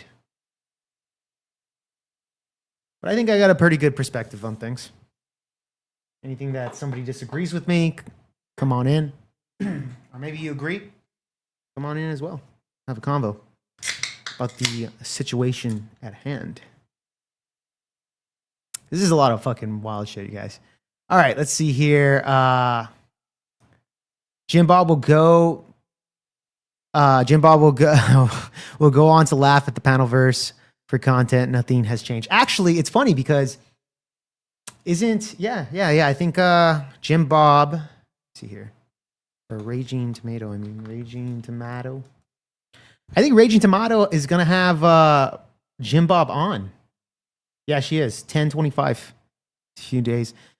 Let me welcome Break into the break. Hold on, let me get you on 2-man talk here. What's up, bro? Hey, can you hear me? Yeah, I got you. Oh wow, this is remarkable. SteamYard works a lot of the time. Yeah. No, it's great. It's like finally people just see it's like, yeah, the panel verse, like you're not supposed to like that. Like the reason it's fun is when Andrew, Rob, and who else goes on there? You know, Or when people go on Rattlesnake. there, it's Yeah. yeah, it's just to rattle these libtards' cages. Oh yeah. And like that's why it's fun. It's like you don't follow them because like they're anything. Sarah seemed to be a neutral debater up until she wasn't. Mhm. And it's like, oh, you're spending all this time just like sort of on the side with Dusty and Ryan, and they're just spending so much time on your panel. Yeah. It's like she's bound to have like a little like psychological repercussions from like having to sit through thousands of hours of Oh, yeah. Dusty, Ryan, and that guy with the little propeller hat. It's like that's just yeah, pure soy pill. poison. That would be soy Pure boy. poison for your brain. Pure Yeah. poison. Soy pill. My bad. Soy pill. Soy pill, yeah. And by the way, into the break, I'll even tell you this. I totally agree with you. This is why I'm saying if you caught the beginning of the stream, I don't know who the real Sarah is. And the reason why I say that is because I think Sarah spends a lot of time dealing with and listening to so many different opinions back and forth with all these lefties. Then she has Andrew Wilson, who she's gone on panels kind of like replicating and stating a lot of like Andrew Wilson talking points. So we've seen a little bit of that. And then on top of that, she's backing up Dusty, and Dusty's a fucking raging liberal libtard, bro. So I have no idea where to go with this chick. I have no idea where she stands. Let's not forget that she was also been citing. She has also gave Connor counterpoints a lot of leeway too. Mind you, Connor's a Trump hater, bro. Yeah, I know. He's apparently he's a right winger. neocon. He's a never Trumper. That's what he is. He's just a never Trumper here. But into the break, let me ask you this, man. Like, where do you think her personality stands? Where do you think that is? Like, who do you think the real Sarah is, in your opinion, man? Yeah, well, I think she's a feminist, and she leans kind of sort of towards this like sort of a libertarianism where they're just like I just don't like politics. That's where she thinks she can get off Right. being non-political. But if you're like those people are never not political, right? So Right. she's a libertarian, so she's a libtard. Yeah. Yeah, essentially. It's a nicer way of putting it, right? Libertarian fucking libtard, man. Miguel, what's your take here with Sarah, the situation, man? Yeah, that is so stupid. This is the same thing my brother did when he went and burned bridges with my friends, and I ended up losing my friends because he burned those bridges. Like this is not a good thing to do, especially the fact that Andrew and Rob has been very faithful towards Sarah this whole time for years, for over a year already, probably longer than that. And for her to do something like that, I think that's really fucking stupid, especially in a time where we should not be burning bridges at this moment, and especially the tumultuous times we're in. We need to have that discord. After Charlie Kirk's death, it's been absolutely fucking mayhem. Everybody is literally out at each other's throat, wanting to get one another. The last thing you want is to start burning bridges and acting stupid. Yeah. Well, that's it. It's not that they're burning a bridges; is they're seeing that this person is capable of burning a bridge. See, so there was a lot of time and effort put into building her channel up, and look who she turned out to be. Right? So that was a waste building that channel up to have these debates where we thought it was a neutral moderation. Right? It wasn't Right. neutral at all. That's the problem. Yeah. And it's funny. Not great I've at all. That's not yeah. good. It is so bad. It's just probably what you said. Like it just makes it so much worse, especially especially the timing that's been like we're about over a month since the whole Charlie Kirk assassination. So everybody's tensions are very high right now. To something like this to be pulled out of nowhere, like it's been a while. She's been like this for a while, but just to have this type of timing to go into place like this, it just makes it so much worse. Yeah, no, I mean, I would agree with you, Miguel. But I would say I never took Sarah serious as like a conservative or a right winger in any shape or form. Like, again, you see her kind of doing little talking points from Andrew, but she's probably listened to Andrew so much to where she's kind of memorized more or less some of these talking points, right? So to me, it's just kind of like, yeah, I don't think I'm fucking, I don't think I'm convinced here, right? I've had my history with Sarah. You know, I did, when I first met her, she was saying, I'm doing this for my kid because her kid has, I think Down syndrome. The kid has something. I forget what. It seems noble, seems good, but to quit your job at the time, quit your job and go full-time streaming just feels like, how about you have some type of like safety net there? Doesn't seem like a good idea to me. That's what led into like, oh, you don't think she makes $500 a month on YouTube? And, as you guys saw in the beginning of the stream, that was kind of like the narrative there. And yeah, I think ever since then, Sarah never really cared for me too much. So, but it is what it is. I'm not here to fucking make friends with fucking feminists and libtards. We're here to exchange those ideas and destroy their ideas. That's from my perspective here on that. Well, I didn't mean to be so hyperbolic by saying libtards and stuff. And right, it's like so these liberal leanings, but it's like with her, it's definitely that it's the fact that you were pointing that she's putting so much into it, and it's like this is what it's based on. It's like don't forget, like Dusty isn't the one that like made that possible for you. Right. Like remember who your friends are. Right? Mhm. These are the people like Dusty, that's the lolcow. People like Rob, they put the lights on. Mm-hmm. Especially Andrew Wilson. Andrew He's a draws big a one. big crowd. Oh yeah. He, And I draw, would he say, draws a big he draws a big crowd. Mind you, Sarah, like I get it, moderation. That's why for her, I guess it's really hard to keep your politics out of it. Just try to keep everything to stay neutral. It's so hard to find neutral platforms like that these days because everybody's leaning to one side or another. oh yeah, big time. It's always like that, man. But I would say this. Now, hear me out. From my experience, when it comes to women, they tend to kind of have more of like a hive mind and they've done experiments with this, like people in general. I think it's more active when it comes to women in general. Do you remember that experiment where they had somebody in a waiting room that was sitting down, I think like 10 other people or 15 other people that were actors, and that every time the bell rang, every single person would stand up, right? And they had this individual there that saw them standing up, didn't know why, but decided to stand up with them every time. They didn't know why they were doing it, but they did it. They're following the herd, right? The herd mentality, the hive mentality. Well, it's no brainer either. Like women are usually just mostly single. Sure. Like you see from Myron Gaines single issue voters. I mean, you look at. I just looked at the poll today from New York City's mayor race. Mount Donnie is literally slamming in the park. 60% women are voting for Mount Donnie. Sure. And of course, 62% foreigners, 62% non-religious or other religious. That is true. And mostly from upper class, me Manhattan, parts downtown Brooklyn, Western Queens. Those are the most highest grossing areas. While places like the Bronx, Eastern Queens, and Staten Island pretty much against Mondani. Miguel, I totally agree with you that women drastically always vote left. It's a no-brainer there. Totally get you there. But my point here is that in the experiment, when you have so many actors standing up after a bell ringing or a buzz ringing, whatever the case was, the person that wasn't an actor was still standing up with the herd. And I think Sara was in a situation that she shouldn't have been in, because she always goes on these panels. She can do whatever she wants. She's a strong, independent woman, right? Strong, independent woman. And she sees all these fucking stupid morons, no face fuckers, shitting on Rob Noerr and sending trolls to Rob Noerr and laughing about it. And she stayed quiet for a pretty good amount of time until she joined in with the herd. And so that was a big mistake right there, because Rob has always been good faith.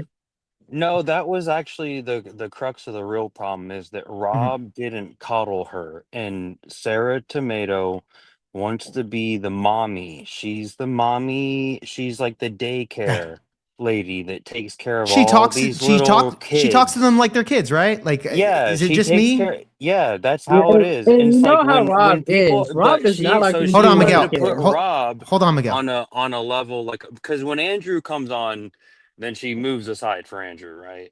Sure. Even if Jim Bob comes on, mostly she moves aside, right?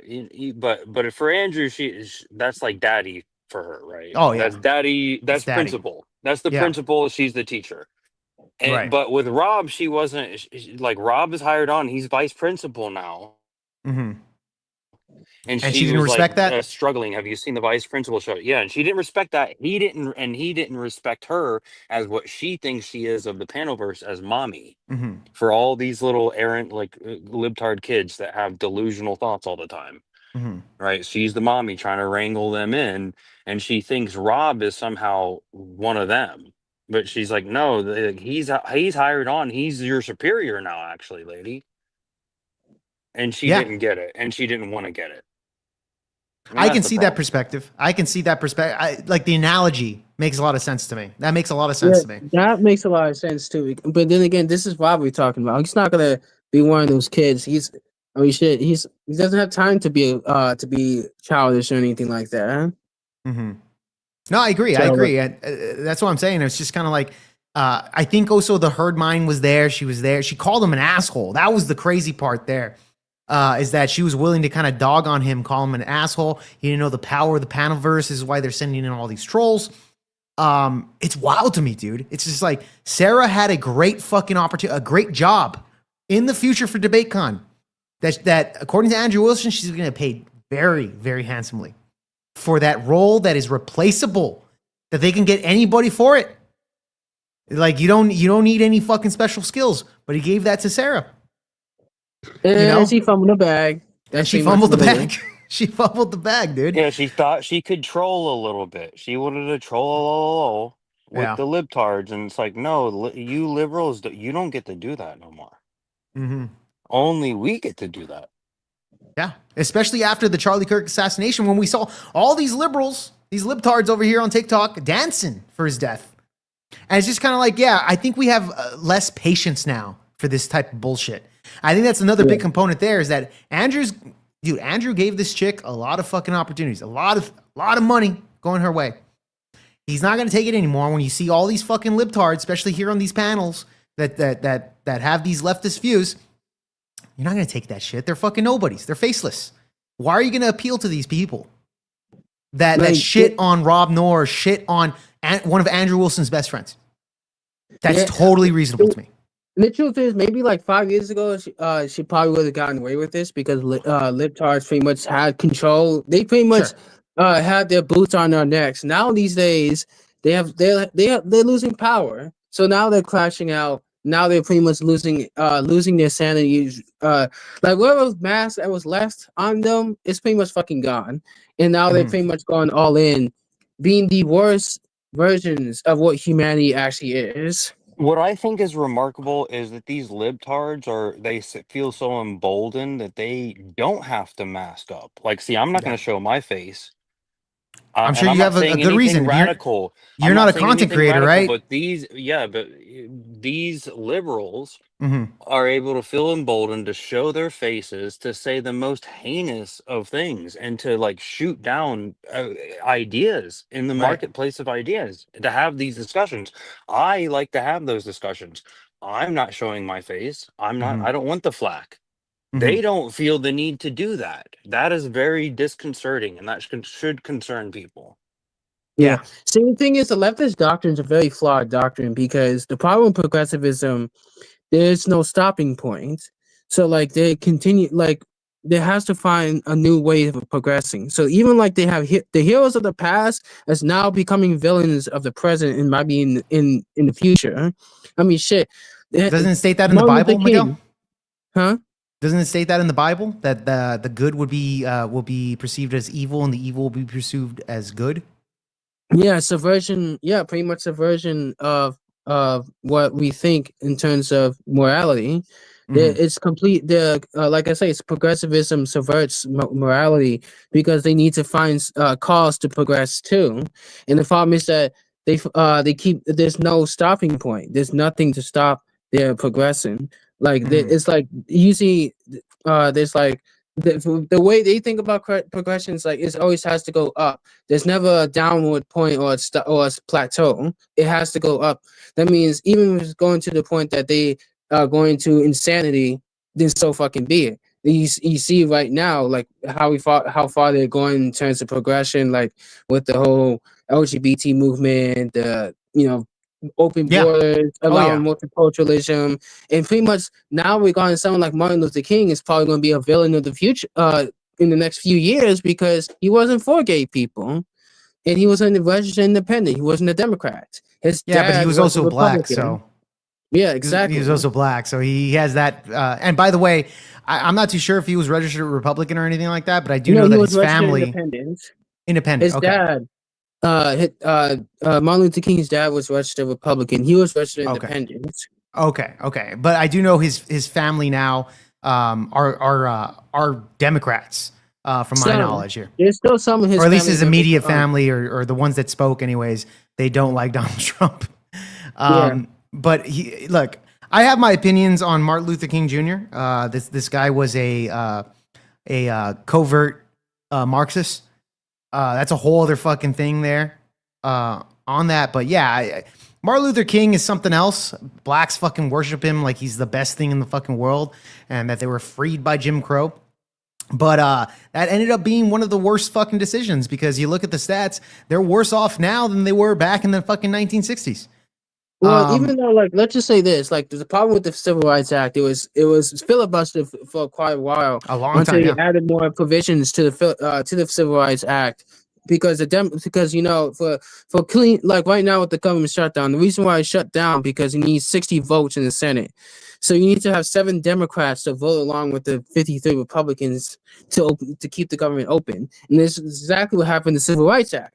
So in order to have that 60 vote, you need to make concessions. So the Democrats was able to get concessions what they want, and they fucked over the black community that way. That's the only way it was able to get the Civil Rights Act is what they. Well, Malcolm X, they want. demonized him, and he had some different ideas, tangential ideas. Well, the thing about the thing But they about Malcolm X. demonize him and his character. Oh yeah, they have. In fact, because the thing is, he talked about how the white liberal is the most dangerous being in the world because they're like the fox. And you see the white racist conservatives or so, you can see them from a mile away. They know. They'll tell you straight up that they don't like you because you're Mexican or black or whatever. Sure. So like, yeah, at least you can keep your distance from them. At least they're honest about it. The problem with the white liberals or white leftists now these days, they're very subversive. They're very manipulative. And they're basically like the fox. They look like they're smiling, but that's why they always end up with the lamb all the time. That's why I always wait for somebody to open their mouth and to say something, and I can judge them completely by the first sentence that they utter.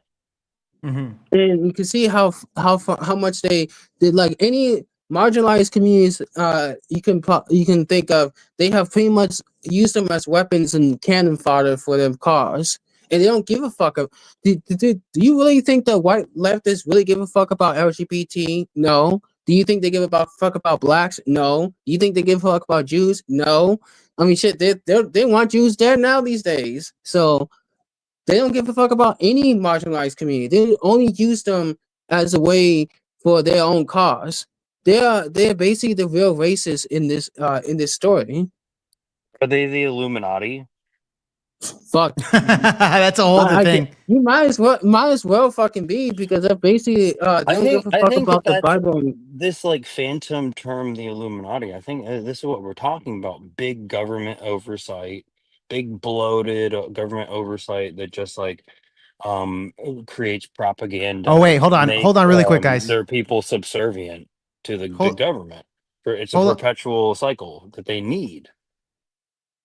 Hold on really quick, guys. I just got this message here, or at least in the chat. Andrew is on Speakeasy's channel right now, and I was trying to see he's not being shown, but his voice is there. Right. Yeah, you don't know. I've been trying for what I'm saying fucking is that minutes. Sarah and anybody else Okay, they're talking about the Sarah has situation. benefited from people like you and Rob should acknowledge that is the case. Not because you need them to bow down to you, but because that's reality. I know the left is not really comfortable with you'd have to be stupid to even have that in dispute. Of course, Sarah's channel growth over the last many months has been due to the Crucible. I don't even think that's in dispute. Past year. It sounds like it is. Cut in with a fucking question. It is, Andrew. Okay, it's not up. Yeah, that's what I was wondering about, bro. Please. Well, Trippy, yeah, you can ask a question, but like I'm gonna point out, you literally had your opportunity alone at first, and now you're bitching because other people are asking questions. Yeah, But well, go every ahead. time I'm cut off, so like I just have a couple of things. Fucking Dude, you just had Andrew. 15 fucking minutes to talk, and you're mad. And by the way, Trippy's the guy that was the moderator on that stream with Rob, right? This is Trippy right here. And I did hear Andrew call him a fucking retard on his stream. So I'm sure Trippy's kind of lashing out a bit with Andrew. Hey, this is just gonna make it worse. Just stop. Let him go. You guys are acting like a bunch of fucking weirdos. Anyways, Andrew, was this a chance to elevate Rob Noerr's channel since he had 18K and Sarah surpassed him with 20K, or no? Nope, never gave a shit about it. There you go. It was of zero import to me. I feel like I knew the answer to that already. Yeah, never. That was never even a thing. Which was it not only never crossed my mind, but it wasn't even the way that that we do business. You know what I mean? Just don't do business that way.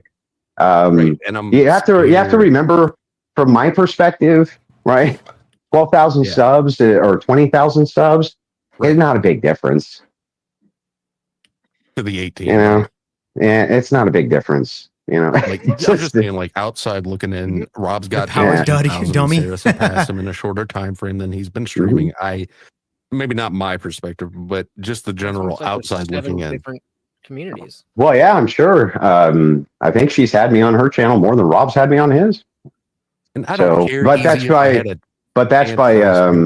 But that was always by request, and I thought that I've always had the rule: if you support the Crucible, we're going to support you back.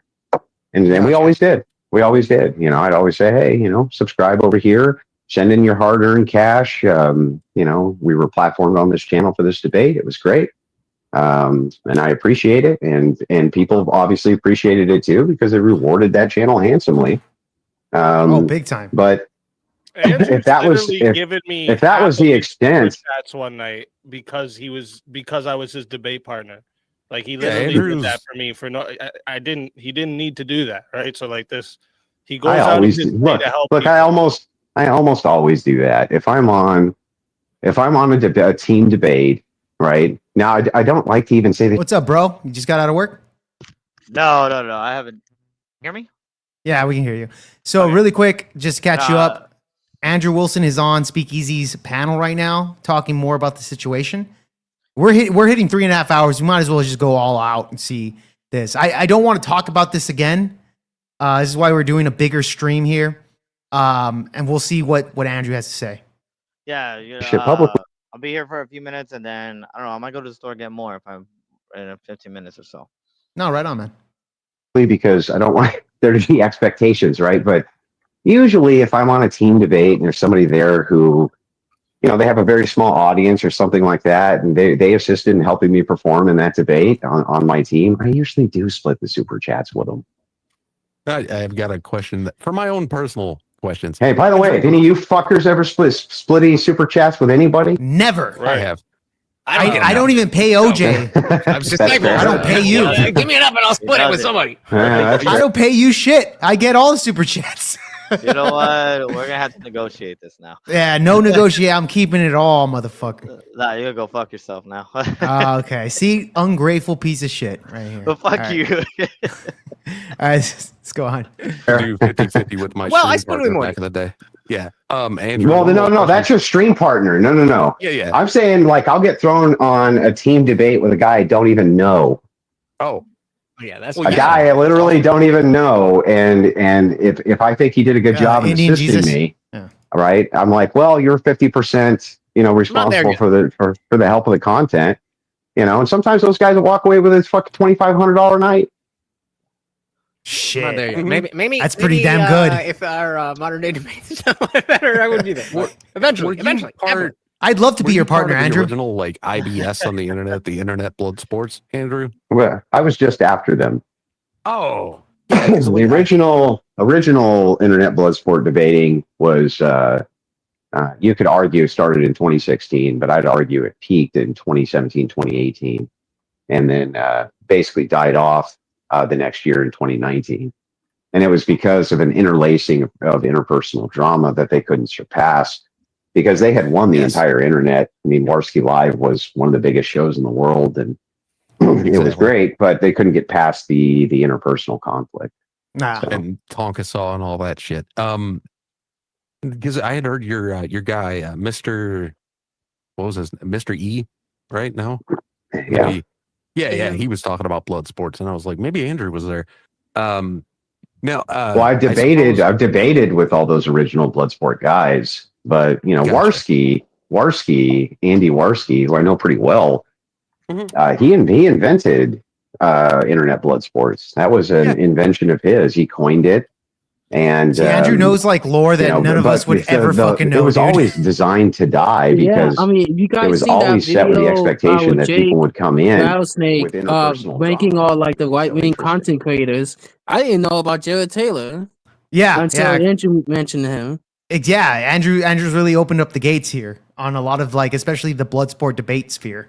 I mean, honestly, I got into like the right wing sphere 2016, right after Trump's election. And it was because I think it was the PragerU that started it first. It was from an ad. It wasn't even on a regular channel, it was an ad. And then I was like, well, I was curious, so I just dove into pretty much everything from Ben Shapiro. It was the gateway, bro. It was the gateway drug, man. And to be honest, I'm the same way. Like with Ben Shapiro and his college debate stuff, I kind of got into that gateway drug into kind of a lot of this content. Totally get you there. But all right, let's move on here. Yeah, exactly. Miguel, let's move on here, bro. He was here earlier. He was in the back chat. He left though. He was going to jump up, but I'm hearing that the truth of the matter about the statement earlier that people said Sarah said. She said her channel was not contracted to anybody. Not that she wasn't contracted So there's a Yeah, I agree with that. Totally agree with that.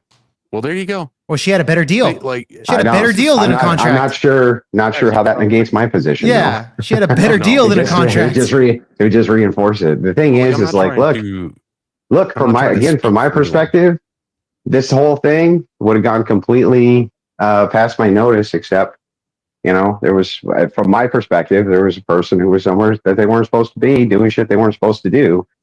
And mind you, Andrew doesn't know about the tension that Rob Noerr and Raging Tomato were having for the past couple months. Rob Noerr explained that in the last reaction on his video here. So Andrew knows nothing about that. It's not like Rob Noerr ran to Andrew and saying, look at what Sarah's doing to me. Didn't say that at all. I mean, it's not his kid or anything, so yeah, exactly. Exactly. It's like it's his business. Yeah. Mr. E was like, "What do you think about this, Andrew?" And he was like, then he was like, "Okay, what do you mean?" And he was like, "Go to this point." And then Andrew was like, "What the fuck?" So it was Mr. E that showed Andrew that shit, right? It was somebody. Somebody did. It wasn't Rob. It wasn't Rob. Has been dealing with it, right, for months. For months. Yeah, that makes a lot of sense. So I mean, more than likely, it was probably Mr. E or somebody close to Andrew that sent him the shit. Or some of his Crucible members too. Or could it be that? Could be that as well. Since Rob is part of the Crucible, so all the members of the Crucible is also on Rob's watching. channel. Yeah. Yeah. And that makes a lot of sense, actually. Could have been a member, could have been Mr. E. Who knows? It was brought to Andrew's attention, and we saw the final results here. Who had an interrelated relationship with me, and so they did it publicly. So I terminated that relationship publicly. Sorry, so what exactly was she not supposed to be doing? Was it the giggling? Was that what she said about the Panelverse? That's not any of your fucking business, and I'm not going to relay that business to you because it's not mine to relay. Well, even from an objective sense, one sec. Even from an objective sense, if you're supposed to be a moderator and now you're on a panel and you're showing, even if you're like the complete opposite, if you're like on a right wing panel and you're like completely dissing liberals and like all the Mr. E is pretty based too. Shit, like all these liberals are now going to turn you and say, I don't want you to I want you as my moderator because you're clearly against us. All I need to say is this, and it's super easy, right? I made clear. Whatever this relationship was, my expectation was a nepotistic one in reflection of the organizations that we're dealing with. I didn't see that, so I terminated the relationship. It was the loyalty. Nepotism. Now, whether or not you guys think, it means that the players who are involved in whatever this is, right, that those players, they take priority. That's what that means. Okay, but if you do something so publicly like this as to terminate a private relationship, what exactly was it that she was not women? doing Am I correctly? right? I mean, that should How do be you not part understand of the this? reasoning, right? Because if you're just going to be like, no, that's the thing. Women do not understand loyalty. They don't understand nepotism. They don't understand this. This is why she's like, what's the exact point here? What's the exact point here? Like, did she giggle? Like, well, I don't understand this. I don't understand this. How is this an issue? Happens to be the woman here. It started since the beginning of time. You couldn't understand. Don't eat the fucking fruit of knowledge. And like, oh, what's this? What's this? It's an apple? A fucking grapefruit? I'm gonna eat that shit. But yeah, women don't understand this. Neither do liberal men because they have the spirit of the woman in them, like Ryan over here. But they don't understand this. It's called loyalty. It's called fucking standing up for your boys. Very fucking simple. And standing on business. And standing on business. That is true as well. All right, let's move on here. What matters is my reasoning. All that matters is my reasoning. What I think you're doing incorrectly. Okay, what is and if I don't like what the fuck that is, then I have every right to terminate my personal relationship with you, don't I? Isn't that the case? Okay, so what is that reasoning? He just said No. it's not your No, business. well, wait. I did tell you what it is, right? There's two people involved in this. Two people are involved in this organization. One person's attacking the other person involved in the organization on a specious channel where they're not supposed to be, right? Attack. Yeah. Sending trolls over there. Yeah, Do you want the quote? woman. Do you want the quote where she says, "Go over there"? Do you want it? I'll pull it for you. Sure. Would that make you happy? Because I literally trolling covered was- it. was fine and You know good. what? You know what's really funny? You seem to be super clueless. but the thousands upon thousands of people who watched it weren't clueless when I went over that. Somehow you missed it though, huh? It's so weird how you are the only one uniquely who managed to miss that part when nobody else did. Which part? No internet The access part for where she ladies. tells him to go back over there. Over in centrals or whatever. I thought there was nothing. Yeah. Let's fucking go, gentlemen. It's fine if you troll each other or whatever. I don't care. Yeah, that's correct. And what am I saying that's in conflict with this? Yeah, what is the confusion? Yeah, what am I saying that's in conflict with this? Now. I thought it was all fun and good. No. What did I say that the relationship was terminated over? You don't even remember? I remember. Currently, it's the sending transfer. I'm trying to narrow it down to something specific, and so far the most specific thing is. So here, let's make it easy for you. I'm going to use really small words. Andrew, did you see how I broke it down for right before? I'm going to use super duper small words. Two people involved in project with me. One person was attacking other person involved in project with me publicly and attacking their channel, make look bad organization we contract with. So terminate position. Is there any confusion or? Yes, that's attacking. All that. Hold on, can I give a right the lightning to that shit? Can I give a right the lightning to that shit? Let's fucking go, baby. Let's fucking go. Right, is how I perceive Small words it, for women. not what you think. I don't care what you think. All I care about is how I perceive it. And do you know? Hang on. And do you know why I have that luxury? Because I'm fucking in charge. So it's easy for me to be like, well, I have the luxury of being able to perceive these things how I want to perceive them, and I don't have to give a shit how you perceive them. That's fine, but if you make such like a public, oh no, F this bitch or whatever, it would be nice to know the specifics of why you were doing that. I gave you the specifics 4 times. I gave you the specifics 4 times. Go for it, bro. That and there's a bunch of Damn you, fuck with the panel verse, and the panel verse is gonna get you. Oh, and we're gonna send over the trolls and mess with you right after you have a conversation about the nepotistic nature of how the relationship's supposed to be. Yeah, not only am I completely justified in this, right, from any outlooker's viewpoint in. But tell me this, what would have been my ulterior motive or motivation then for terminating Sarah? Tell me that. The only one that I could think of was alternative the one I brought up earlier. She's a woman and I don't like women. That's the argument. That's the only thing that I'm hearing. After him prepping up a woman for the past year to get up to 20K subscribers. That's ridiculous, bro. You know, women like that is the reason why I got so many gray hairs already. I'm surrounded by bitches like that all the fucking time. And you're still 30 years old. What the hell's the matter with you, bro? You're already fucking shooting out gray hairs, man. bro, my whole front side of my hair is like all fucking. It's getting to be fucking gray already, man. This shit is ridiculous. Like, holy fuck! How stupid can she? He explained to her 4 times. Oh, still don't understand, man. At this point, why are you trying? No, it is. It's an actual duty that Andrew does this because his viewers should know that if you go on there and Rob isn't there, and Jim Bob isn't there, you're not there. You know, if there isn't somebody there to like be the foil for this is just pure waste of your life, brain rot. It'll actually deteriorate your life to indulge in that. That's why it's like no wonder Sarah forgot who her friends were because she's listening to Dusty and these propeller head and Ryan drone on and on with his chat GBT bullshit. Yeah. And I'll tell you this, she's the woman that's getting up when there's a buzz, when there's a ring in the room and she sees 15 other people stand up, she stands up with them. This is the herd mentality. She doesn't know what she believes in. I don't even know what she believes in. Who knows? The room of people trolling Rob, and then Rob's just like valiantly, like just like the last of the 300 standing there, just swiping them down, And she's like, maybe don't take it so personal. And it's like, what the fuck? Like we're not in the same world.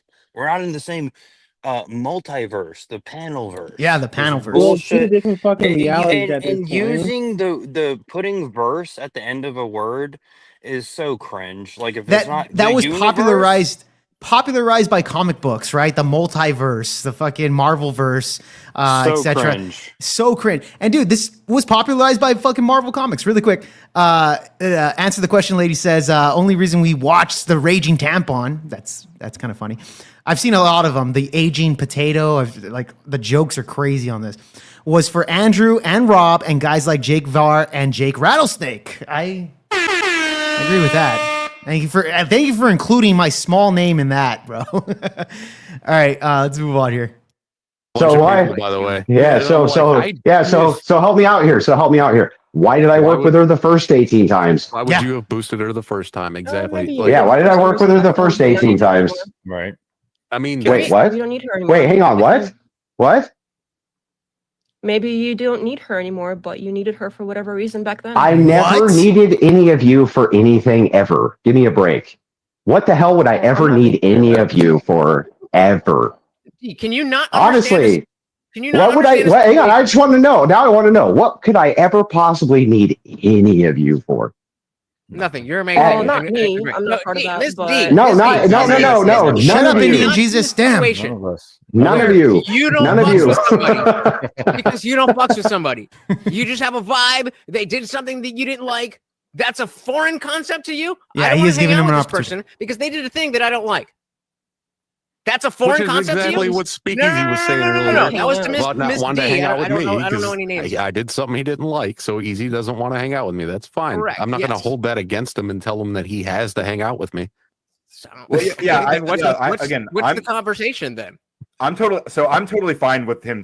Again, I think it's good for Sarah's channel. Ultimately, I think you guys make it extremely toxic space. I think this is a good Amazing. thing overall. Amazing. But I think Andrew makes it a toxic space for Sarah. If that's the Because case, these then right why are you wingers, trying these to hold him down invaders. to, why did you do this horrible thing that's great for Sarah's channel? What are we talking about, man?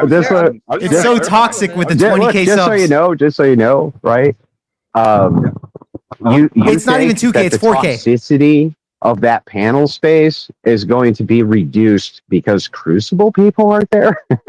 yeah, absolutely. I think Yeah. that's what Ryan is saying, gave yes. Ryan I don't This think is he's the that. crazy people backing her up. Make sure it stays clean over fix there. his tooth. The radical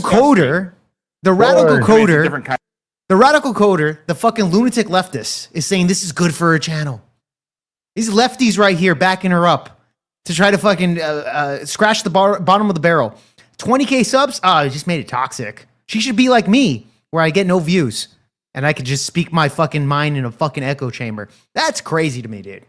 That's crazy. Yeah. Andrew, no, that's heinous that he's backstabbing Andrew, who gave him over $1,000 to fix his tooth. And I heard about that. Yeah, I heard about that, man. I heard That about was that. Andrew's biggest L. The only L Andrew has ever taken is that. Giving Ryan crack money. That is a big L. But I would also say like Andrew propping this chick up was also an L here that I think people like me and many people around the space kind of knew about this. It is what it is. We'll see how Sarah bounces back. Retarded Cooler is better. Is a better handle for him. Yeah, that is a better handle. Good Well, point there. let's just say he took a step back while he was taking 10 steps forward. So it's like it's negligible. Now we know. Yeah. There's no steps back. Yeah. Not one step back. Not one fucking step back. Sarah lets him mod for her channel. Does? Really? Is that true? That's fucking crazy. All right. One that I'm more. Hang on, now, Ryan. I just want. Oh, sorry, guys. I just want to ask you. Yeah, sure. How much drama in this panel verse has the Crucible ever been a part of? Oh, I'm not concerned about the drama. I think the You way you should guys be. alien. Well, wait. I thought we were talking about toxicity. Yeah, toxicity. I thought we were talking about the How is it toxicity. Yes, I am. I'm talking about the toxic, like the sexism, the homophobia, all that sorts of shit. I think it alienates. Oh, so you, I get it. Hang on. No, you know what? Hey, I agree with you. Leftists are not ever. Right? I agree with you in a sense that leftists will run away from any space that has any contrary view that they consider misogynistic or racist or whatever. Whether they are those things or not, they'll definitely run away from those views. But here's the problem with you leftists, right? Mm-hmm. And remember that I ran a very successful debate channel myself for years, Ryan. It was one of the most profitable ones around. And here's what I learned about leftists too, right? Leftists don't got no money. They're all bums. They ain't got no jobs. And so the thing is that people make these leftist space and they fucking go broke. I guess we'll see. Yeah, I don't know. Name a successful leftist. Yeah, I'll tell you what. Name a successful leftist panel space that makes a bunch of money. Go ahead, Ryan. I mean, off the top of my head, fuck, I don't know. There's not. That's because there aren't any. Fucking nothing. I was going to say, are Absolutely there nothing. any? Like, Not yet. when it I comes think to The last one, the last leftist. And I don't think Wick's like really No, over the they don't. He don't make shit. And the last leftist space that did was Dylan Burns, and that was only because Dylan Burns was a standalone commentator. So he would do a daily show for hours and hours on Twitch. So he had this giant audience. So when he would bring the leftist panel members in, he didn't care. He was making money off his content either way.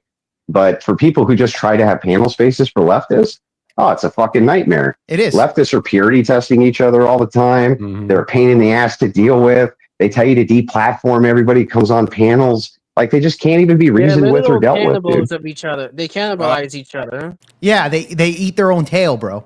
They eat their own tail. That makes a lot of sense that a lot of these leftists they fact check each other. They'll say, "No, I'm more moral than you, lefty. I'm more moral than you, right winger." It's always the morality test. You can you're not woke enough. That pretty much goes into what I've been saying about the whole progressive, the whole progressivism flaw that it continues to always go up.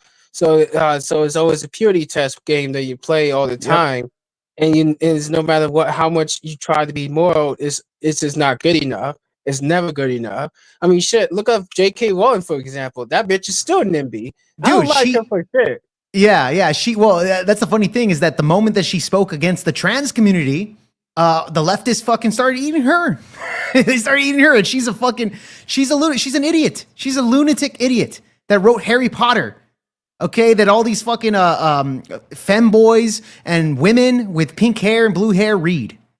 You know, it's all lefty shit, and they ate her for it. They ate her for it. So this is a prime example of what Andrew's talking about here. And mind you, J.K. Rowling is still an open borders. Like the whole NIMBY that lives in the gated community, and she's still mostly left. No, I got you.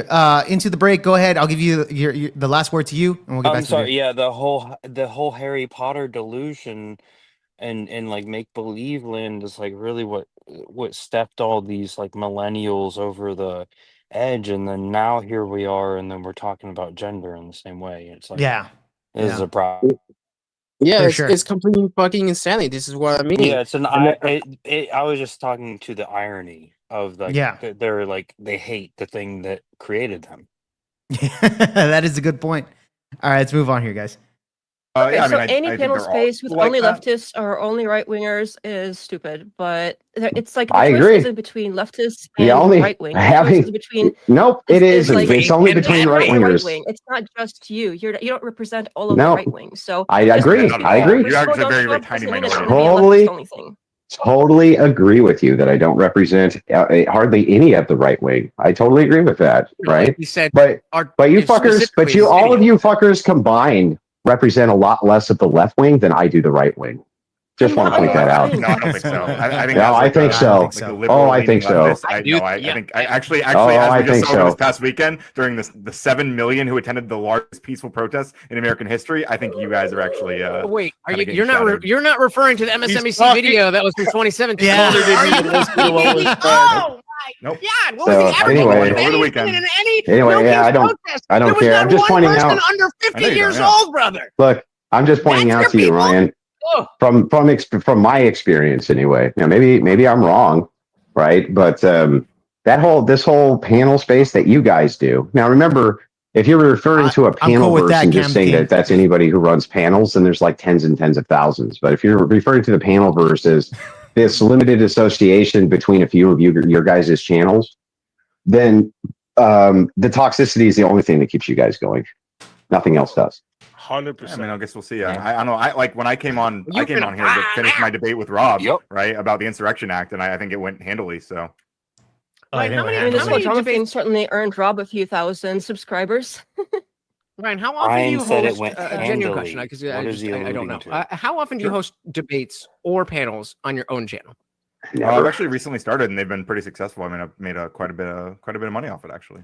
He made $100 this month. Stop lying to me. He made $100 this month, guys. Stop lying to me, Ryan. I just started doing it. Like I don't know what. No, you hang on. No, let me respond to Andrew. Right. So Andrew knows that I've been in the game for a long time, but I only really started streaming like as much as I am right now this year. Like very recently, the past couple of months. Most of my he's so successful, guys. I don't It's know. been gross. Yeah, that's the thing. Okay, Ryan, I've only been streaming for a little bit, and I'm making so much fucking money. I'm making $100 a month now. Making $100 a month. It's pretty great. My hope for humanity has now gone down a little bit. Thank you, Ryan. Thank you, Ryan. Now you can afford. I want to say, when it comes to the chick, she was like proving Andrew's point. Like the thing about the right, we do have different factions of the right that's a lot more diverse than what the left has. I mean, you look at the right, we have paleocons like Andrew Wilson. We got the MAGA type. We have libertarians. We got the liberal right, like the Tim Pool types. And like, so we have a diverse set of opinions. That's why we're not all in the same monolith. The left is pretty much trying to make themselves into a monolith. Well, what they all have in common is Orange Man bad. That's what they all have in common, including the Never Trumpers. Orange Man bad. That's their main fucking focus there. That's Orange all Man bad. That's politics it. is. Like you That's just all it put is. too many caveats into it when all it is TDS, yes or no. Yeah, exactly. Didn't I hear earlier that there was someone saying like, hey, well, I think it was you guys. You were talking about like showing your faces and stuff like that. It's like, yeah, these guys don't even have to. They're not. They're a bunch of faceless shitholes. They're a bunch of faceless shitholes. That's it. That's all it is. Yeah, because even like with the whole No King protest, which is nobody fucking was like. It's the largest in fucking history. Ooh, we hate Trump. Well, they let the old people out of the Trump out of the nursing home. Well, it's not that they're faceless, is that their opinion is the least valuable. Like people like no, for sure. Dusty, like Ryan, that their opinion is literally, I can go wipe my ass with that on toilet paper. Yeah. You know what's funny though about this whole No Kings? That the fact that they wasn't after the whole thing, Trump posted that AI meme that ended up having more views, more were trending even bigger than the No King shit. Yeah, that is true too. That is ironic. All right, let's move on. On Harry Sissy was fucking hilarious. That was hilarious. That was hilarious. That was a good. All right, JD Vance trolled him too. Let's move on. Let's move on, guys. Let's move on. Stay tuned. Like Radical Coder's going to the moon, frankly. That's not true, Coder, because when I first started streaming, you were streaming a lot more often, and then you took that big long. That's true. break. There was a period in 2023. Don't act like I mean, now he lies and lies. That's all Ryan does. Hold on, real quick, Ryan. Where I was trying to go with that is, do you think that the people who are watching and or participating in your fast forward and wait, you mean like the people who watch me from the a whole bunch of Indian different guy, areas. I don't know. I get some people who come from the critical stuff. Himself as like a base conservative, but then it's like he's an atheist. Yeah, he's an atheist. I've had conversations with the guy. These panel verses too much. Yeah, I mean, I like the guy. I'm friends with him and whatnot.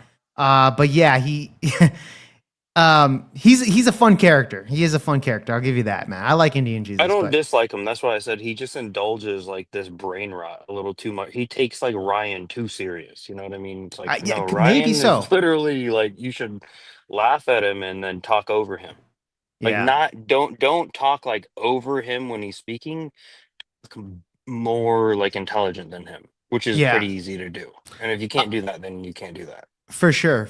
Really quick, before we go on to the video, let me ask the chat and you guys a quick question here. Do you think Ryan has ever texted a girl before and said, "Hey, you want to see my wiener?" And the chick's like, "I don't know. I don't think I want that, right? I don't think I want that." And then he sends her a picture of his weenie dog. You think Ryan's ever made that joke with a woman before, where he sends a picture of his weenie dog? I think he has done that on Twitter, on every single dating website there is. He's Exactly. Exactly. I think that's what Ryan the Radical Coder is. Let me ask the chat. Do you think that's something Ryan has done? And shout out to Cool. He's a guy that fucking asked that question earlier in some streams. I thought that was hilarious. I want to ask the chat that question here. he sends her pictures of his brown hole. Well, I think Ryan makes only sense. blows dudes.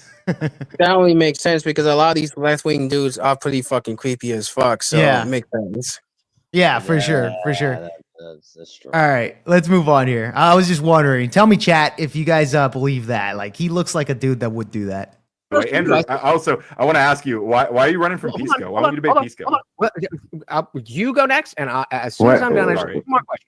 So, do you not see the if you're admitting that a large portion of the people who watch you because you are on Raging Tomato, and then we are seeing that clearly by the numbers that whether it's Andrew himself or the Crucible as a collective are the most successful people, and on Raging Well, Tomato. wait a second. Well, hang on. I actually have the answer for you because I just went and looked at Radical You have Code. the answer, Andrew. I'm trying to get Ryan here at the panel. Well, I but know I just you went to Ryan's channel. I just went to Ryan's channel and sorted them by most popular. Ryan, what do you think your most popular videos are? I bet it's my debates with you. Oh shit, Ryan. Oh shit, Ryan. No. Now, what do you think all of your most popular videos are? Probably like Raging Tomato panels. That's where debates with me. There's the most popular videos you got, bro. Yeah, I mean, you're a big Never creator. fails. You're one of the big creators I talk to, yeah. Never fails. Oh God! But don't worry, Ryan. Hey, Ryan, don't worry. What's the relevancy? That toxicity is going to be gone, bro. You will never have to deal with it again. Isn't that great? Okay. Because he's never going to go back on Ryan's channel. It's funny. Ryan won't ban Andrew from his channel because, according to Sarah, taking Andrew off is, it's toxic. Oh, it's going to be better for Sarah. But Ryan has had Andrew on his fucking show debating him. And that's his most high viewed fucking videos. I guess Ryan doesn't have to fucking worry about the toxicity anymore. That's hilarious, dude. That's hilarious. God damn, that's so bad for him. So that's making him look so terrible. It's such a fucking, oh my God. That is hilarious. That's a fucking hilarious point there. Ryan, do you understand that people? Oh wait, Ryan, you'll still debate with me, right? Trying to be on your side for what? Okay, I'm not gonna lie. Yeah, Indian Jesus, he gets a little. It's like, dude, let Andrew cook, bro. Like, just let him fucking destroy this guy. You don't have to get involved too much. He wants to do the cooking. Please, for the love of God, don't look at my most popular numbers. They're in the tank. Yeah, I mean, I'll debate anybody. Like I always have. I fucking debated Fuentes and shit. Can I just land my plane, please? Thank you. So, Ryan, what I am saying is that you are acting as if this break that has been caused by Sarah is not going to affect you. Why do you think that is the case? I never said it's not going to affect me, especially not in the short term. Yeah, I know. I think right now it will. What the fuck are we talking about? What are we doing? This is what Ryan does. Ryan will deny. This is what happens. Okay, Jesus, before the fucking he will deny. deny. It's not happening. It's not happening. And then when you give him the actual proof, then he says, "Oh, it is happening, but that's a good thing." That's what they do. I never denied that Andrew brings numbers. Who the fuck? Show me a clip of me saying that. You're saying it's going to be less toxic. I think it will be. Yeah, so don't worry. You don't have to do with the toxicity. It'll be.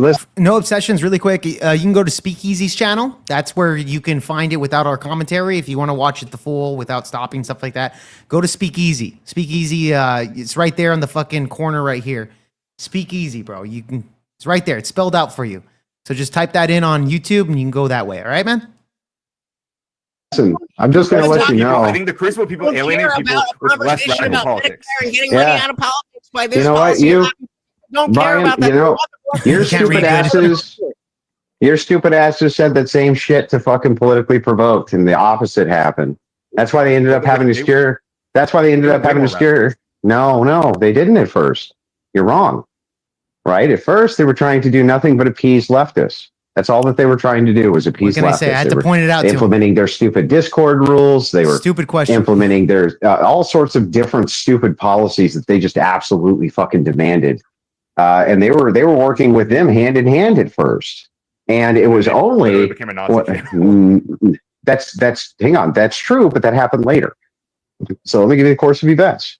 Okay. Sure. No, I was there. I remember. When they veered to the left, all right, there's no money. Nobody wanted to watch it, right? Everything was too sanitized. It was fucking boring, this and that. And they needed a little bit of toxicity, didn't they? And so what happened? It ended up becoming drama baiting and this and that and blah, blah, blah, blah, blah, blah, blah. And here's why. And I'm just going to be totally blunt and honest with you, right? Most of you fucking people are really boring. You're really fucking boring. And so the thing that makes you interesting, and it's the only thing that makes most of you interesting, is when you're in a fight with somebody else. And then there's something for people to see, right? It's like this. It's like take two fucking boring. Hang on. Take two really boring people, the most boring fucking people that you could ever imagine. No, my content when I'm doing standalone content, Ryan, Ryan, you like Ryan, people, right? Let's Ryan, no. When I do political content, Ryan, when I do Ryan. I think Andrew's calling him by the wrong name. He's calling him Brian, not Ryan. It's I'm even hearing more Ryan. funny. I'm hearing Brian. I was like, is he calling him by the wrong name? Like that's how fucking unimportant the radical coder is. That's hilarious.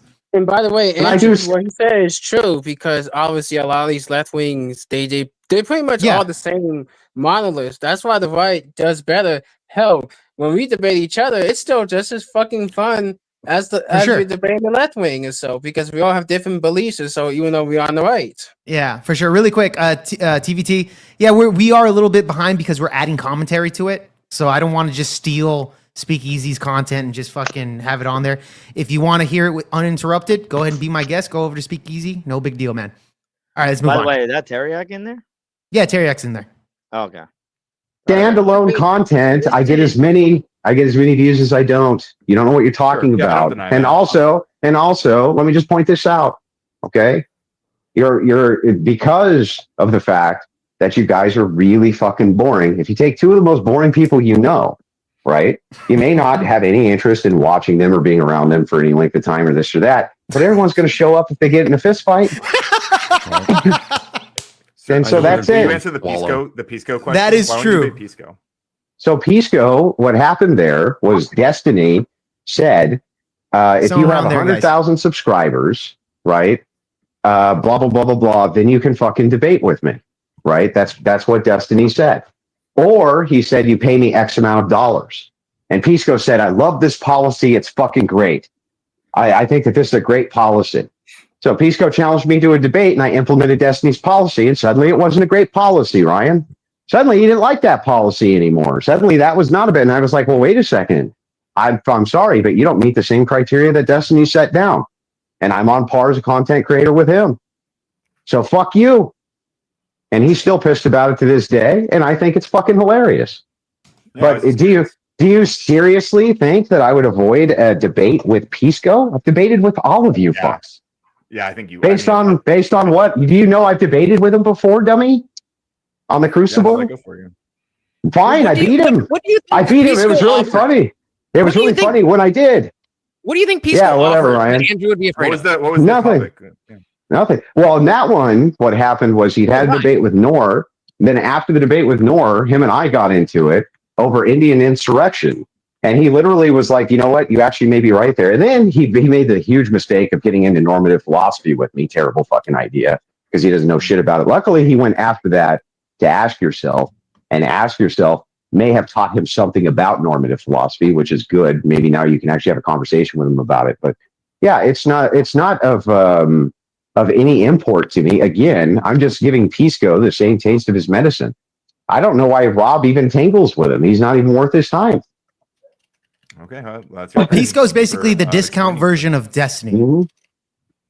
Yeah, if you guys would ever just ask me, I would just tell you. Who calls himself a lawyer? huh? right? Obviously. Yeah, but that's the thing, right? It's like any of these things you ask, I'll just fucking tell you. There's nothing there for me. There's nothing there for me to hide. That's never been my Yeah, answer. but the reason why Ryan doesn't ask is because, like before, the phrase or the narrative, the spin was, "Oh, Andrew's dodging or ducking Pisco." When, like I said, if he was to ask the question like he does here, he gets the actual answer, and now he just has nothing to say. Yeah, I can even link you the Twitter. I can even link you.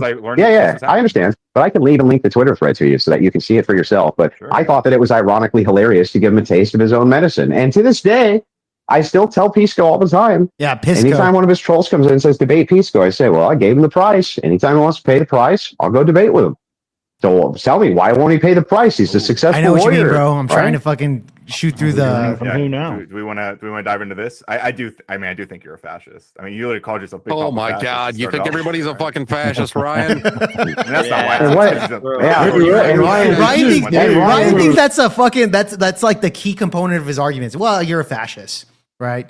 I'm a moderator, and he was talking shit to me, saying that I'm a fucking misogynist. Dude, because all the fucking liberals, That's all what he they can does. do is just call names. That's all Yeah, they do. They don't even buzzwords. debate ideas. As soon as they hear you say something like, hey, oh, here's the statistics of this, of certain race or whatever, it's like, oh, you're racist. It's like, Yeah. okay, well, can we talk about the statistics? No, it's all about just fucking just calling out somebody's name. I mean, calling a fucking name like fascist, misogynist, all this fucking bullshit, dude. Oh, you're an ism. Whatever. That's it. Yeah, And that's like, all it is, yeah, bro. These like, people, I just all throw the they have, dictionary at them all and they stuff. have are buzzwords, and that's all they fucking claim to have.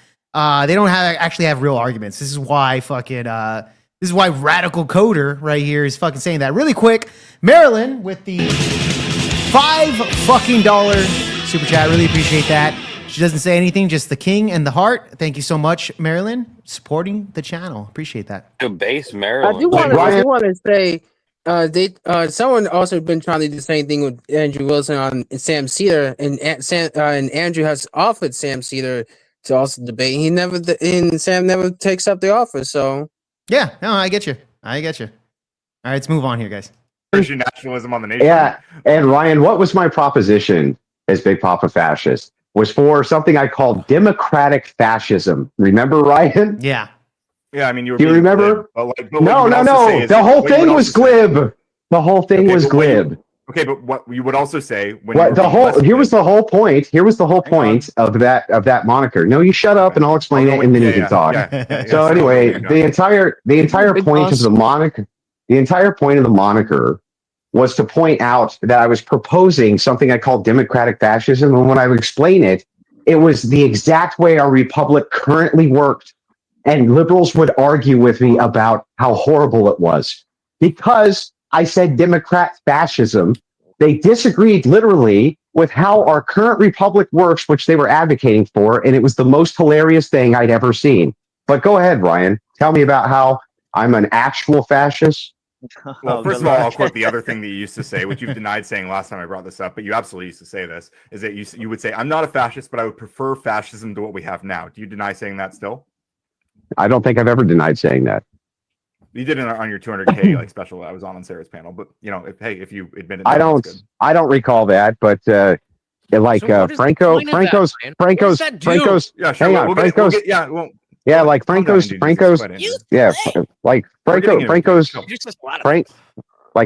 Spain post when he opened it up to allowing capital in.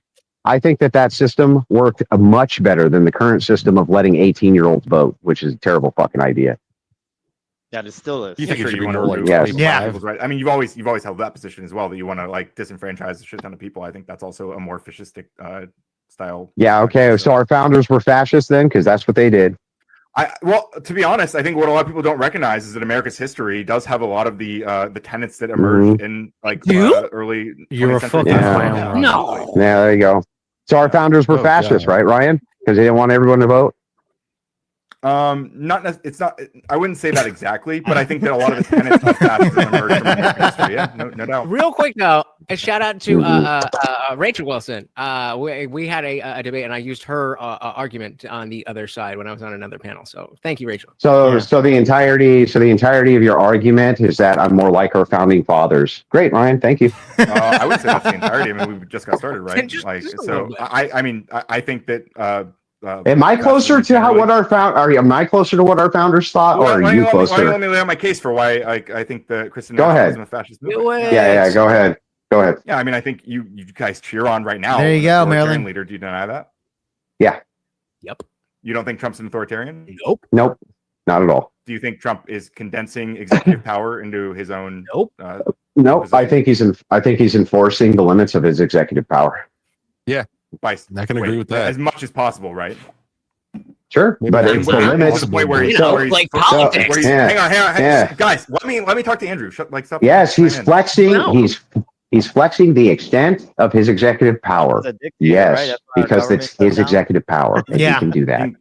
Including trying to modify the interpretation of the Constitution. Through It's hard to listen to. I get you, TVT. Well, I mean, every president does that. I can't stand Ron. When did Biden do that?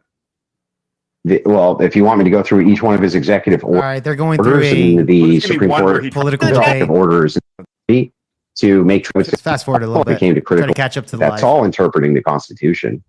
Like change? No, that was not executive order from Biden. Besides law enforcement activities, the president is his entire job as the.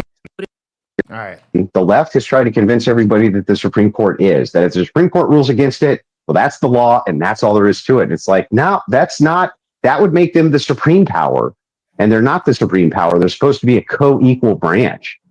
The executive side, they can take it up to the Supreme Court. That they're not doing it. But you just That's said the they whole are. point. You said they're probably setting No, This is the same no, look to that protect those federal buildings. How could it intimidate? How could it intimidate protesters just Whoa. having military? Is that the chick that was fucking questioning Andrew earlier about how like what's the problem? Did she giggle? Is this the one with the mask right here? She like an Antifa member? Wow, I don't know. She but does a I little wouldn't be show. surprised. She's something weird. She's something weird right there. She's wearing all that in headphones. Looks like a weirdo. It doesn't do that either. But Yeah, okay. I follow her. Looks like Yeah, a I follow domestic her terrorist. just to see. It's just like she just does these little critiques. It's just pathetic. Yeah. What's Mr. her E destroyed her really? in a verbal thing, and that's when I was you're like Mr. E is the most based of like anybody. What's her YouTube handle? Do you know? Let me look. I'll get back to you. Send it in the back chat for me, please. If you can find it. I'll for just me. put it in the chat or something. Yeah, or put it in the chat somewhere where I can see it. Literally is why states don't have to enforce federal laws. Actually, No. Stop. That's yes, incorrect. No, it's incorrect, and I'll explain how I know it's incorrect. So before we had the Constitution, we had the Articles of Confederation. Do you agree that that's true?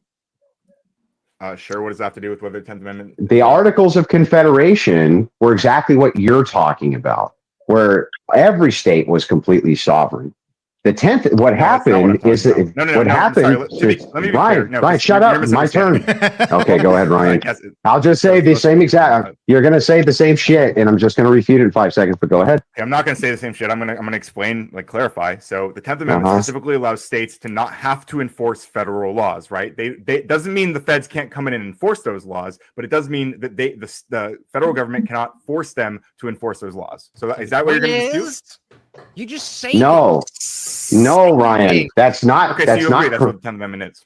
No, I don't. That's not the case. You have intra and interstate commerce clauses. Is that correct or incorrect? Interstate commerce clauses? Yes, inter and intrastate commerce clauses in the Constitution. Pretty sure that looks which like a states woman must to me, bro. obey. Do you agree that that's correct or not? I believe that's the case. Yes. Yes, that's the case. And how does the ATF, a federal agency, get around your sovereign state telling your people that you can have fucking machine guns then? Ryan, can you explain that to me? Well, I think the states cooperate with that. They don't have to, but they do. No, they have to. No, I don't know. No. Ryan, why can't your state sell you a fucking machine gun? I think in theory they could, but they don't. No, they can't. Ryan, Ryan, they can't. You have to get a federal tax stamp. Yes. Right? And that can't be. Hang on, that can't be issued from the state, can it? Well, again, they could do that, but then the feds could. No, the state can't do it. The state can't do it. It's fine. That would violate federal law. So the thing is you have to. Just like selling marijuana technically violates federal law. Well, yes. So the thing is what's interesting here is that if they were violating federal law by giving you a machine gun, you didn't have the federal tax stamp, right? If let's say a governor said that was okay, could we go and collect the governor for crimes against the United States? I'm not sure. Maybe It might be a dating panel at this Yes, point. we man. could. Same Why are thing you we could talking do. so fucking confidently about this? Yeah. Why don't Hey, you this do is I don't know, well, dude. That's a good question. I would love to hear more No, about no, it. we're not. We're not. It's the same thing with a sanctuary city. If you can go arrest a governor, if you can go arrest a governor for issuing his Yeah, we own can hear you, bro. in-state tax stamp for a It's just you're machine just gun lower when the video's in playing. violation of federal law, then you can arrest the governor for violating federal law when it comes to enforcement of immigration policy as well in a sanctuary citizen. Have a good night, Def Not Tess, which I believe the real identity is Anson. Now that the chat has exposed that, I didn't know that was Anson the whole time. Anson, you fucking piece of shit. You didn't even tell me that was your ass. So now we know where that is. Anyways, all right, let's move on here. The one thing that I find funny about like the liberals, man, they don't even have their life together, and they're just more about like, oh, hey, this is how you run the fucking country. Like, how does this make fucking sense if they don't have their life together? Like, Yeah, well, go ahead. Like they can't get anything straight. Like you ask them a fucking simple question, they don't even know what the fuck they're even talking about, or why they even represent a certain fucking thing. And then it's just like, oh yeah, but this is how you run the country. This is all about the laws and everything like that. It's like, Well, oh, they're then very you have then you have Andrew coming in here like fucking just explaining. It's like, yeah, it's fucking basic common fucking sense. Well, Like, you know, the thing about the leftists, they want to have an administrative state. They don't want to have a regular country. They don't want to have the co-equal branches. They want to have an administrative state that runs independently, who basically are unaccountable to the public. See, presidents, they come and go. You only can serve 4 to 8 years. Congress, you can vote them out. But when it comes to agents, administrators, they're pretty much there for life. I mean, shit. There was a New York Post a couple of months ago, about almost a year ago, and from my city, New York City, where we had an ACS worker, administrator, that been there since the 1950s. There oh yeah, no, they've been there for a while. I mean, this is why we need term limits. I mean, we see Nancy Pelosi has been there for a while. Forget about Congress. The thing about Congress, you can vote them out, even though it might be hard. But when it comes to administrators and agencies, they're almost impossible to get rid of. There's no term limits for any of that stuff. And the thing is, they make it difficult to actually deal with them. And the thing is, I mean, shit, even Rob has been talking about, like, you know, when Chuck Schumer said that when Trump criticized the FBI, Chuck Schumer was like, well, they'll find 6 ways to Sunday to fuck him in the end. Because the I mean, the FBI judges runs don't even have independent. to have law degrees. So really quickly, guys, really quickly, Miss D sent me this right here. We did find the individual that's a cartoon right there. That's very clear cut. Domestic terrorist. Yeah, domestic terrorist over here. Now we see what the video is. Def Not. Actually, it's funny. Who's this? Def Not Test. Def Not Test. Here's Def Not. I thought that was Anson. So I don't know if Def Not over here is actually in VOPod's chat right here, talking shit this whole time. I think it's two different. It's just a coincidence, right? Could be a coincidence. Dude. But you do know that there's burner accounts, so you got to be diligent about burner accounts. So we don't know the identity, but could be Anson. More than likely, it is Anson. But just saying, very close to the wording there. It is Anson. He is her mod. Oh, Anson is her mod. Wow, Anson. What a fucking pussy bitch here. What a pussy ass bitch. That makes sense. Yeah, now that makes sense. Yeah. What did he do? What did he do? What do you mean? What did he do? Well, I was just saying. Well, this person's this. They're doing commentary, and I don't think there's a problem with them putting a mask on. But what did Anson do? No, nothing. I'm actually fucking around here, dude. Like I have that type of yeah. Well, I do call Anson a bitch and this like that, but Anson does the same thing with me. You know, so we have kind of that make fun of each other relationship. So it's nothing malicious. Okay, I'm not being malicious about it. I'm not being malicious about it. Sorry to yeah, you probably don't know, so that's why. But yeah, I'll call Anson a fucking little bitch. No, He's a I'm mod. there to. I got your back, bro. That's all I'm saying. Yeah, that's all. Just to explain it there, so it's not me. It's not being me being malicious towards Anson, dude. I love that guy, dude. He's fucking hilarious. But him being a moderator for this channel did not see that coming. I'm just kind of putting the pieces together. Def not that, and then def not. Maybe it could be the same person or somebody affiliated with that person. Makes sense. Def not test. Yeah, that makes sense. I'm just pointing that out, guys. All right, let's move on here.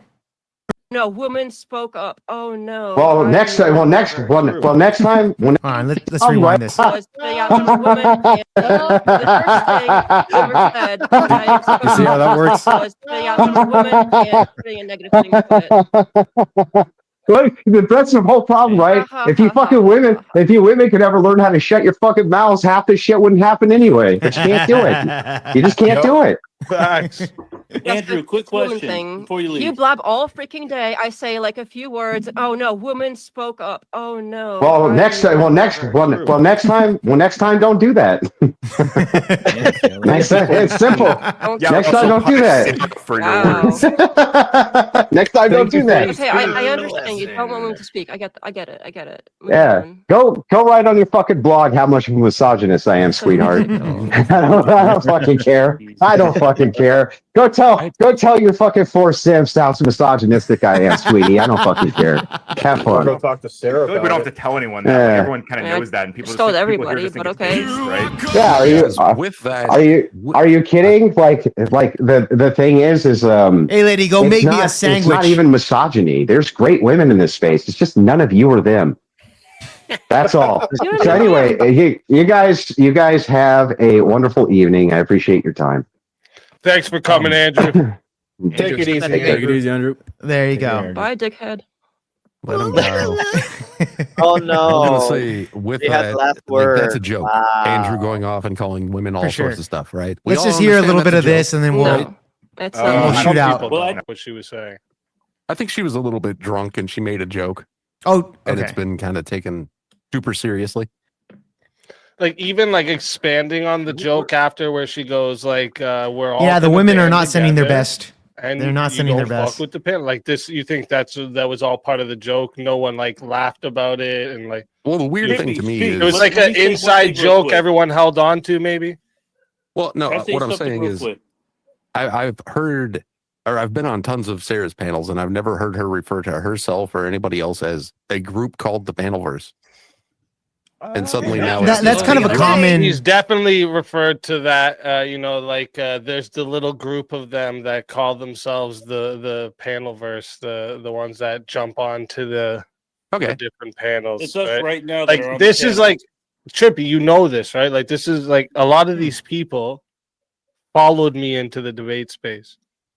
A lot of the Why weren't a Panelverse lot of these people debating before this? Well, I don't. I've never heard it called the Panelverse. This is the Panelverse. It's just I knew trolls a that guy do named drama. It's Yeah. like what did Andrew say? What was the name? Non-tent creators. That's what those Non-tent, are. Right? yeah. That's what he said. Yeah, I remember that from earlier. Yeah, but the yeah, non-tent I just creators, the ones that if there wasn't other people they could talk about, they wouldn't have channels. well, that's true. I mean, like that's just kind of how you got to do it sometimes. Like people will look at it and call it like drama. Like when I first started going on your channel, right? All anybody knew was who you were talking about at the time. So there were people in my chat that were like, "Oh, this guy's just drama," and I was like, "No, give him time. He's got a lot more." Because I didn't know much about you either. I was like, "He's got a lot more to do and say." He's new to us. We don't know what he was doing prior, you know. And like, I'm sorry, dude. I don't want to have a beef with you over this shit from earlier. It was out of my and it was off the wall. I shouldn't have brought any of that bullshit up. There's a bunch of bullshit Trippy, that you know turned what? into One nothing. time I made a dirty video, pretty similar. It's probably floating around somewhere too. I think we all done it. The dirty vid, yeah, I think we've all done it, but Nah, I don't think but- Easy but- did do it. Speakeasy. One question I wanted to make to Andrew, and I didn't want to interrupt too much. But I did. If any of y'all have something to say, go ahead and But I fucking think, let me know. In defense of I'm trying to Death figure Knot, out something here. What she's trying to say is, let's say you're an employee and you mess up in your job, and your employer, would you rather have your employer take you in an office one-on-one, talk to you, tell you pack your stuff and leave, or would you rather have your employer on your day off go to all your other employees, say what you did wrong, and then you find out you were Is this fired guy on your like day defending off? I think that's Andrew kind or of what something at this Death point, Knot or what's this guy doing? I'm not too sure, man. I don't assume know. the Crucible guy is on Andrew's side. Indian Jesus, I know, is Radical Collier. He's a weirdo. But yeah, I can't really get the vibe on who's what here. Everybody has their fucking opinions here. It's a bit of a chaotic panel It's here. crazy. I mean, I could like it. It's like whenever just let Ryan say something, then put him on mute, and just dissect everything that he had just said. Yeah, I know 30 exactly what you mean. seconds. I know exactly what you mean. These fucking people, man. By the way, Crucible Crusader. I'm a Crucible crew guy. That's good, Ben. We welcome you with open arms, my friend. With open fucking arms. All right, man. We're gonna shoot out some couple last thoughts on everything here, and then we're gonna send you guys over to Rob Noerr, who's still alive. Let's start with Into the Break.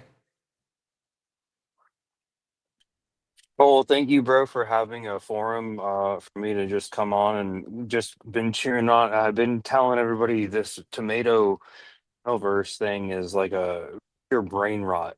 Oh yeah, it's chaos. It's like it's fun to have a little bit of top around in, but then it's like don't ever go if because the panel verse's main characters are Dusty, Ryan, and then the little Sara. twirly hat guy, and then Sarah pretends like to be like the kid, or she's like the school house principal, and then those are her like kid wranglers, and Right. then there's the rest of all these other petulant like people that come.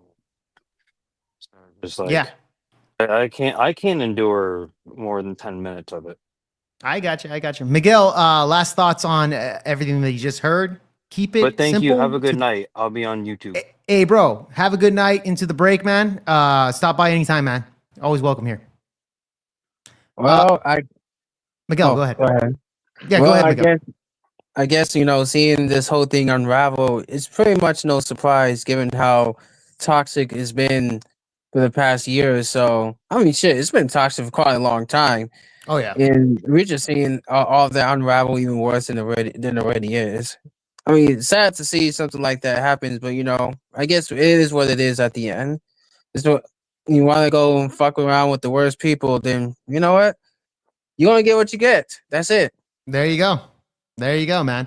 OJ, from what you know and your knowledge, I don't think you're too update with the situation. No, here with I've Sarah, been pretty updated on it. I mean, Okay. I've seen it myself, and then I was seeing most of the channel here on it. So, Mhm. but yeah, no, I just think that with Raging Tomato, it's just like, yeah, like, look, fuck around and find out, right? Like, Fuck you're around, fucking find around out. with the wrong people. Like, hey, you had Andrew Wilson. Andrew Wilson fucking skyrocketed your ass, and it's like, yeah, you should have respected the guy and respected his people. It's just that fucking simple. And you're coming out here fucking talking shit, and then like, oh, well, why Andrew being the big man here saying like, hey, this is the boss. It's just saying, you know what, fuck it, I don't have to deal with you. And pretty much she's just a contractor. She's not, yeah, she wasn't employed like what they're trying to argue with or whatever. It's just like, yeah, but she was technically almost like contracted to the Mhm. way that, hey, she has her own channel. She was able to make all this fucking money, do all this shit, just begging from Andrew, not asking a damn thing from her. Just to be, oh, hey, be the moderator. 18 top videos, and of course there's probably more. Andrew, I heard Andrew earlier said that he didn't even keep count on how many times he went over there. He said, Oh, he went 18 over way more than just 18, bro. yeah, like, but he was yeah.